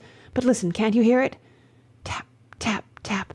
They're mining us, but I don't know where. I can't hear. I can't. Listen, you. There it is again. We must find it. We must stop it. Listen. Oh, my God, I can't hear. I can't hear anything for the noise of the guns. Can't they stop the guns?" "Oh, dear," said Mr. Bunter to himself. "No, no, it's all right, Major. Don't you worry." "But I hear it," protested Peter. "So do I," said Mr. Bunter stoutly. "Very good hearing, too, my lord. That's our own sappers at work in the communication trench. Don't you fret about that, sir." Lord Peter grasped his wrist with a feverish hand. "Our own sappers?" he said. "Sure of that?" "Certain of it," said Mr. Bunter cheerfully. "They'll bring down the tower," said Lord Peter. "To be sure they will," said Mr. Bunter. "And very nice, too. You just come and lay down a bit, sir. They've come to take over this section." "You're sure it's safe to leave it?" said Lord Peter. "Safe as houses, sir," said Mr. Bunter, tucking his master's arm under his, and walking him off to his bedroom. Lord Peter allowed himself to be dosed and put to bed without further resistance. Mr. Bunter, looking singularly un-Bunter-like in striped pyjamas, with his stiff black hair ruffled about his head, sat grimly watching the younger man's sharp cheekbones and the purple stains under his eyes. "Thought we'd had the last of these attacks," he said. "Been overdoing of himself. Asleep?" He peered at him anxiously. An affectionate note crept into his voice. "Bloody little fool," said Sergeant Bunter. End of chapter 8. Chapter 9. Mr. Parker, summoned the next morning to 110 Piccadilly, arrived to find the Dowager Duchess in possession. She greeted him charmingly. "I am going to take this silly boy down to Denver for the week-end," she said, indicating Peter, who was writing and only acknowledged his friend's entrance with a brief nod. "He's been doing too much, running about to Salisbury and places, and up till all hours of the night. You really shouldn't encourage him, Mr. Parker. It's very naughty of you. Waking poor Bunter up in the middle of the night with scares about Germans. As if that wasn't all over years ago. And he hasn't had an attack for ages. But there. Nerves are such funny things, and Peter always did have nightmares when he was quite a little boy. Though very often, of course, it was only a little pill he wanted. But he was so dreadfully bad in 1918, you know, and I suppose we can't expect to forget all about a great war in a year or two. And really, I ought to be very thankful with both my boys safe. Still, I think a little peace and quiet at Denver won't do him any harm." "Sorry you've been having a bad turn, old man," said Parker, vaguely sympathetic. "You're looking a bit seedy." "Charles," said Peter in a voice entirely void of expression, "I am going away for a couple of days, because I can be of no use to you in London. What has got to be done for the moment can be much better done by you than by me. I want you to take this." He folded up his writing and placed it in an envelope. "To Scotland Yard immediately, and get it sent out to all the workhouses, infirmaries, police stations, YMCAs, and so on in London. It is a description of Thipps's corpse as he was before he was shaved and cleaned up. I want to know whether any man answering to that description has been taken in anywhere, alive or dead, during the last fortnight. You will see Sir Andrew Mackenzie personally, and get the paper sent out at once by his authority. You will tell him that you have solved the problems of the Levy murder and the Battersea mystery." Mr. Parker made an astonished noise to which his friend paid no attention. "And you will ask him to have men in readiness with a warrant to arrest a very dangerous and important criminal at any moment, on your information. When the replies to this paper come in, you will search for any mention of St. Luke's Hospital, or of any person connected with St. Luke's Hospital, and you will send for me at once. Meanwhile, you will scrape acquaintance, I don't care how, with one of the students at St. Luke's. Don't march in there blowing about murderers and police warrants, or you may find yourself in Queer Street. I shall come up to town as soon as I hear from you, and I shall expect to find nice, ingenious Sawbones here to meet me." He grinned faintly. "Do you mean you've got to the bottom of this thing?" asked Parker. "Yes. I may be wrong. I hope I am, but I know I'm not." "You won't tell me?" "Do you know," said Peter, "honestly, I'd rather not. I say I may be wrong, and I'd feel as if I'd libelled the Archbishop of Canterbury." "Well, tell me, is it one mystery or two?" "One." "You talked of the Levy murder. Is Levy dead?" "God, yes," said Peter with a strong shudder. The Duchess looked up from where she was reading the Tatler. "Peter," she said, "is that your ague coming on again? Whatever you two are chattering about, you'd better stop at once if it excites you. Besides, it's about time to be off." "All right, Mother," said Peter. He turned to Bunter, standing respectfully in the door with an overcoat and suitcase. "You understand what you have to do, don't you?" he said. "Perfectly. Thank you, my lord. The car is just arriving, your grace." "With Mrs. Thipps inside it," said the Duchess. "She'll be delighted to see you again, Peter. You remind her so of Mr. Thipps. Good morning, Bunter." "Good morning, your grace." Parker accompanied them downstairs. When they had gone, he looked blankly at the paper in his hand. Then, remembering that it was Saturday and there was need for haste, he hailed a taxi. "Scotland Yard!" he cried. Tuesday morning saw Lord Peter and a man in a velveteen jacket swishing merrily through 7 acres of turnip tops streaked yellow with early frosts. A little way ahead, a sinuous undercurrent of excitement among the leaves proclaimed the unseen, yet ever near presence of one of the Duke of Denver's setter pups. Presently, a partridge flew up with a noise like a police rattle, and Lord Peter accounted for it very creditably for a man who, a few nights before, had been listening to imaginary German sappers. The setter bounded foolishly through the turnips, and fetched back the dead bird. "Good dog," said Lord Peter. Encouraged by this, the dog gave a sudden ridiculous gambol and barked, its ear tossed inside out over its head. "Heel!" said the man in velveteen violently. The animal sidled up, ashamed.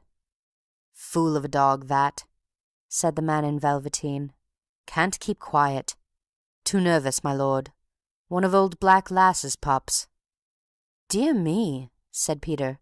"Is the old dog still going?" "No, my lord, we had to put her away in the spring." Peter nodded. He always proclaimed that he hated the country and was thankful to have nothing to do with the family estates. But this morning he enjoyed the crisp air and the wet leaves washing darkly over his polished boots. At Denver, things moved in an orderly way. No one died sudden and violent deaths except aged setters, and partridges, to be sure. He sniffed up the autumn smell with appreciation. There was a letter in his pocket which had come by the morning post, but he did not intend to read it just yet. Parker had not wired. There was no hurry. He read it in the smoking-room after lunch. His brother was there, dozing over the Times. A good, clean Englishman, sturdy and conventional, rather like Henry VIII in his youth. Gerald, 16th Duke of Denver. The Duke considered his cadet rather degenerate and not quite good form. He disliked his taste for police court news. The letter was from Mr. Bunter. 110 Piccadilly, W.I. My lord, I write. Mr. Bunter had been carefully educated, and knew that nothing is more vulgar than a careful avoidance of beginning a letter with the first person singular. As your lordship directed, to inform you of the result of my investigations. I experienced no difficulty in becoming acquainted with Sir Julian Freckey's manservant. He belongs to the same club as the Honourable Frederick Arbuthnot's man, who is a friend of mine, and was very willing to introduce me. He took me to the club yesterday, Sunday evening, and we dined with the man, whose name is John Cummings, and afterwards I invited Cummings to drinks and a cigar in the flat. Your lordship will excuse me doing this, knowing that it is not my habit, but it has always been my experience that the best way to gain a man's confidence is to let him suppose that one takes advantage of one's employer. I always suspected Bunter of being a student of human nature, commented Lord Peter. I gave him the best old port. The deuce you did, said Lord Peter, having heard you and Mr. Arbuthnot talk over it. Said Lord Peter. Its effects were quite equal to my expectations as regards the principal matter in hand, but I very much regret to state that the man had so little understanding of what was offered to him that he smoked a cigar with it, one of your lordship's villars. You will understand that I made no comment on this at the time, but your lordship will sympathize with my feelings. May I take this opportunity of expressing my grateful appreciation of your lordship's excellent taste in food, drink, and dress? It is, if I may say so, more than a pleasure. It is an education to valet and buttle your lordship. Lord Peter bowed his head gravely. What on earth are you doing, Peter? Sittin' there nodding and grinning like a whatchamacallit? Demanded the Duke, coming suddenly out of a snooze. Someone writing pretty things to you, what? Charming things, said Lord Peter. The Duke eyed him doubtfully. Hope to goodness you don't go and marry a chorus beauty, he muttered inwardly, and returned to the Times. Over dinner I had set myself to discover Cummings' tastes, and found them to run in the direction of the music-hall stage. During his first glass I drew him out in this direction, your lordship having kindly given me opportunities of seeing every performance in London, and I spoke more freely than I should consider becoming in the ordinary way, in order to make myself pleasant to him. I may say that his views on women and the stage were such as I should have expected from a man who would smoke with your lordship's port. With the second glass I introduced the subject of your lordship's inquiries. In order to save time, I will write our conversation in the form of a dialogue, as nearly as possible as it actually took place. Cummings. You seem to get many opportunities of seeing a bit of life, Mr. Bunter. Bunter. One can always make opportunities if one knows how. Cummings. Ah, it's very easy for you to talk, Mr. Bunter. You're not married, for one thing. Bunter. I know better than that, Mr. Cummings. Cummings. So do I, now, when it's too late. He sighed heavily, and I filled up his glass. Bunter. Does Mrs. Cummings live with you at Battersea? Cummings. Yes, her and me, we do for my governor. Such a life. Not but what there's a char comes in by the day. But what's a char? I can tell you it's dull all by ourselves in that damned Battersea suburb. Bunter. Not very convenient for the halls, of course. Cummings. I believe you. It's all right for you, here in Piccadilly, right on the spot, as you might say, and I dare say your governor's often out all night, eh? Bunter. Oh, frequently, Mr. Cummings. Cummings. And I dare say you take the opportunity to slip off yourself every so often, eh? Bunter. Well, what do you think, Mr. Cummings? Cummings. That's it, there you are. But what's a man to do with a nagging fool of a wife and a blasted scientific doctor for a governor as sits up all night cutting up dead bodies and experimenting with frogs? Bunter: But surely he goes out sometimes. Cummings: Not often, and always back before 12. And the way he goes on if he rings the bell and you ain't there. I give you my word, Mr. Bunter. Bunter: Temper?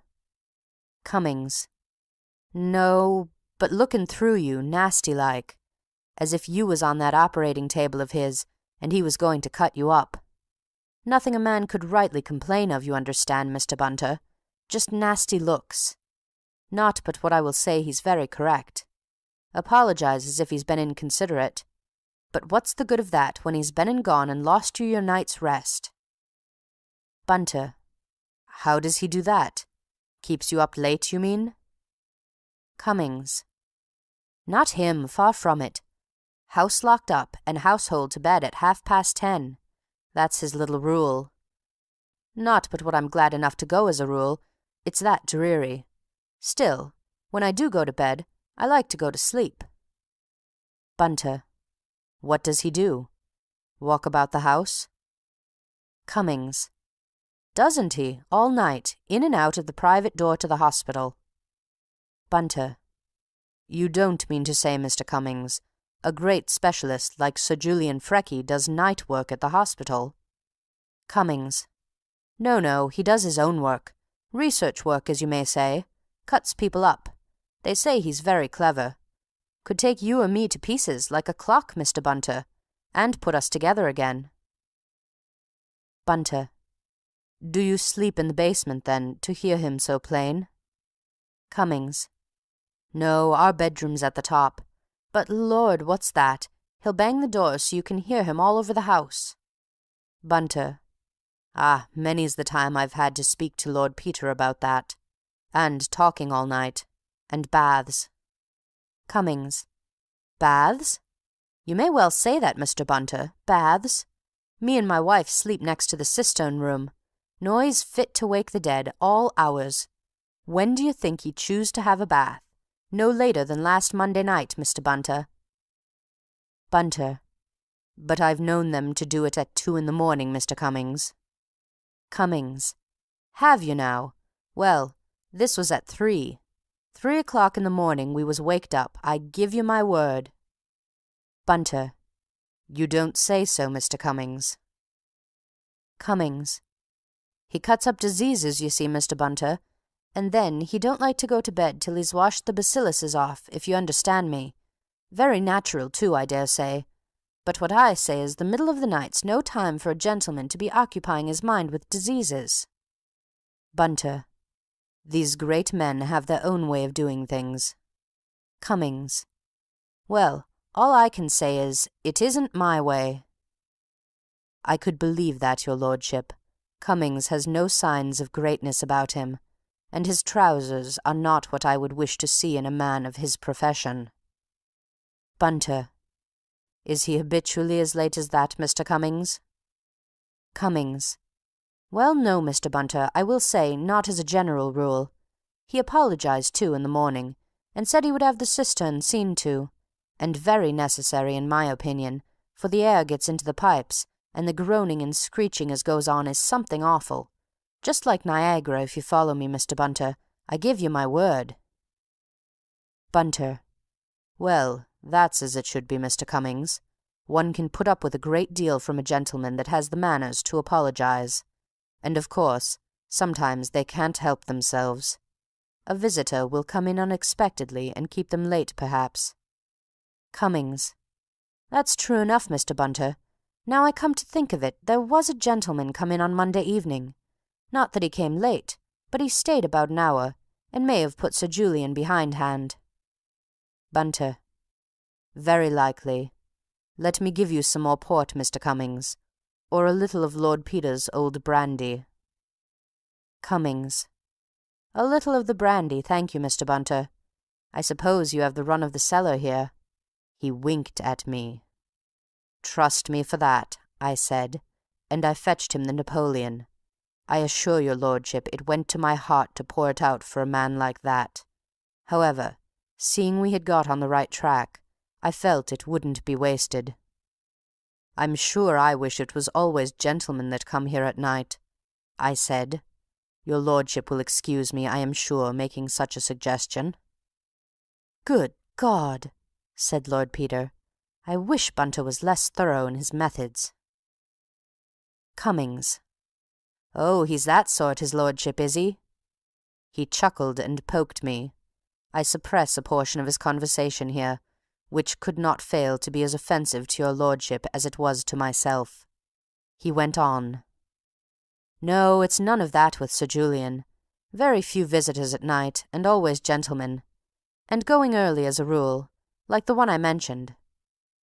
Bunter. "Just as well. There's nothing I find more wearisome, Mr. Cummings, than sitting up to see visitors out." Cummings. "Oh, I didn't see this one out. Sir Julian let him out himself at 10 o'clock or thereabouts.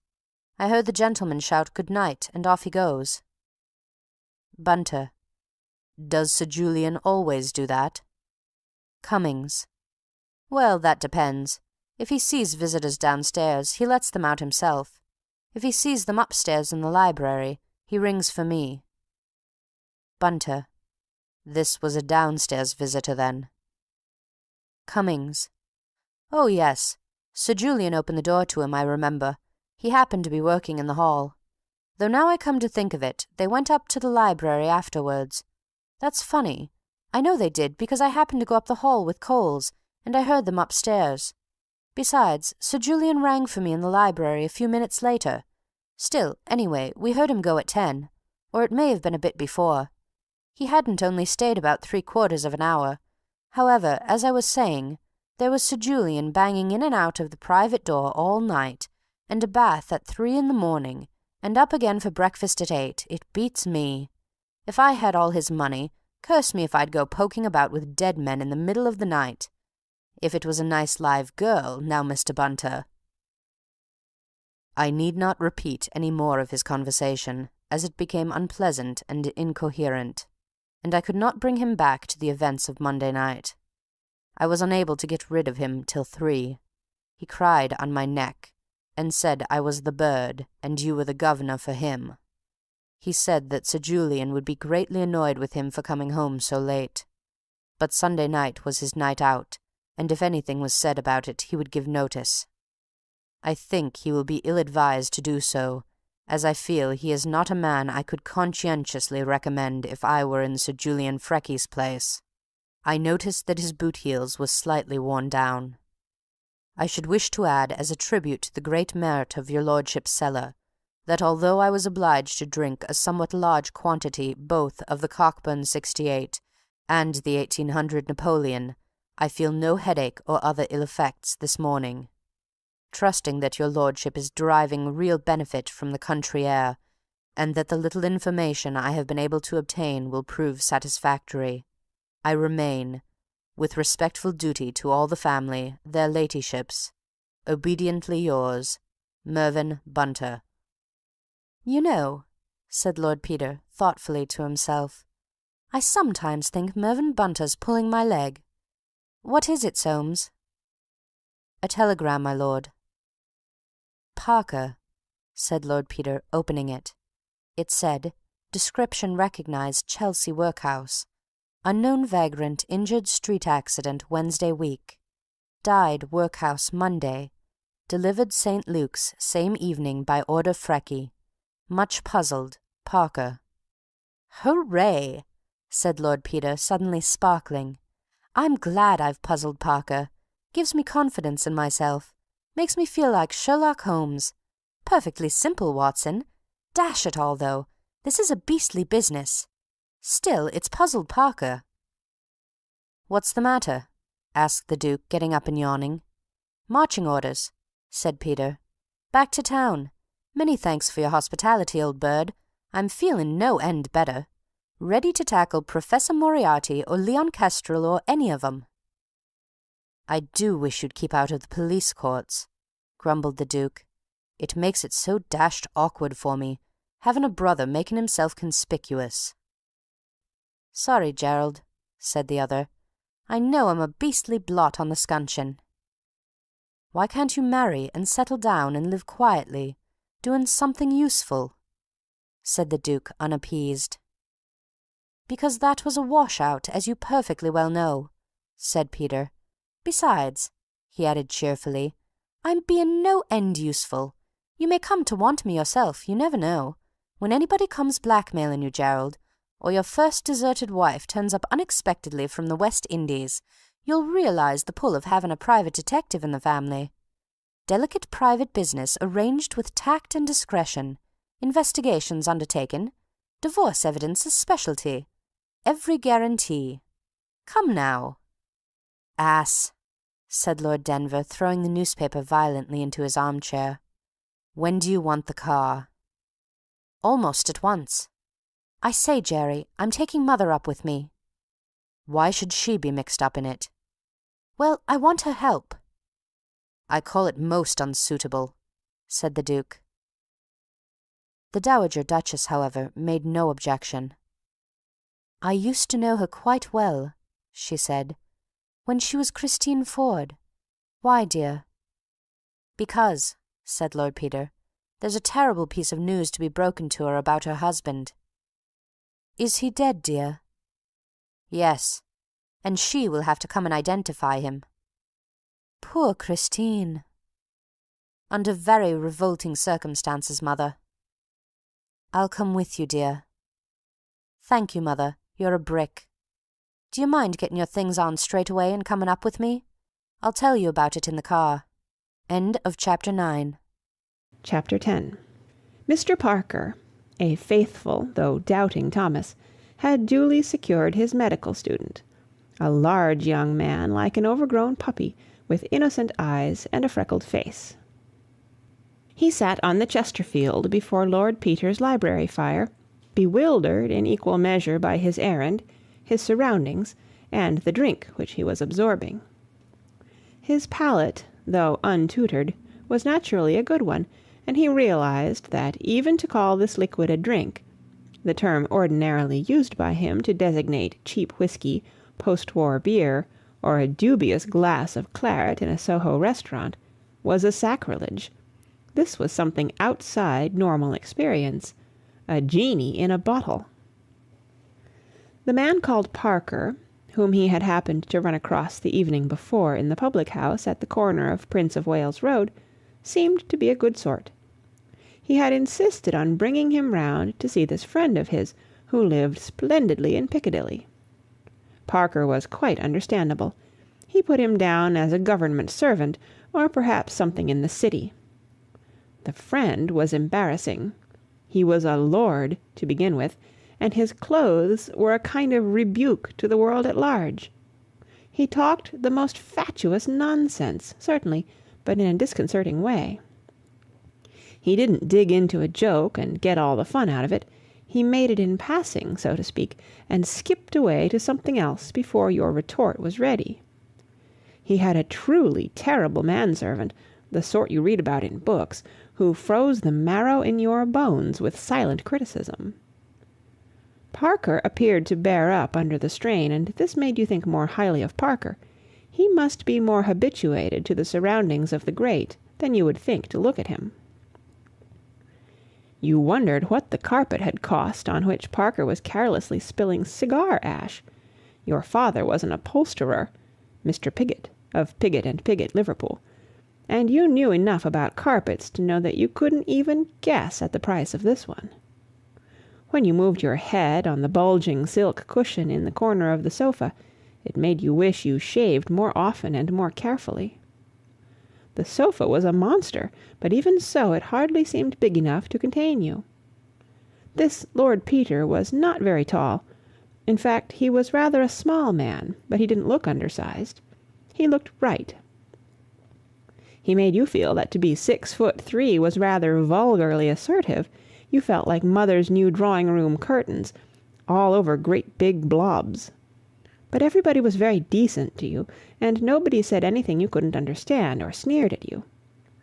There were some frightfully deep-looking books on the shelves all round, and you had looked into a great folio Dante which was lying on the table, but your hosts were talking quite ordinarily and rationally about the sort of books you read yourself, clinking good love stories and detective stories. You had read a lot of those and could give an opinion, and they listened to what you had to say, though Lord Peter had a funny way of talking about books, too, as if the author had confided in him beforehand and told him how the story was put together and which bit was written first. It reminded you of the way old Freckey took a body to pieces. "The thing I object to in detective stories," said Mr. Pigott, "is the way fellows remember every bloomin' thing that's happened to 'em within the last 6 months. They're always ready with their time of day, and it was rainin' or not, and what they were doin' on such and such a day. Reel it all off like a page of poetry. But it ain't like that in real life. Do you think so, Lord Peter?" Lord Peter smiled, and young Pigott, instantly embarrassed, appealed to his earlier acquaintance. "You know what I mean, Parker. Come now. One day's so like another. I'm sure I couldn't remember. Well, I might remember yesterday, perhaps, but I couldn't be certain about what I was doing last week if I was to be shot for it." "No," said Parker, "and evidence given in police statements sounds just as impossible. But they don't really get it like that, you know. I mean, a man doesn't just say, 'Last Friday I went out at 10 o'clock a.m. to buy a mutton chop. As I was turning into Mortimer Street, I noticed a girl of about 22, with black hair and brown eyes, wearing a green jumper, check skirt, Panama hat, and black shoes, riding a Royal Sunbeam cycle at about 10 miles an hour, turning the corner by the Church of St. Simon and St. Jude on the wrong side of the road, riding towards the marketplace.' It amounts to that, of course, but it's really wormed out of him by a series of questions." "And in short stories," said Lord Peter, "it has to be put in statement form, because the real conversation would be so long and twaddly and tedious, and nobody would have the patience to read it. Writers have to consider their readers, if any, you see." "Yes," said Mr. Pigott, "but I bet you most people would find it jolly difficult to remember, even if you asked 'em things. I should. Of course, I know I'm a bit of a fool, but then most people are, ain't they? You know what I mean. Witnesses ain't detectives. They're just average idiots like you and me." "Quite so," said Lord Peter, smiling as the force of the last phrase sank into its unhappy perpetrator. "You mean, if I were to ask you in a general way what you were doing, say, a week ago today, you wouldn't be able to tell me a thing about it offhand." "No, I'm sure I shouldn't." He considered. "No.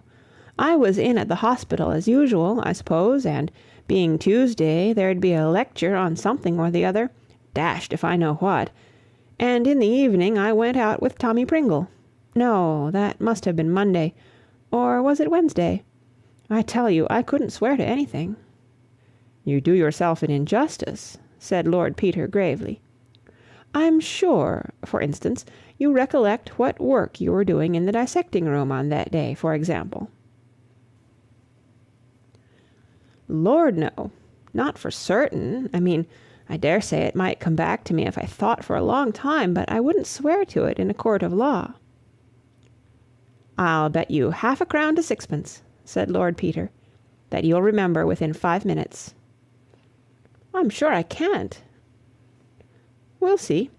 Do you keep a notebook of the work you do when you dissect? Drawings or anything?" "Oh, yes." "Think of that. What's the last thing you did in it?" "That's easy, because I only did it this morning. It was leg muscles."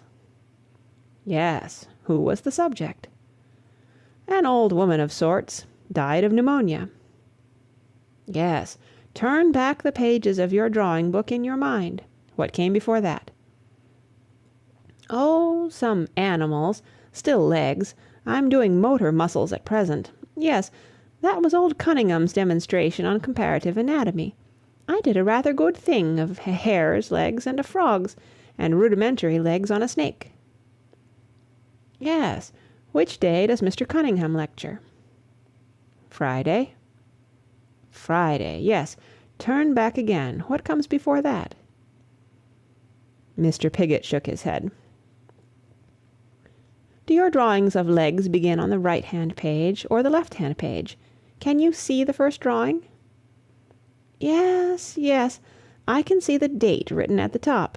It's a section of a frog's hind leg on the right-hand page. Yes, think of the open book in your mind's eye. What is opposite to it? This demanded some mental concentration. Something round, colored. Oh, yes, it's a hand. Yes, you went on from the muscles of the hand and arm to leg and foot muscles. Yes, that's right. I've got a set of drawings of arms. Yes, did you make those on the Thursday? No, I'm never in the dissecting room on Thursday. On Wednesday, perhaps? Yes, I must have made them on Wednesday. Yes, I did. I went in there after we'd seen those tetanus patients in the morning. I did them on Wednesday afternoon. I know I went back because I wanted to finish 'em. I worked rather hard, for me. That's why I remember. Yes, you went back to finish them. When had you begun them, then? Why, the day before. The day before. That was Tuesday, wasn't it? I've lost count. Yes, the day before Wednesday. Yes, Tuesday. Yes. Were they a man's arms or a woman's arms? Oh, a man's arms. Yes, last Tuesday, a week ago today, you were dissecting a man's arms in the dissecting room. 6pence, please. By Jove! Wait a moment. You know a lot more about it than that. You've no idea how much you know. You know what kind of a man he was. Oh, I never saw him complete, you know. I got there a bit late that day, I remember.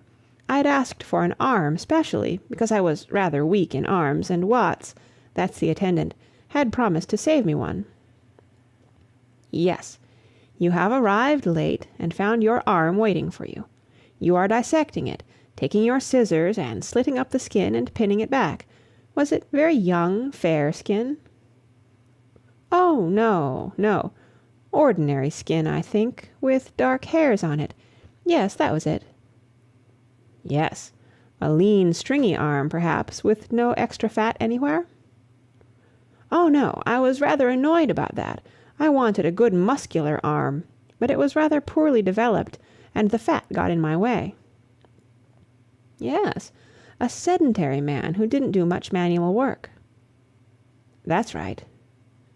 Yes, you dissected the hand, for instance, and made a drawing of it. You would have noticed any hard calluses. Oh, there was nothing of that sort. No, but should you say it was a young man's arm? Firm young flesh and limber joints? No, no. No, old and stringy, perhaps.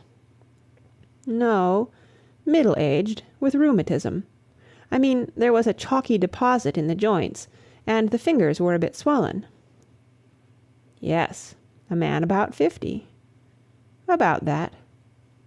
Yes, there were other students at work on the same body.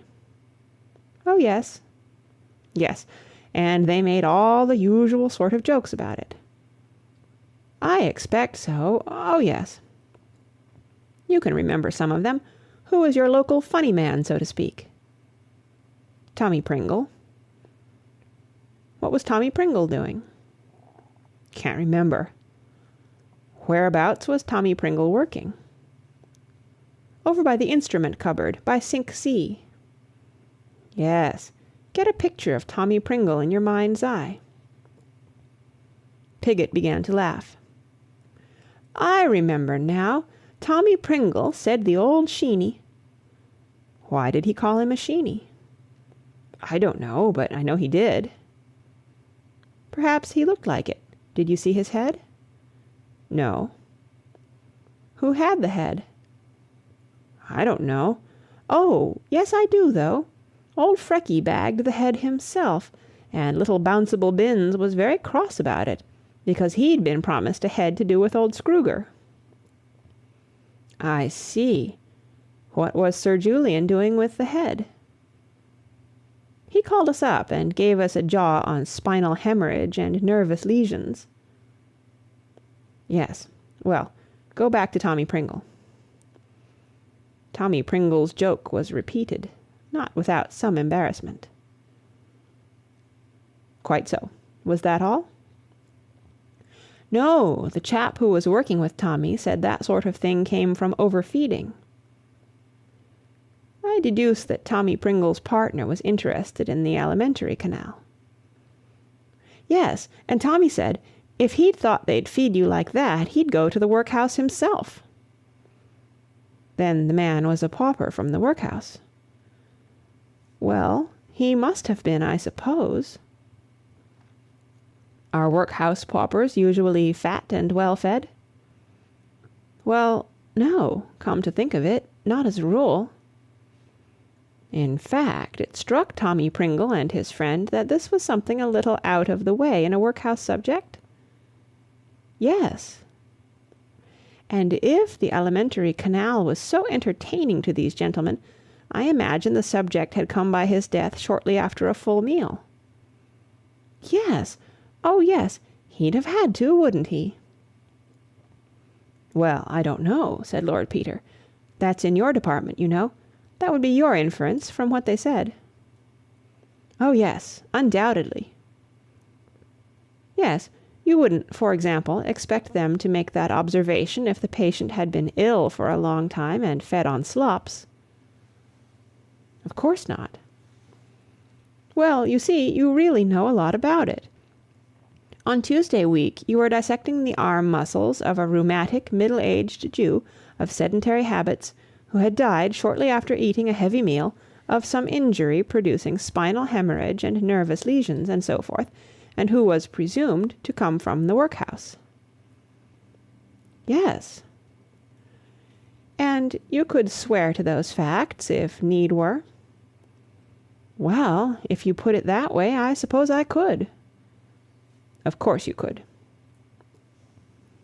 Mr. Pigott sat for some moments in contemplation. I say, he said at last, I did know all that, didn't I? Oh, yes, you knew it all right, like Socrates' slave. Who's he? A person in a book I used to read as a boy. Oh, does he come in The Last Days of Pompeii? No, another book. I dare say you escaped it. It's rather dull. I never read much except Henty and Fenimore Cooper at school, but have I got rather an extra good memory then?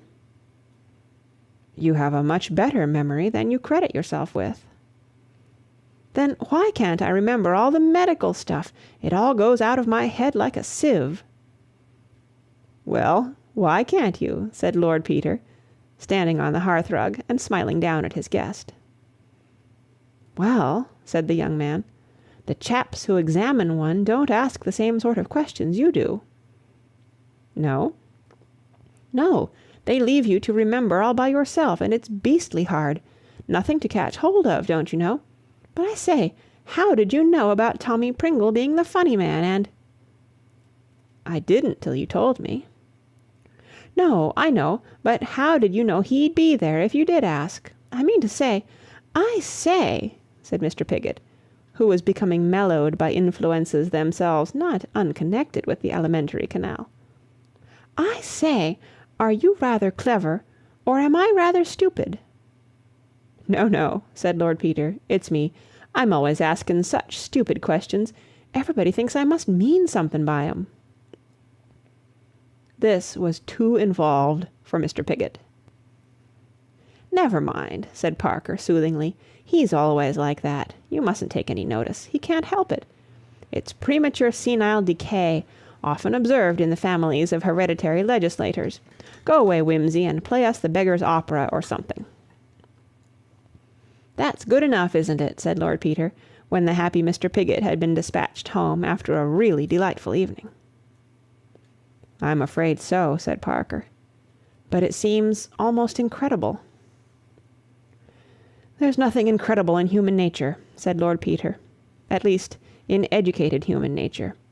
Have you got that exhumation order? I shall have it tomorrow. I thought of fixing up with the workhouse people for tomorrow afternoon. I shall have to go and see them first. Right you are. I'll let my mother know. I begin to feel like you, Wimsey. I don't like this job. I like it a deal better than I did. You are really certain we're not making a mistake? Lord Peter had strolled across to the window. The curtain was not perfectly drawn, and he stood gazing out through the gap into lighted Piccadilly. At this he turned round. If we are, he said, we shall know tomorrow, and no harm will have been done. But I rather think you will receive a certain amount of confirmation on your way home. Look here, Parker. Do you know, if I were you, I'd spend the night here. There's a spare bedroom. I can easily put you up. Parker stared at him. Do you mean I'm likely to be attacked? I think it very likely indeed. Is there anybody in the street? Not now. There was half an hour ago. When Piggott left? Yes. I say, I hope the boy is in no danger. That's what I went down to see. I don't think so. Fact is, I don't suppose anybody would imagine we'd exactly made a confidant of Piggott. But I think you and I are in danger. You'll stay?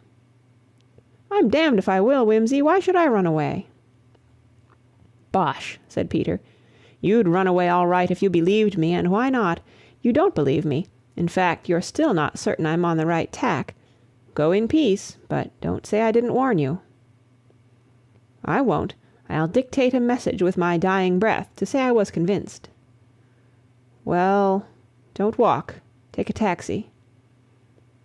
Very well, I'll do that. And don't let anybody else get into it. No. It was a raw, unpleasant night. A taxi deposited a load of people returning from the theater at the block of flats next door, and Parker secured it for himself. He was just giving the address to the driver when a man came hastily running up from a side street. He was in evening dress and an overcoat. He rushed up, signaling frantically.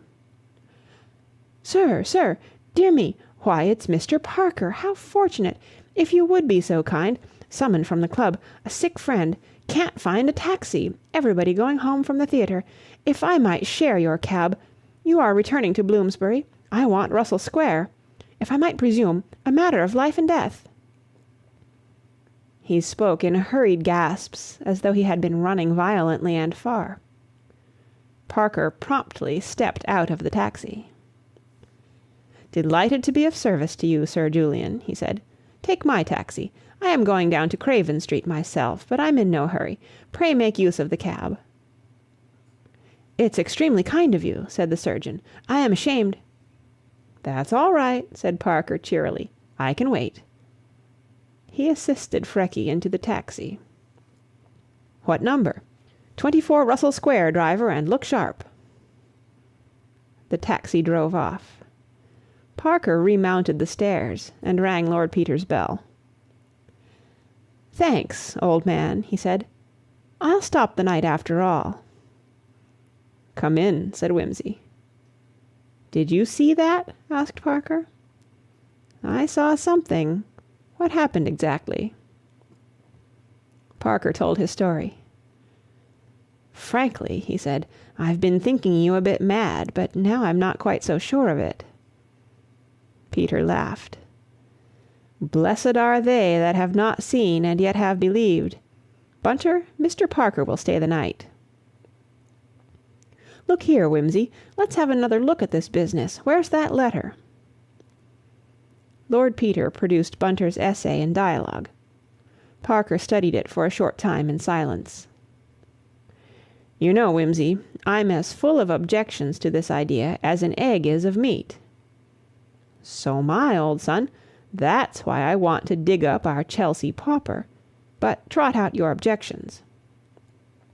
Well, look here. I don't pretend to be able to fill in all the blanks myself, but here we have two mysterious occurrences in one night, and a complete chain connecting the one with another through one particular person. It's beastly, but it's not unthinkable.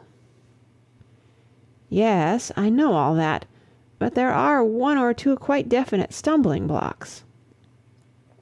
Yes, I know, but see here. On the one hand, Levy disappeared after being last seen looking for Prince of Wales Road at 9 o'clock. At 8 next morning a dead man, not unlike him in general outline, is discovered in a bath in Queen Caroline Mansions. Levy, by Frecky's own admission, was going to see Frecky. By information received from Chelsea Workhouse, a dead man, answering to the description of the Battersea corpse in its natural state, was delivered that same day to Frecky. We have Levy with a past and no future, as it were, an unknown vagrant with a future, in the cemetery, and no past, and Frecky stands between their future and their past. That looks all right. Yes. Now, further. Frecky has a motive for getting rid of Levy, an old jealousy. Very old, and not much of a motive. People have been known to do that sort of thing. Footnote. Lord Peter was not without authority for his opinion. With respect to the alleged motive, it is of great importance to see whether there was a motive for committing such a crime, or whether there was not, or whether there is an improbability of its having been committed so strong as not to be overpowered by positive evidence. But if there can be any motive which can be assigned, I am bound to tell you that the inadequacy of that motive is of little importance. We know from the experience of criminal courts that atrocious crimes of this sort have been committed from very slight motives, not merely from malice and revenge, but to gain a small pecuniary advantage and to drive off for a time pressing difficulties. L. C. J. Campbell, summing up in Reg v. Palmer Shorthand Report, page 308, CCC, May 1856, Sess. Pa. 5. Italics mine. DLS. End footnote. You're thinking that people don't keep up old jealousies for 20 years or so. Perhaps not. Not just primitive, brute jealousy. That means a word and a blow. But the thing that rankles is hurt vanity. That sticks. Humiliation. And we've all got a sore spot we don't like to have touched. I've got it. You've got it. Some blighter said hell knew no fury like a woman scorned. Sticking it onto women, poor devils. Sex is every man's loco spot. You needn't fidget, you know it's true. He'll take a disappointment, but not a humiliation. I knew a man once who'd been turned down, not too charitably, by a girl he was engaged to. He spoke quite decently about her. I asked what had become of her. "Oh," he said, "she married the other fellow." And then burst out. Couldn't help himself. "Lord, yes," he cried. "I think of it. Jilted for a Scotchman." I don't know why he didn't like Scots, but that was what got him on the raw. Look at Frecky. I've read his books. His attacks on his antagonists are savage, and he's a scientist, yet he can't bear opposition, even in his work, which is where any first-class man is most sane and open-minded. Do you think he's a man to take a beating from any man on a side issue? On a man's most sensitive side issue? People are opinionated about side issues, you know. I see red if anybody questions my judgment about a book.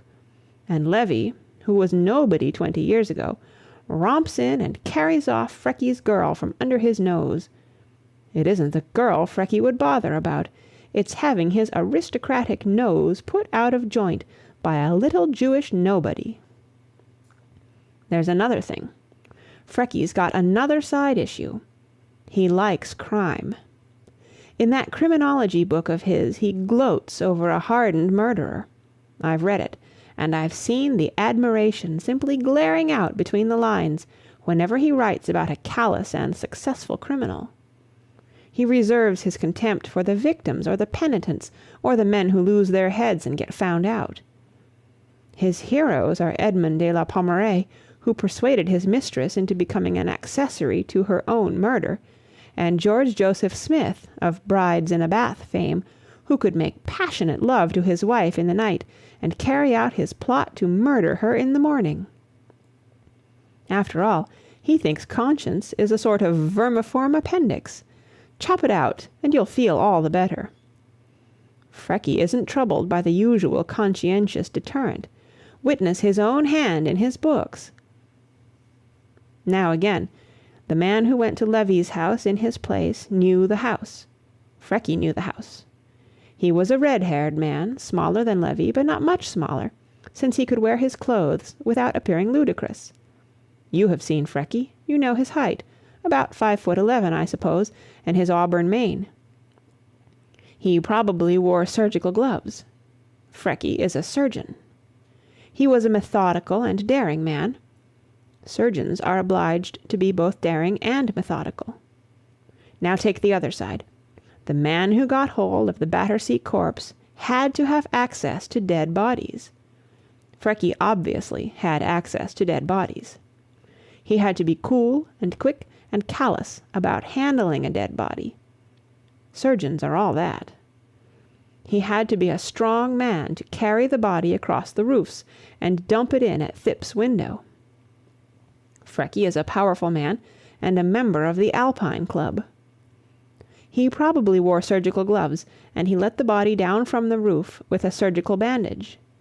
This points to a surgeon again. He undoubtedly lives in the neighborhood. Freckey lives next door. The girl you interviewed heard a bump on the roof of the end house. That is the house next to Freckey's. Every time we look at Freckey, he leads somewhere, whereas Milligan and Thipps and Crimplesham and all the other people we've honored with our suspicion simply lead nowhere. Yes, but it's not quite so simple as you make out. What was Levy doing in that surreptitious way at Freckey's on Monday night? Well, you have Freckey's explanation. Rot, Wimsey. You said yourself it wouldn't do. Excellent. It won't do. Therefore, Freckey was lying. Why should he lie about it, unless he had some object in hiding the truth? Well, but why mention it at all? Because Levy, contrary to all expectation, had been seen at the corner of the road. That was a nasty accident for Freckey. He thought it best to be beforehand with an explanation, of sorts. He reckoned, of course, on nobody's ever connecting Levy with Battersea Park. Well, then we come back to the first question. Why did Levy go there? I don't know, but he was got there somehow. Why did Freckey buy all those Peruvian oil shares? I don't know, said Parker in his turn. Anyway, went on Wimsey, Freckey expected him, and made arrangement to let him in himself, so that Cummings shouldn't see who the caller was. But the caller left again at 10. Oh, Charles, I did not expect this of you. This is the purest suggery. Who saw him go? Somebody said, "Good night," and walked away down the street, and you believe it was Levy because Freckey didn't go out of his way to explain that it wasn't. Do you mean that Freckey walked cheerfully out of the house to Park Lane and left Levy behind, dead or alive, for Cummings to find? We have Cummings' word that he did nothing of the sort. A few minutes after the Steps walked away from the house, Freckey rang the library bell and told Cummings to shut up for the night. Then... Well, there's a side door to the house, I suppose. In fact, you know there is. Cummings said so. Through the hospital. Yes. Well, where was Levy? Levy went up to the library and never came down. You've been in Freckey's library. Where would you have put him? In my bedroom next door. Then that's where he did put him. But suppose the man went in to turn down the bed. Beds are turned down by the housekeeper earlier than 10 o'clock. Yes, but Cummings heard Freckey about the house all night. He heard him go in and out 2 or 3 times. He'd expect him to do that anyway. "Do you mean to say Freckey got all that job finished before 3 in the morning?" "Why not?" "Quick work?" "Well, call it quick work. Besides, why 3? Cummings never saw him again till he called him for 8 o'clock breakfast." "But he was having a bath at 3. "I don't say he didn't get back from Park Lane before 3, but I don't suppose Cummings went and looked through the bathroom keyhole to see if he was in the bath." Parker considered again. "How about Crimplesham's pince-nez?" he asked. "That is a bit mysterious," said Lord Peter. "And why Thipp's bathroom?" "Why, indeed? Pure accident, perhaps, or pure devilry." "Do you think all this elaborate scheme could have been put together in a night, Wimsey?" "Far from it. It was conceived as soon as that man who bore a superficial resemblance to Levy came into the workhouse. He had several days." "I see." "Freckey gave himself away at the inquest. He and Grimbold disagreed about the length of the man's illness. If a small man, comparatively speaking, like Grimbold, presumes to disagree with a man like Freckey, it's because he is sure of his ground." "Then, if your theory is sound, Freckey made a mistake." "Yes, a very slight one. He was guarding, with unnecessary caution, against starting a train of thought in the mind of anybody, say the workhouse doctor. Up till then he'd been reckoning on the fact that people don't think a second time about anything, a body, say, that's once been accounted for." "What made him lose his head?" "A chain of unforeseen accidents. Levy's having been recognized. My mother's son having foolishly advertised in the Times his connection with the Battersea end of the mystery. Detective Parker, whose photograph has been a little prominent in the illustrated press lately, seen sitting next door to the Duchess of Denver at the inquest. His aim in life was to prevent the 2 ends of the problem from linking up. And there were 2 of the links literally side by side. Many criminals are wrecked by over-caution." Parker was silent. End of chapter 10. Chapter 11. A regular pea souper, by Jove, said Lord Peter. Parker grunted and struggled irritably into an overcoat. "It affords me, if I may say so, the greatest satisfaction," continued the noble lord, "that in a collaboration like ours all the uninteresting and disagreeable routine work is done by you." Parker grunted again. "Do you anticipate any difficulty about the warrant?" inquired Lord Peter. Parker grunted a third time. "I suppose you've seen to it that all this business is kept quiet?" "Of course." "You've muzzled the workhouse people?" "Of course." "And the police?" "Yes." "Because if you haven't, there'll probably be nobody to arrest." "My dear Wimsey, do you think I'm a fool?" "I had no such hope." Parker grunted finally and departed. Lord Peter settled down to a perusal of his Dante. It afforded him no solace. Lord Peter was hampered in his career as a private detective by a public school education. Despite Parker's admonitions, he was not always able to discount it.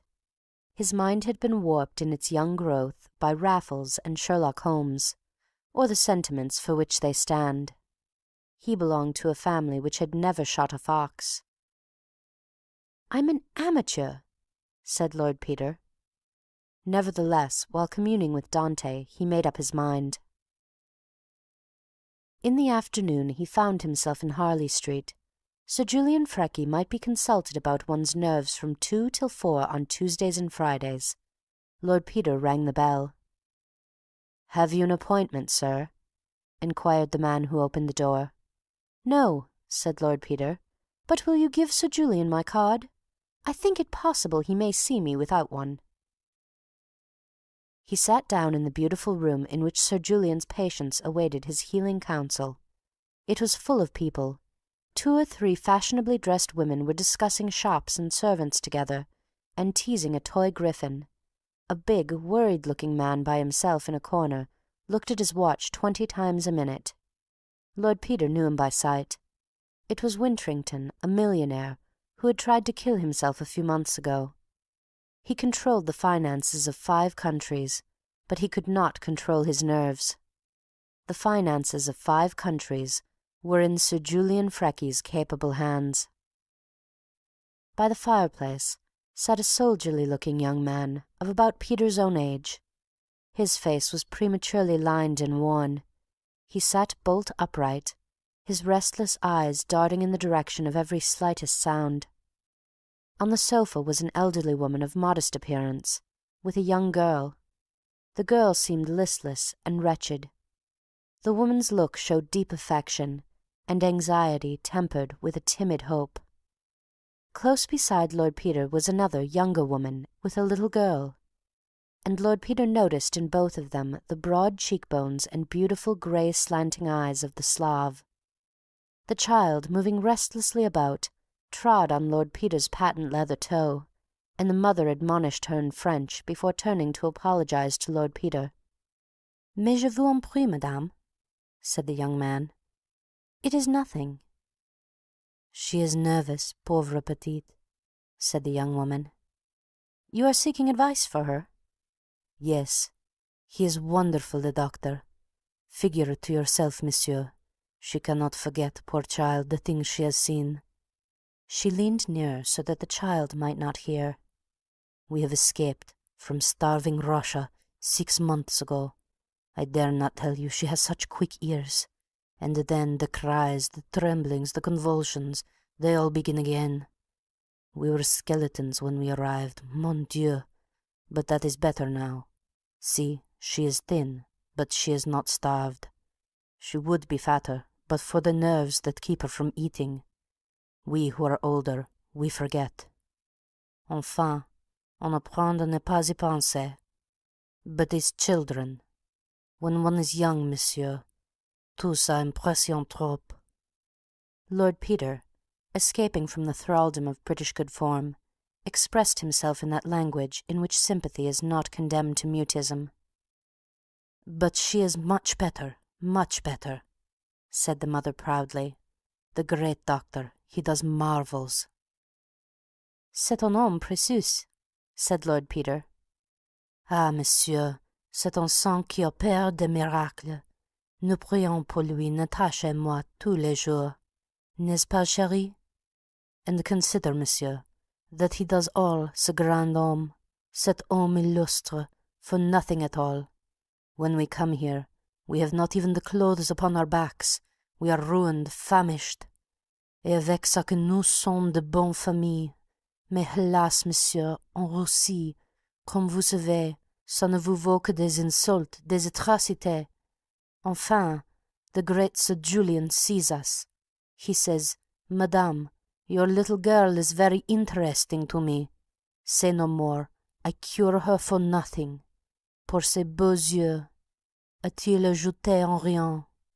Ah, monsieur, c'est un saint, un véritable saint. And Natasha is much, much better. Madame, je vous en félicite. And you, monsieur? You are young, well, strong. You also suffer? It is still the war, perhaps?" "A little remains of shell shock," said Lord Peter. "Ah, yes. So many good, brave young men." "Sir Julian can spare you a few minutes, my lord, if you will come in now," said the servant. Lord Peter bowed to his neighbour and walked across the waiting-room. As the door of the consulting-room closed behind him, he remembered having once gone disguised into the staff-room of a German officer. He experienced the same feeling, the feeling of being caught in a trap, and a mingling of bravado and shame. He had seen Sir Julian Freckey several times from a distance, but never close. Now, while carefully and quite truthfully detailing the circumstances of his recent nervous attack, he considered the man before him. A man taller than himself, with immense breadth of shoulder and wonderful hands.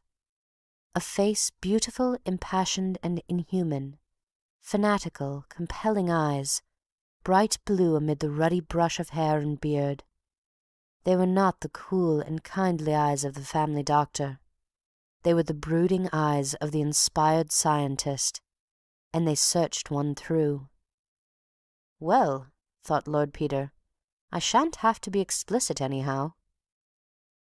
"Yes," said Sir Julian, "yes. You had been working too hard, puzzling your mind. Yes, more than that, perhaps, troubling your mind, shall we say? I found myself faced with a very alarming contingency." "Yes, unexpectedly, perhaps." "Very unexpected indeed."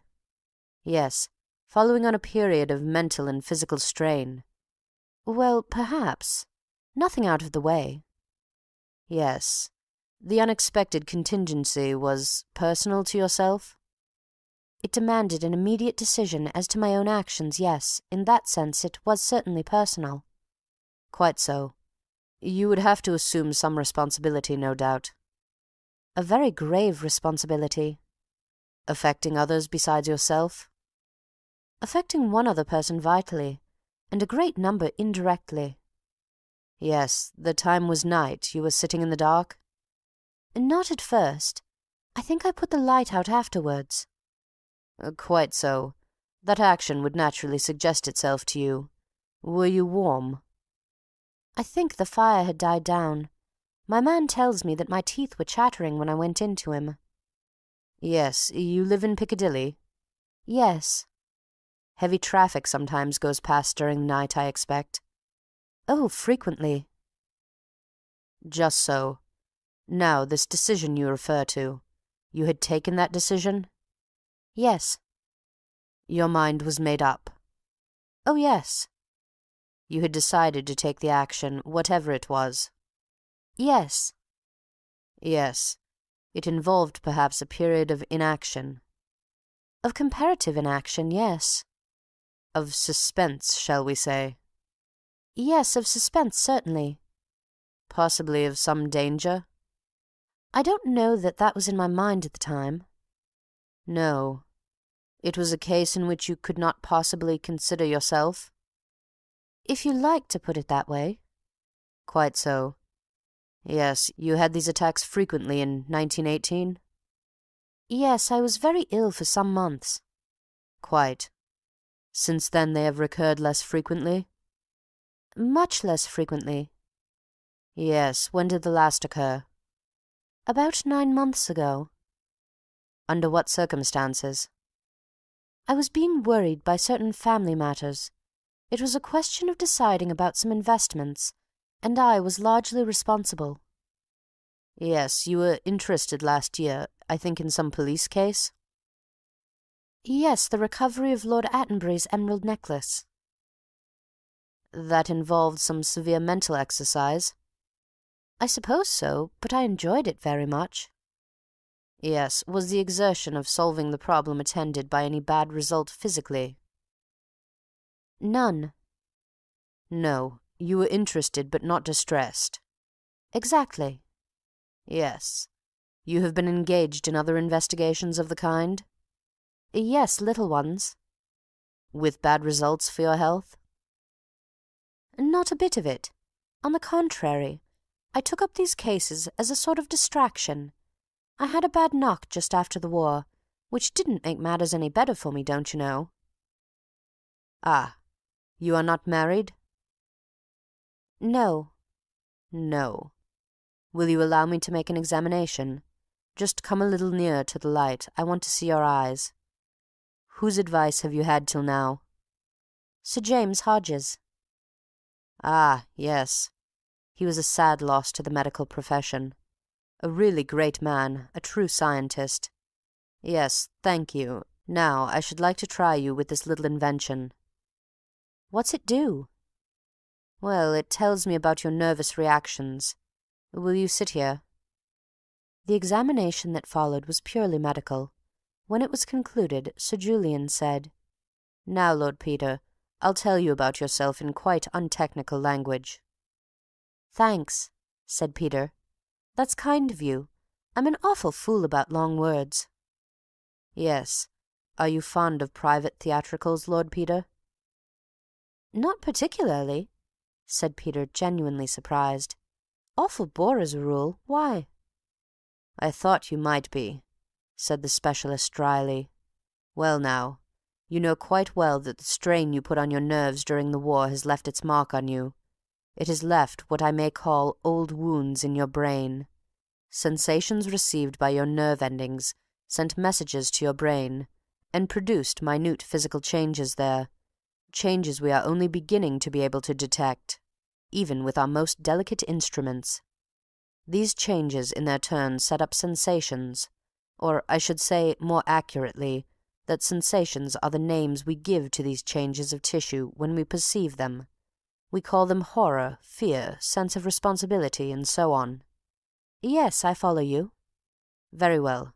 Now, if you stimulate those damaged places in your brain again, you run the risk of opening up the old wounds. I mean that if you get nerve sensations of any kind, producing the reactions which we call horror, fear, and sense of responsibility, they may go on to make disturbance right along the old channel, and produce in their turn physical changes which you will call by the names you are accustomed to associate with them: dread of German mines, responsibility for the lives of your men, strained attention, and the inability to distinguish small sounds through the overpowering noise of guns." "I see." "This effect would be increased by extraneous circumstances producing other familiar physical sensations. Night, cold, or the rattling of heavy traffic, for instance." "Yes." "Yes.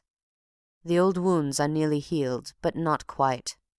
The ordinary exercise of your mental faculties has no bad effect. It is only when you excite the injured part of your brain." "Yes, I see." "Yes. You must avoid these occasions. You must learn to be irresponsible, Lord Peter." "My friends say I'm only too irresponsible already." "Very likely. A sensitive, nervous temperament often appears so, owing to its mental nimbleness." "Oh!" "Yes, this particular responsibility you were speaking of still rests upon you?" "Yes, it does." "You have not yet completed the course of action on which you have decided?" "Not yet." "You feel bound to carry it through?" "Oh, yes, I can't back out of it now."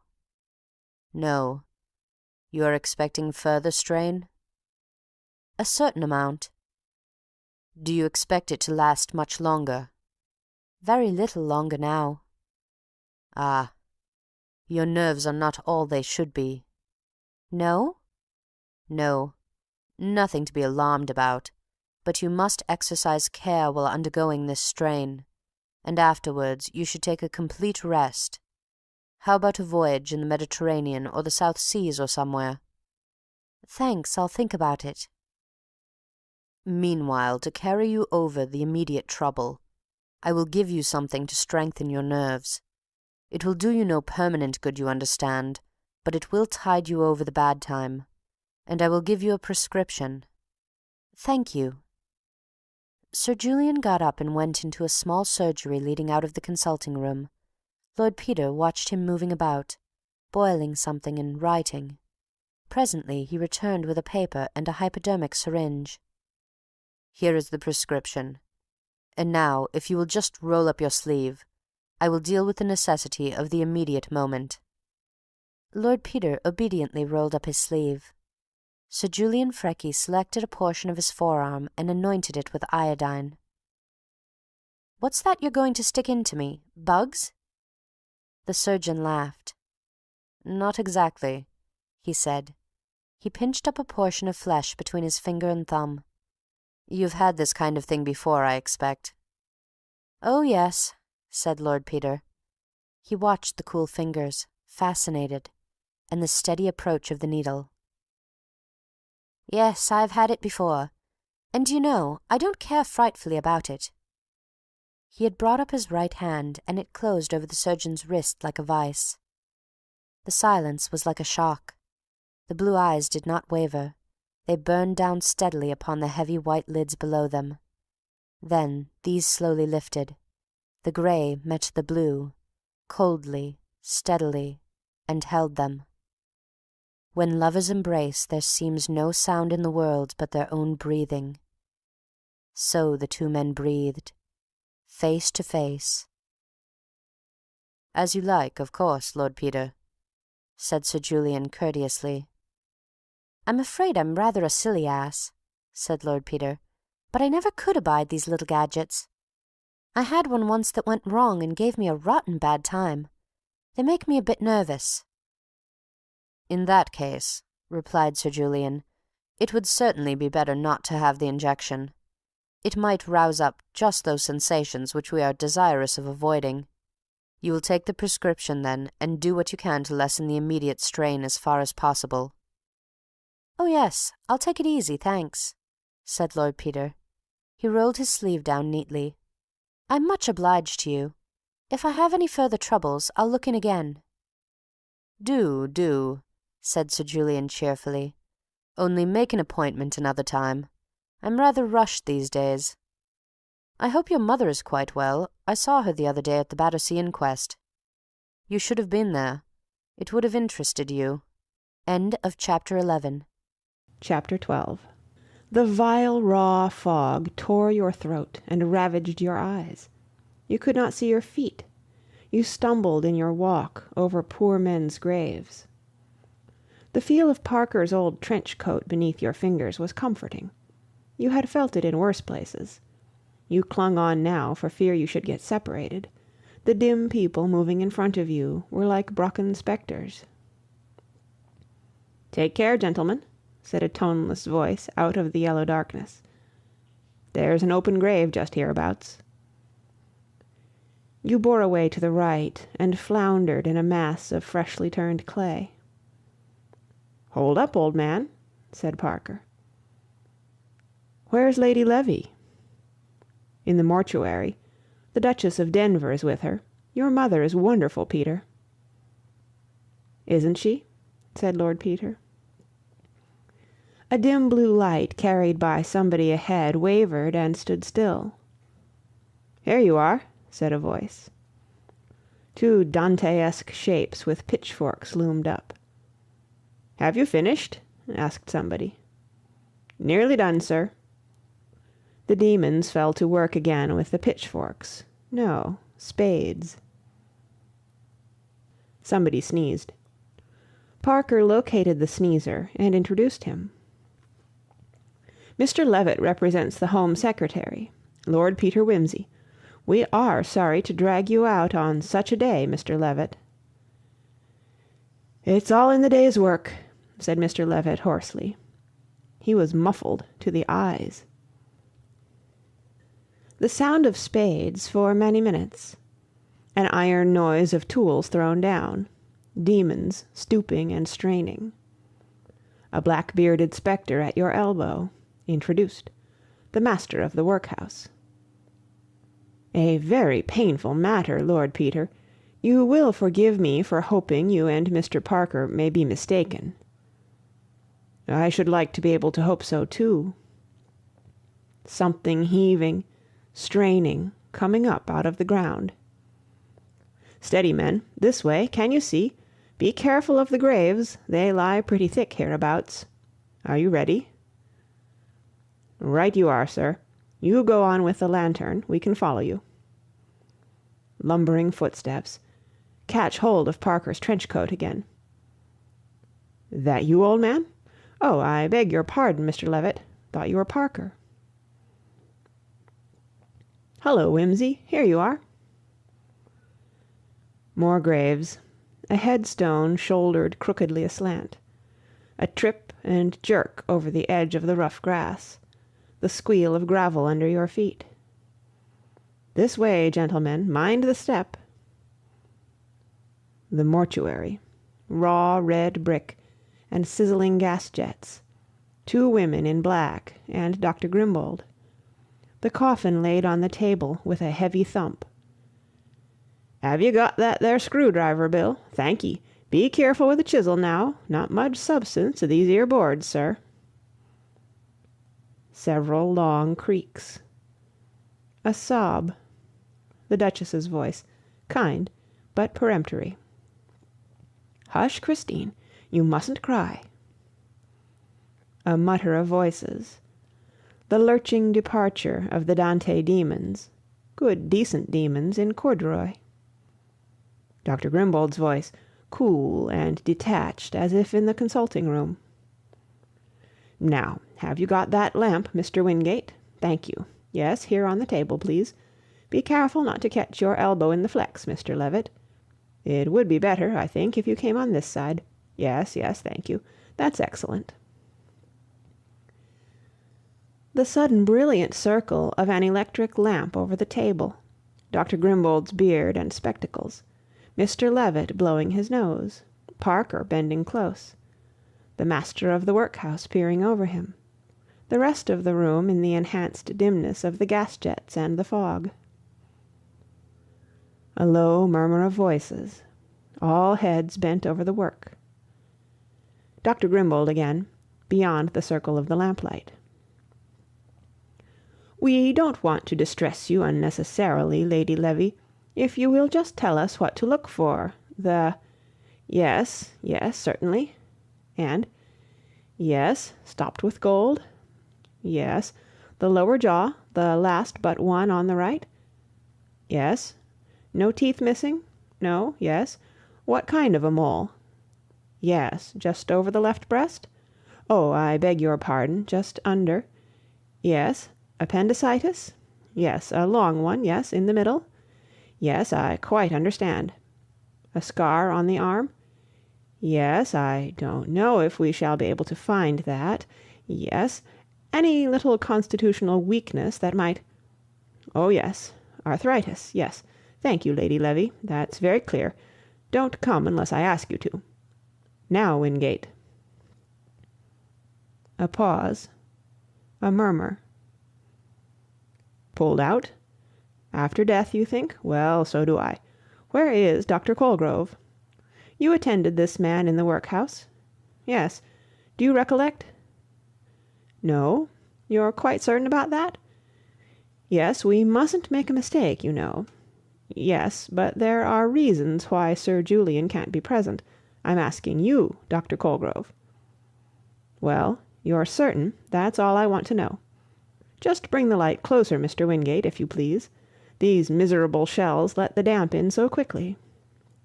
Ah, what do you make of this? Yes, yes, well, that's rather unmistakable, isn't it? Who did the head? Oh, Freckey, of course. I was going to say they did good work at St. Luke's. Beautiful, isn't it, Dr. Colgrove? A wonderful surgeon. I saw him when he was at Guy's. Oh, no, gave it up years ago. Nothing like keeping your hand in. Ah, yes, undoubtedly that's it. Have you a towel handy, sir? Thank you. Over the head, if you please. I think we might have another here.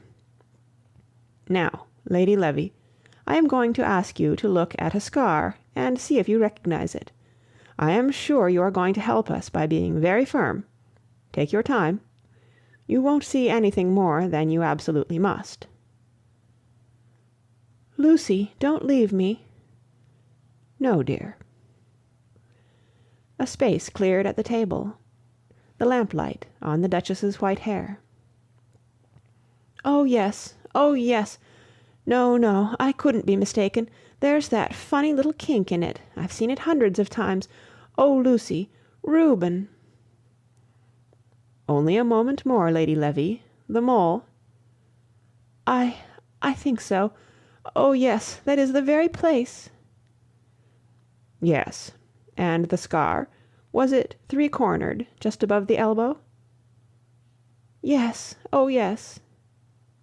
Is this it? Yes, yes.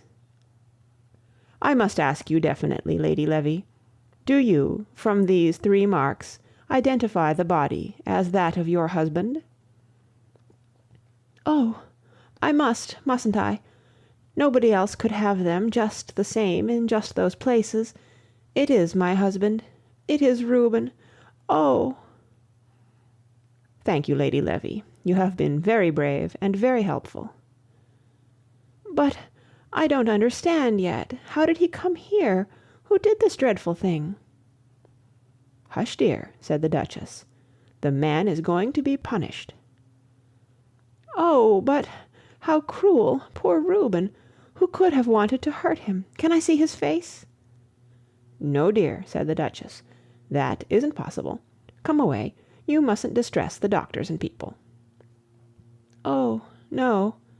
They've all been so kind. Oh, Lucy!" "We'll go home, dear.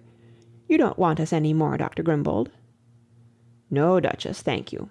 We are very grateful to you and to Lady Levy for coming." There was a pause while the two women went out, Parker, collected and helpful, escorting them to their waiting car. Then Dr. Grimbold again. "I think Lord Peter Wimsey ought to see the correctness of his deductions. Lord Peter, very painful. You may wish to see. Yes, I was uneasy at the inquest. Yes, Lady Levy. Remarkably clear evidence. Yes, most shocking case. Ah, here's Mr. Parker. You and Lord Peter Wimsey entirely justified. Do I really understand? Really? I can hardly believe it. So distinguished a man. As you say, when a great brain turns to crime. Yes. Look here. Marvellous work. Marvellous. Somewhat obscured by this time, of course. But the most beautiful sections.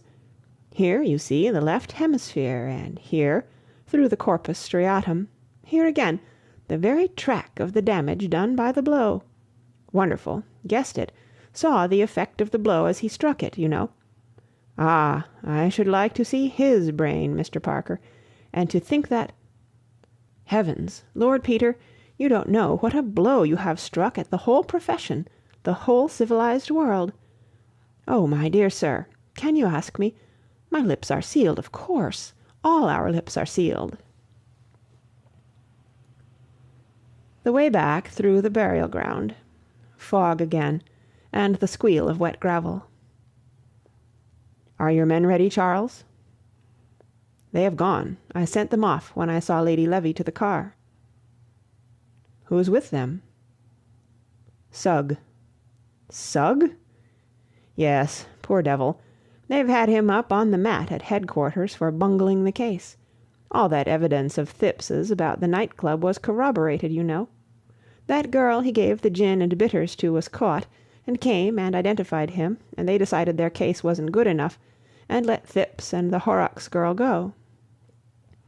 Then they told Sugg he had overstepped his duty and ought to have been more careful. So he ought, but he can't help being a fool. I was sorry for him. It may do him some good to be in at the death. After all, Peter, you and I had special advantages." "Yes, well, it doesn't matter. Whoever goes won't get there in time.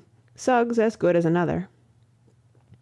But Sugg, an experience rare in his career, was in time. Parker and Lord Peter were at 110 Piccadilly. Lord Peter was playing Bach, and Parker was reading Origen when Sugg was announced. "We've got our man, sir," said he. "Good God," said Peter. "Alive?" "We were just in time, my lord. We rang the bell, and marched straight up past his man to the library. He was sitting there doing some writing. When we came in, he made a grab for his hypodermic, but we were too quick for him, my lord. We didn't mean to let him slip through our hands, having got so far. We searched him thoroughly and marched him off." "He is actually in jail, then?" "Oh, yes, safe enough, with 2 warders to see he doesn't make away with himself." "You surprise me, Inspector. Have a drink." "Thank you, my lord. I may say that I'm very grateful to you. This case was turning out a pretty bad egg for me. If I was rude to your lordship—" "Oh, it's all right, Inspector," said Lord Peter hastily. "I don't see how you could possibly have worked it out. I had the good luck to know something about it from other sources." "That's what Freckey says." Already the great surgeon was a common criminal in the inspector's eyes, a mere surname. "He was writing a full confession when we got hold of him, addressed to your lordship. The police will have to have it, of course, but seeing it's written for you, I brought it along for you to see first. Here it is." He handed Peter a bulky document. "Thanks," said Peter. "Like to hear it, Charles?" "Rather." Accordingly, Lord Peter read it aloud. End of chapter 12. Chapter 13. Dear Lord Peter, when I was a young man, I used to play chess with an old friend of my father's. He was a very bad and very slow player, and he could never see when a checkmate was inevitable, but insisted on playing every move out. I never had any patience with that kind of attitude, and I will freely admit now that the game is yours. I must either stay at home and be hanged, or escape abroad and live in an idle and insecure obscurity. I prefer to acknowledge defeat.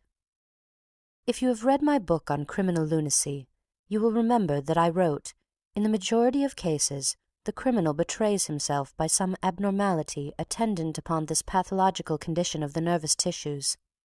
His mental instability shows itself in various forms: an overweening vanity, leading him to brag of his achievement, a disproportionate sense of the importance of the offence, resulting from the hallucination of religion and driving him into confession, egomania, producing the sense of horror or conviction of sin, and driving him into headlong flight without covering his tracks, a reckless confidence, resulting in the neglect of the most ordinary precautions, as in the case of Henry Wainwright, who left a boy in charge of the murdered woman's remains while he went to call a cab; or, on the other hand, a nervous distrust of apperceptions in the past, causing him to revisit the scene of the crime to assure himself that all traces have been as safely removed as his own judgment knows them to be.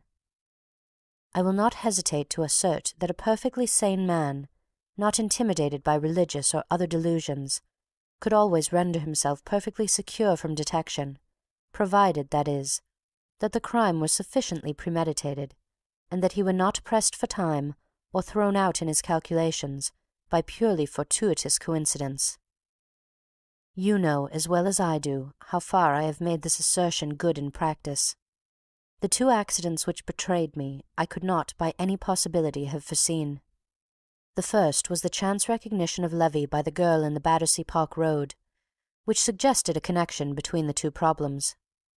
The second was that Thipps should have arranged to go down to Denver on the Tuesday morning, thus enabling your mother to get word of the matter through to you before the body was removed by the police, and to suggest a motive for the murder out of what she knew of my previous personal history. If I had been able to destroy these two accidentally forged links of circumstance, I will venture to say that you would never have so much as suspected me, still less obtained sufficient evidence to convict. Of all human emotions, except perhaps those of hunger and fear, the sexual appetite produces the most violent and, under some circumstances, the most persistent reactions. I think, however, I am right in saying that at the time when I wrote my book, my original sensual impulse to kill Sir Reuben Levy had already become profoundly modified by my habits of thought. To the animal lust to slay and the primitive human desire for revenge, there was added the rational intention of substantiating my own theories, for the satisfaction of myself and the world. If all had turned out as I had planned, I should have deposited a sealed account of my experiment with the Bank of England, instructing my executors to publish it after my death. Now that accident has spoiled the completeness of my demonstration, I entrust the account to you, whom it cannot fail to interest, with the request that you will make it known among scientific men, in justice to my professional reputation. The really essential factors of success in any undertaking are money and opportunity, and as a rule the man who can make the first can make the second. During my early career I thought I was fairly well off. I had not absolute command of circumstance. Accordingly, I devoted myself to my profession, and contented myself with keeping up a friendly connection with Reuben Levy and his family. This enabled me to remain in touch with his fortunes and interests, so that when the moment for action should arrive, I might know what weapons to use. Meanwhile, I carefully studied criminology in fiction and fact. My work on criminal lunacy was a side product of this activity, and saw how in every murder the real crux of the problem was the disposal of the body.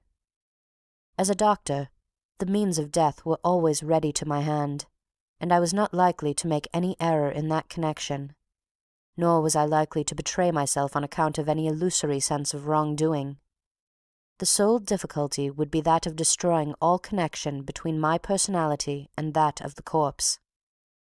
You will remember that Michael Finsbury, in Stevenson's entertaining romance, observes, "What hangs people is the unfortunate circumstance of guilt." It became clear to me that the mere leaving about of a superfluous corpse could convict nobody, provided that nobody was guilty in connection with that particular corpse. Thus the idea of substituting the one body for the other was early arrived at, though it was not till I obtained the practical direction of St. Luke's Hospital that I found myself perfectly unfettered in the choice and handling of dead bodies. From this period on I kept a careful watch on all the material brought in for dissection. My opportunity did not present itself until the week before Sir Reuben's disappearance, when the medical officer at the Chelsea workhouse sent word to me that an unknown vagrant had been injured that morning by the fall of a piece of scaffolding, and was exhibiting some very interesting nervous and cerebral reactions. I went round and saw the case, and was immediately struck by the man's strong, superficial resemblance to Sir Reuben. He had been heavily struck on the back of the neck, dislocating the 4th and 5th cervical vertebrae, and heavily bruising the spinal cord. It seemed highly unlikely that he would ever recover, either mentally or physically, and in any case there appeared to me to be no object in indefinitely prolonging so unprofitable an existence. He had obviously been able to support life until recently, as he was fairly well nourished, but the state of his feet and clothing showed that he was unemployed, and under present conditions he was likely to remain so. I decided that he would suit my purpose very well, and immediately put in train certain transactions in the city which I had already sketched out in my own mind. In the meantime, the reactions mentioned by the workhouse doctor were interesting, and I made careful studies of them, and arranged for the delivery of the body to the hospital, when I should have completed my preparations. On the Thursday and Friday of that week, I made private arrangements with various brokers to buy the stock of certain Peruvian oil fields, which had gone down almost to waste paper. This part of my experiment did not cost me very much, but I contrived to arouse considerable curiosity, and even a mild excitement. At this point I was of course careful not to let my name appear. The incidents of Saturday and Sunday gave me some anxiety lest my man should after all die before I was ready for him, but by the use of saline injections I contrived to keep him alive, and, late on Sunday night, he even manifested disquieting symptoms of at any rate a partial recovery. On Monday morning the market in Peruvians opened briskly. Rumours had evidently got about that somebody knew something, and this day I was not the only buyer in the market. I bought a couple of hundred more shares in my own name, and left the matter to take care of itself. At lunch-time, I made my arrangements to run into Levy accidentally at the corner of the Mansion House. He expressed, as I expected, his surprise at seeing me in that part of London. I simulated some embarrassment and suggested that we should lunch together. I dragged him to a place a bit off the usual beat, and there ordered a good wine and drank of it as much as he might suppose sufficient to induce a confidential mood. I asked him how things were going on 'Change. He said, "Oh, all right," but appeared a little doubtful, and asked me whether I did anything in that way. I said I had a little flutter occasionally, and that, as a matter of fact, I'd been put on to a rather good thing. I glanced round apprehensively at this point, and shifted my chair nearer to his. "I don't suppose you know anything about Peruvian oil, do you?" he said. I started and looked round again, and leaning across to him, said, dropping my voice, "Well, I do, as a matter of fact, but I don't want it to get about. I stand to make a good bid on it." "But I thought the thing was hollow," he said. "It hasn't paid a dividend for umpteen years." "No," I said, "it hasn't, but it's going to. I've got inside information." He looked a bit unconvinced, and I emptied off my glass and edged right up to his ear. "Look here," I said, "I'm not giving this away to everyone, but I don't mind doing you and Kristin a good turn. You know, I've always kept a soft place in my heart for her, ever since the old days. You got in ahead of me that time, and now it's up to me to heap coals of fire on you both." I was a little excited by this time, and he thought I was drunk. "It's very kind of you, old man," he said, "but I'm a cautious bird, you know, always was. I'd like a bit of proof." And he shrugged up his shoulders and looked like a pawnbroker. "I'll give it to you," I said, "but it isn't safe here. Come round to my place tonight after dinner, and I'll show you the report." "How'd you get hold of it?" said he. "I'll tell you tonight," said I. "Come round after dinner, any time after 9, say." "To Harley Street?" he asked, and I saw that he meant coming. "No," I said, "to Battersea, Prince of Wales Road. I've got some work to do at the hospital, and look here," I said, "don't you let on to a soul that you're coming.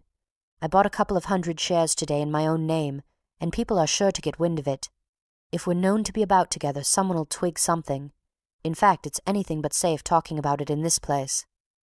"All right," he said. "I won't say a word to anybody. I'll turn up about 9 o'clock. You're sure it's a sound thing?" "It can't go wrong," I assured him, and I meant it. We parted after that, and I went round to the workhouse. My man had died at about 11 o'clock. I had seen him just after breakfast and was not surprised. I completed the usual formalities with the workhouse authorities and arranged for his delivery at the hospital about 7 o'clock. In the afternoon, as it was not one of my days to be in Harley Street, I looked up an old friend who lives close to Hyde Park, and found that he was just off to Brighton on some business or other. I had tea with him and saw him off by the 5:35 from Victoria. On issuing from the barrier it occurred to me to purchase an evening paper, and I thoughtlessly turned my steps to the bookstall. The usual crowds were rushing to catch the suburban trains home, and on moving away I found myself involved in a contrary stream of travellers, coming up out of the Underground, or bolting from all sides for the 5:45 to Battersea Park and Wandsworth Common. I disengaged myself after some buffeting, and went home in a taxi, and it was not till I was safely seated there that I discovered somebody's gold-rimmed pince-nez involved in the astrakhan collar of my overcoat. The time, from 6:15 to 7, I spent concocting something to look like a bogus report for Sir Reuben. At 7 I went through to the hospital and found the workhouse van just delivering my subject at the side door. I had him taken straight up to the theatre, and told the attendant, William Watts, that I intended to work there that night. I told him I would prepare the body myself. The injection of a preservative would have been a most regrettable complication. I sent him about his business, and then went home and had dinner. I told my man that I should be working in the hospital that evening, and that he could go to bed at 10:30 as usual, as I could not tell whether I should be late or not. He is used to my erratic ways. I only keep 2 servants in the Battersea house, the manservant and his wife, who cooks for me. The rougher domestic work is done by a charwoman, who sleeps out. The servant's bedroom is at the top of the house, overlooking Prince of Wales Road. As soon as I had dined, I established myself in the hall with some papers. My man had cleared dinner by 8:15, and I told him to give me the siphon and tantalus, and sent him downstairs. Levy rang the bell at 20 minutes past 9, and I opened the door to him myself. My man appeared at the other end of the hall, but I called to him that it was all right, and he went away. Levy wore an overcoat with evening dress and carried an umbrella. "Why, how wet you are!" I said. "How did you come?" "By bus," he said, "and the fool of a conductor forgot to put me down at the end of the road. It's pouring cats and dogs and pitch dark. I couldn't see where I was." I was glad he hadn't taken a taxi, but I had rather reckoned on his not doing so. "Your little economies will be the death of you one of these days," I said. I was right there, but I hadn't reckoned on their being the death of me as well. I say again, I could not have foreseen it. I sat him down by the fire and gave him a whiskey. He was in high spirits about some deal in the Argentines he was bringing off the next day. We talked money for about a quarter of an hour, and then he said, "Well, how about this Peruvian mare's nest of yours?" "It's no mare's nest," I said. "Come and have a look at it." I took him upstairs into the library and switched on the central light and the reading lamp on the writing table. I gave him a chair at the table with his back to the fire, and fetched the papers I had been faking out of the safe. He took them and began to read them, poking over them in his short-sighted way while I mended the fire. As soon as I saw his head in a favourable position, I struck him heavily with the poker, just over the fourth cervical. It was delicate work calculating the exact force necessary to kill him without breaking the skin, but my professional experience was useful to me. He gave one loud gasp and tumbled forward onto the table quite noiselessly. I put the poker back and examined him. His neck was broken, and he was quite dead. I carried him into my bedroom and undressed him, and cleared up the papers in the library. Then I went downstairs, took Levy's umbrella and let myself out at the hall door, shouting "Good night" loudly enough to be heard in the basement if the servants should be listening. I walked briskly away down the street, went in by the hospital side door, and returned to the house noiselessly by way of the private passage. It would have been awkward if anybody had seen me then, but I leaned over the back stairs and heard the cook and her husband still talking in the kitchen. I slipped back into the hall, replaced the umbrella in the stand, cleared up my papers there, went up into the library and rang the bell. When the man appeared, I told him to lock up everything except the private door to the hospital. I waited in the library until he had done so, and about 10:30 I heard both servants go up to bed. I waited a quarter of an hour longer and then went through to the dissecting room. I wheeled one of the stretcher tables through the passage to the house door, and then went to fetch Levy. It was a nuisance having to get him downstairs, but I had not liked to make away with him in any of the ground-floor rooms, in case my servant should take a fancy to poke his head in during the few minutes that I was out of the house, or while locking up. Besides, that was a flea-bite to what I should have to do later. I put Levy on the table, wheeled him across to the hospital, and substituted him for my interesting pauper. I was sorry to have to abandon the idea of getting a look at the latter's brain, but I could not afford to incur suspicion. It was still rather early, so I knocked down a few minutes getting Levy ready for dissection. Then I put my pauper on the table and trundled him over to the house. It was now 11:05, and I thought I might conclude that the servants were in bed. I carried the body to my bedroom. He was rather heavy, but less so than Levy, and my Alpine experience had taught me how to handle bodies. It is as much a matter of knack as of strength, and I am, in any case, a powerful man for my height. I put the body into the bed, not that I expected anyone to look in during my absence, but if they should, they might just as well see me apparently asleep in the bed. I drew the clothes a little over his head, stripped and put on Levy's clothes, which were fortunately a little big for me everywhere, not forgetting to take his spectacles, watch, and other oddments. At a little before 11:30, I was on the road looking for a cab.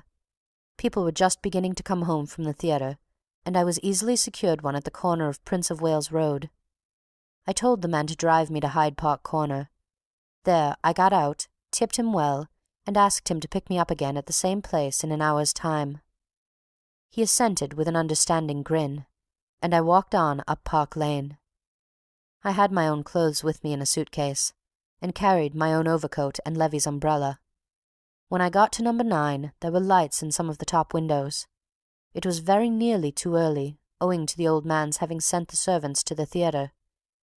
I waited about for a few minutes, and heard it strike the 1/4 midnight.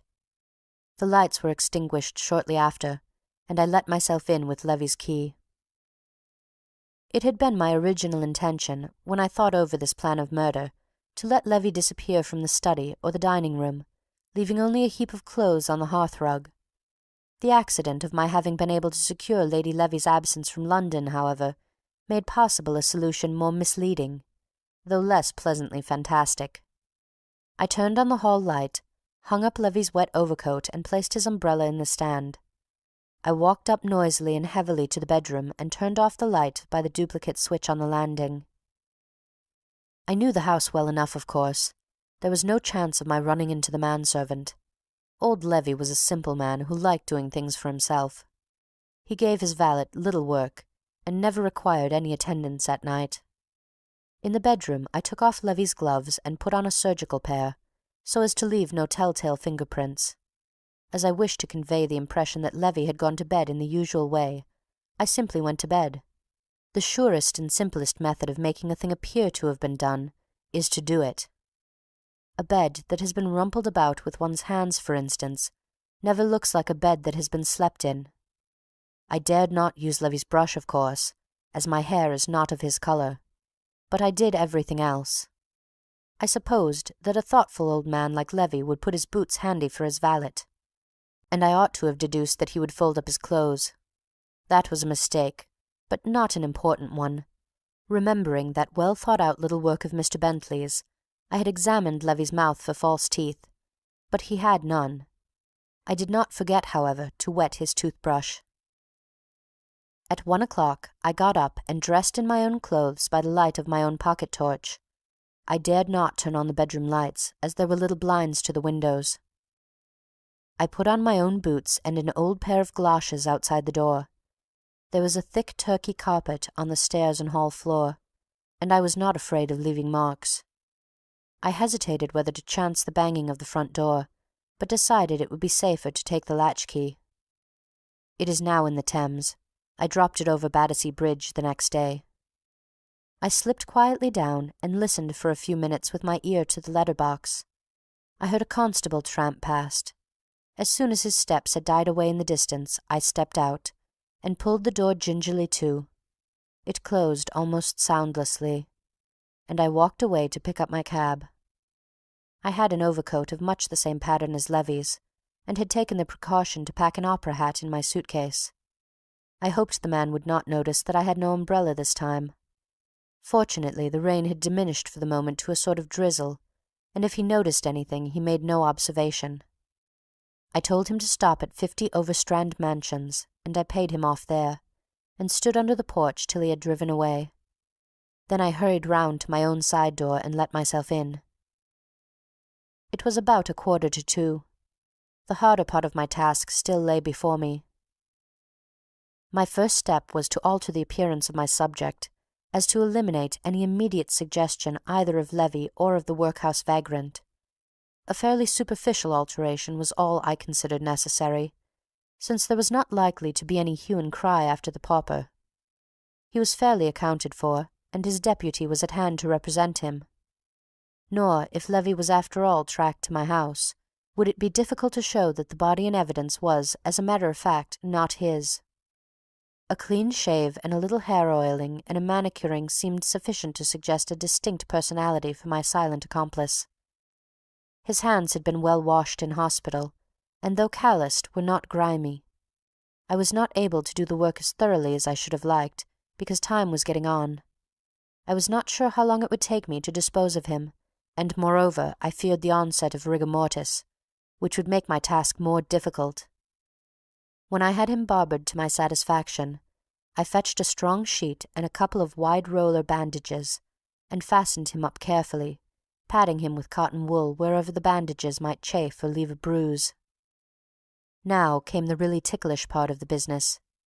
I had already decided in my own mind that the only way of conveying him from the house was by the roof. To go through the garden at the back in this soft wet weather was to leave a ruinous trail behind us. To carry a dead man down a suburban street in the middle of the night seemed outside the range of practical politics. On the roof, on the other hand, the rain, which would have betrayed me on the ground, would stand my friend.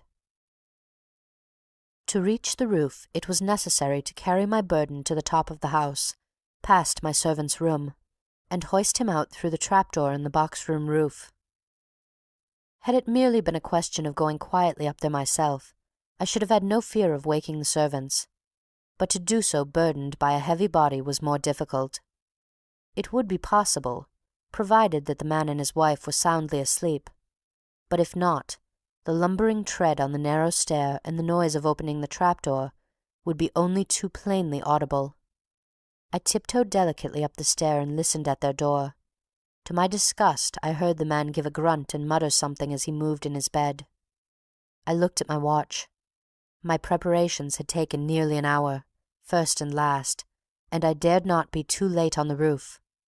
I determined to take a bold step and, as it were, bluff out an alibi. I went without precaution against noise into the bathroom, turned on the hot and cold water taps to the full and pulled out the plug. My household has often had occasion to complain of my habit of using the bath at irregular night hours. Not only does the rush of water into the cistern disturb any sleepers on the Prince of Wales Road side of the house, but my cistern is afflicted with peculiarly loud gurglings and thumpings, while frequently the pipes emit a loud groaning sound. To my delight, on this particular occasion, the cistern was in excellent form, honking, whistling, and booming like a railway terminus.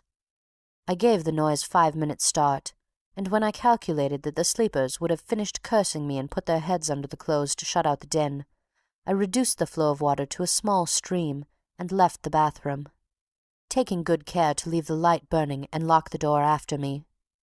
Then I picked up my pauper and carried him upstairs as lightly as possible. The box room is a small attic on the side of the landing opposite to the servant's bedroom and the cistern room. It has a trapdoor, reached by a short wooden ladder. I set this up, hoisted up my pauper, and climbed up after him. The water was still racing into the cistern, which was making a noise as though it were trying to digest an iron chain, and with the reduced flow in the bathroom the groaning of the pipes had risen almost to a hoot. I was not afraid of anybody hearing other noises. I pulled the ladder through onto the roof after me. Between my house and the last house in Queen Caroline Mansions there is a space of only a few feet.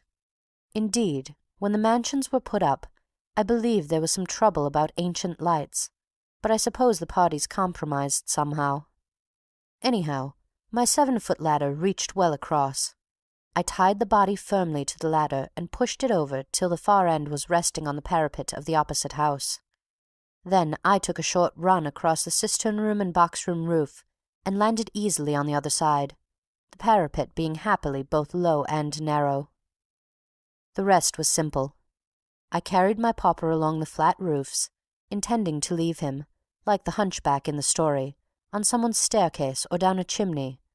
I had got about halfway along when I suddenly thought, why, this must be about little Thipps's place, and I remembered his silly face and his silly chatter about vivisection.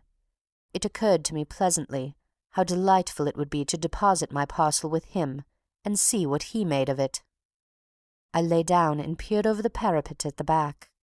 It was pitch dark and pouring with rain again by this time, and I risked using my torch. That was the only incautious thing I did, and the odds against being seen from the houses opposite were long enough. 1 second's flash showed me what I had hardly dared to hope, an open window just below me. I knew those flats well enough to be sure it was either the bathroom or the kitchen. I made a noose and a third bandage that I had brought with me, and made it fast under the arms of the corpse. I twisted it into a double rope and secured the end to the iron stanchion of a chimney stack. Then I dangled our friend over. I went down after him myself with the aid of a drain pipe, and was soon hauling him in by Thipps's bathroom window. By that time I had got a little conceited with myself, and spared a few minutes to lay him out prettily and make him ship-shape. A sudden inspiration suggested that I should give him the pair of pince-nez which I had happened to pick up at Victoria. I came across them in my pocket while I was looking for a penknife to loosen a knot, and I saw what distinction they would lend his appearance, besides making it more misleading. I fixed them on him, effaced all traces of my presence as far as possible, and departed as I had come, going easily up between the drain-pipe and the rope. I walked quietly back, recrossed my crevasse, and carried in my ladder and sheet. My discreet accomplice greeted me with a reassuring gurgle and thump. I didn't make a sound on the stairs, seeing that I had now been having a bath for about 3/4 of an hour. I turned off the water, and enabled my deserving domestics to get a little sleep. I also felt it was time I had a little myself.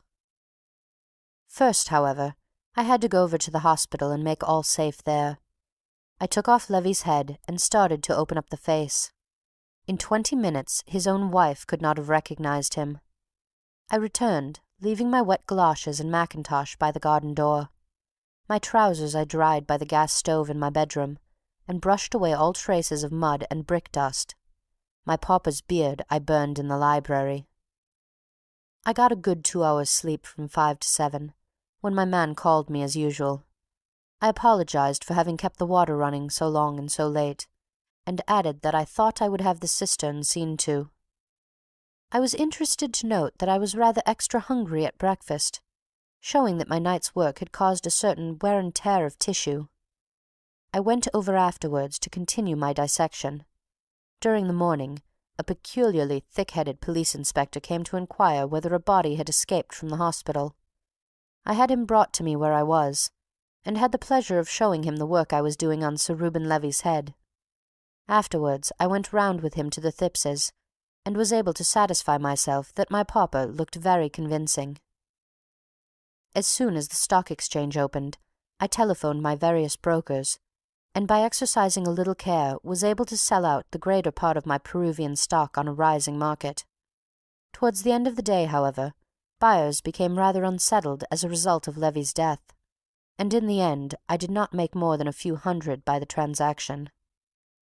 Trusting I have now made clear to you any point which you may have found obscure, and with congratulations on the good fortune and perspicacity which have enabled you to defeat me, I remain, with kind remembrances to your mother, yours very truly, Julian Freckey. Postscriptum. My will is made, leaving my money to St. Luke's Hospital, and bequeathing my body to the same institution for dissection. I feel sure that my brain will be of interest to the scientific world. As I shall die by my own hand, I imagine that there may be a little difficulty about this. Will you do me the favour, if you can, of seeing the persons concerned in the inquest, and obtaining that the brain is not damaged by an unskilful practitioner at the post-mortem, and that the body is disposed of according to my wish? By the way, it may be of interest to you to know that I appreciate your motive in calling this afternoon. It conveyed a warning, and I am acting upon it. In spite of the disastrous consequences to myself, I was pleased to realize that you had not underestimated my nerve and intelligence and refused the injection. Had you submitted to it, you would, of course, never have reached home alive. No trace would have been left in your body of the injection, which consisted of a harmless preparation of strychnine, mixed with an almost unknown poison, for which there is at present no recognized test, a concentrated solution of At this point, the manuscript broke off. "Well, that's all clear enough," said Parker. "Isn't it queer?"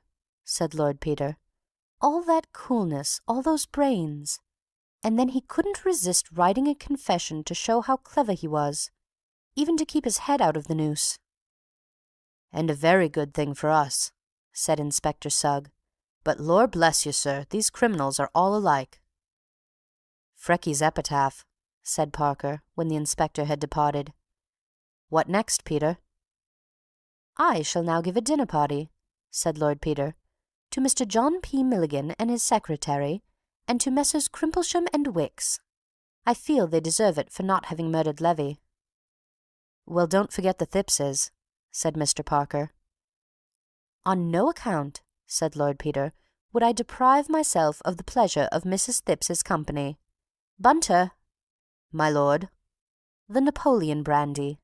End of Chapter 13, and end of Whose Body by Dorothy L. Sayers.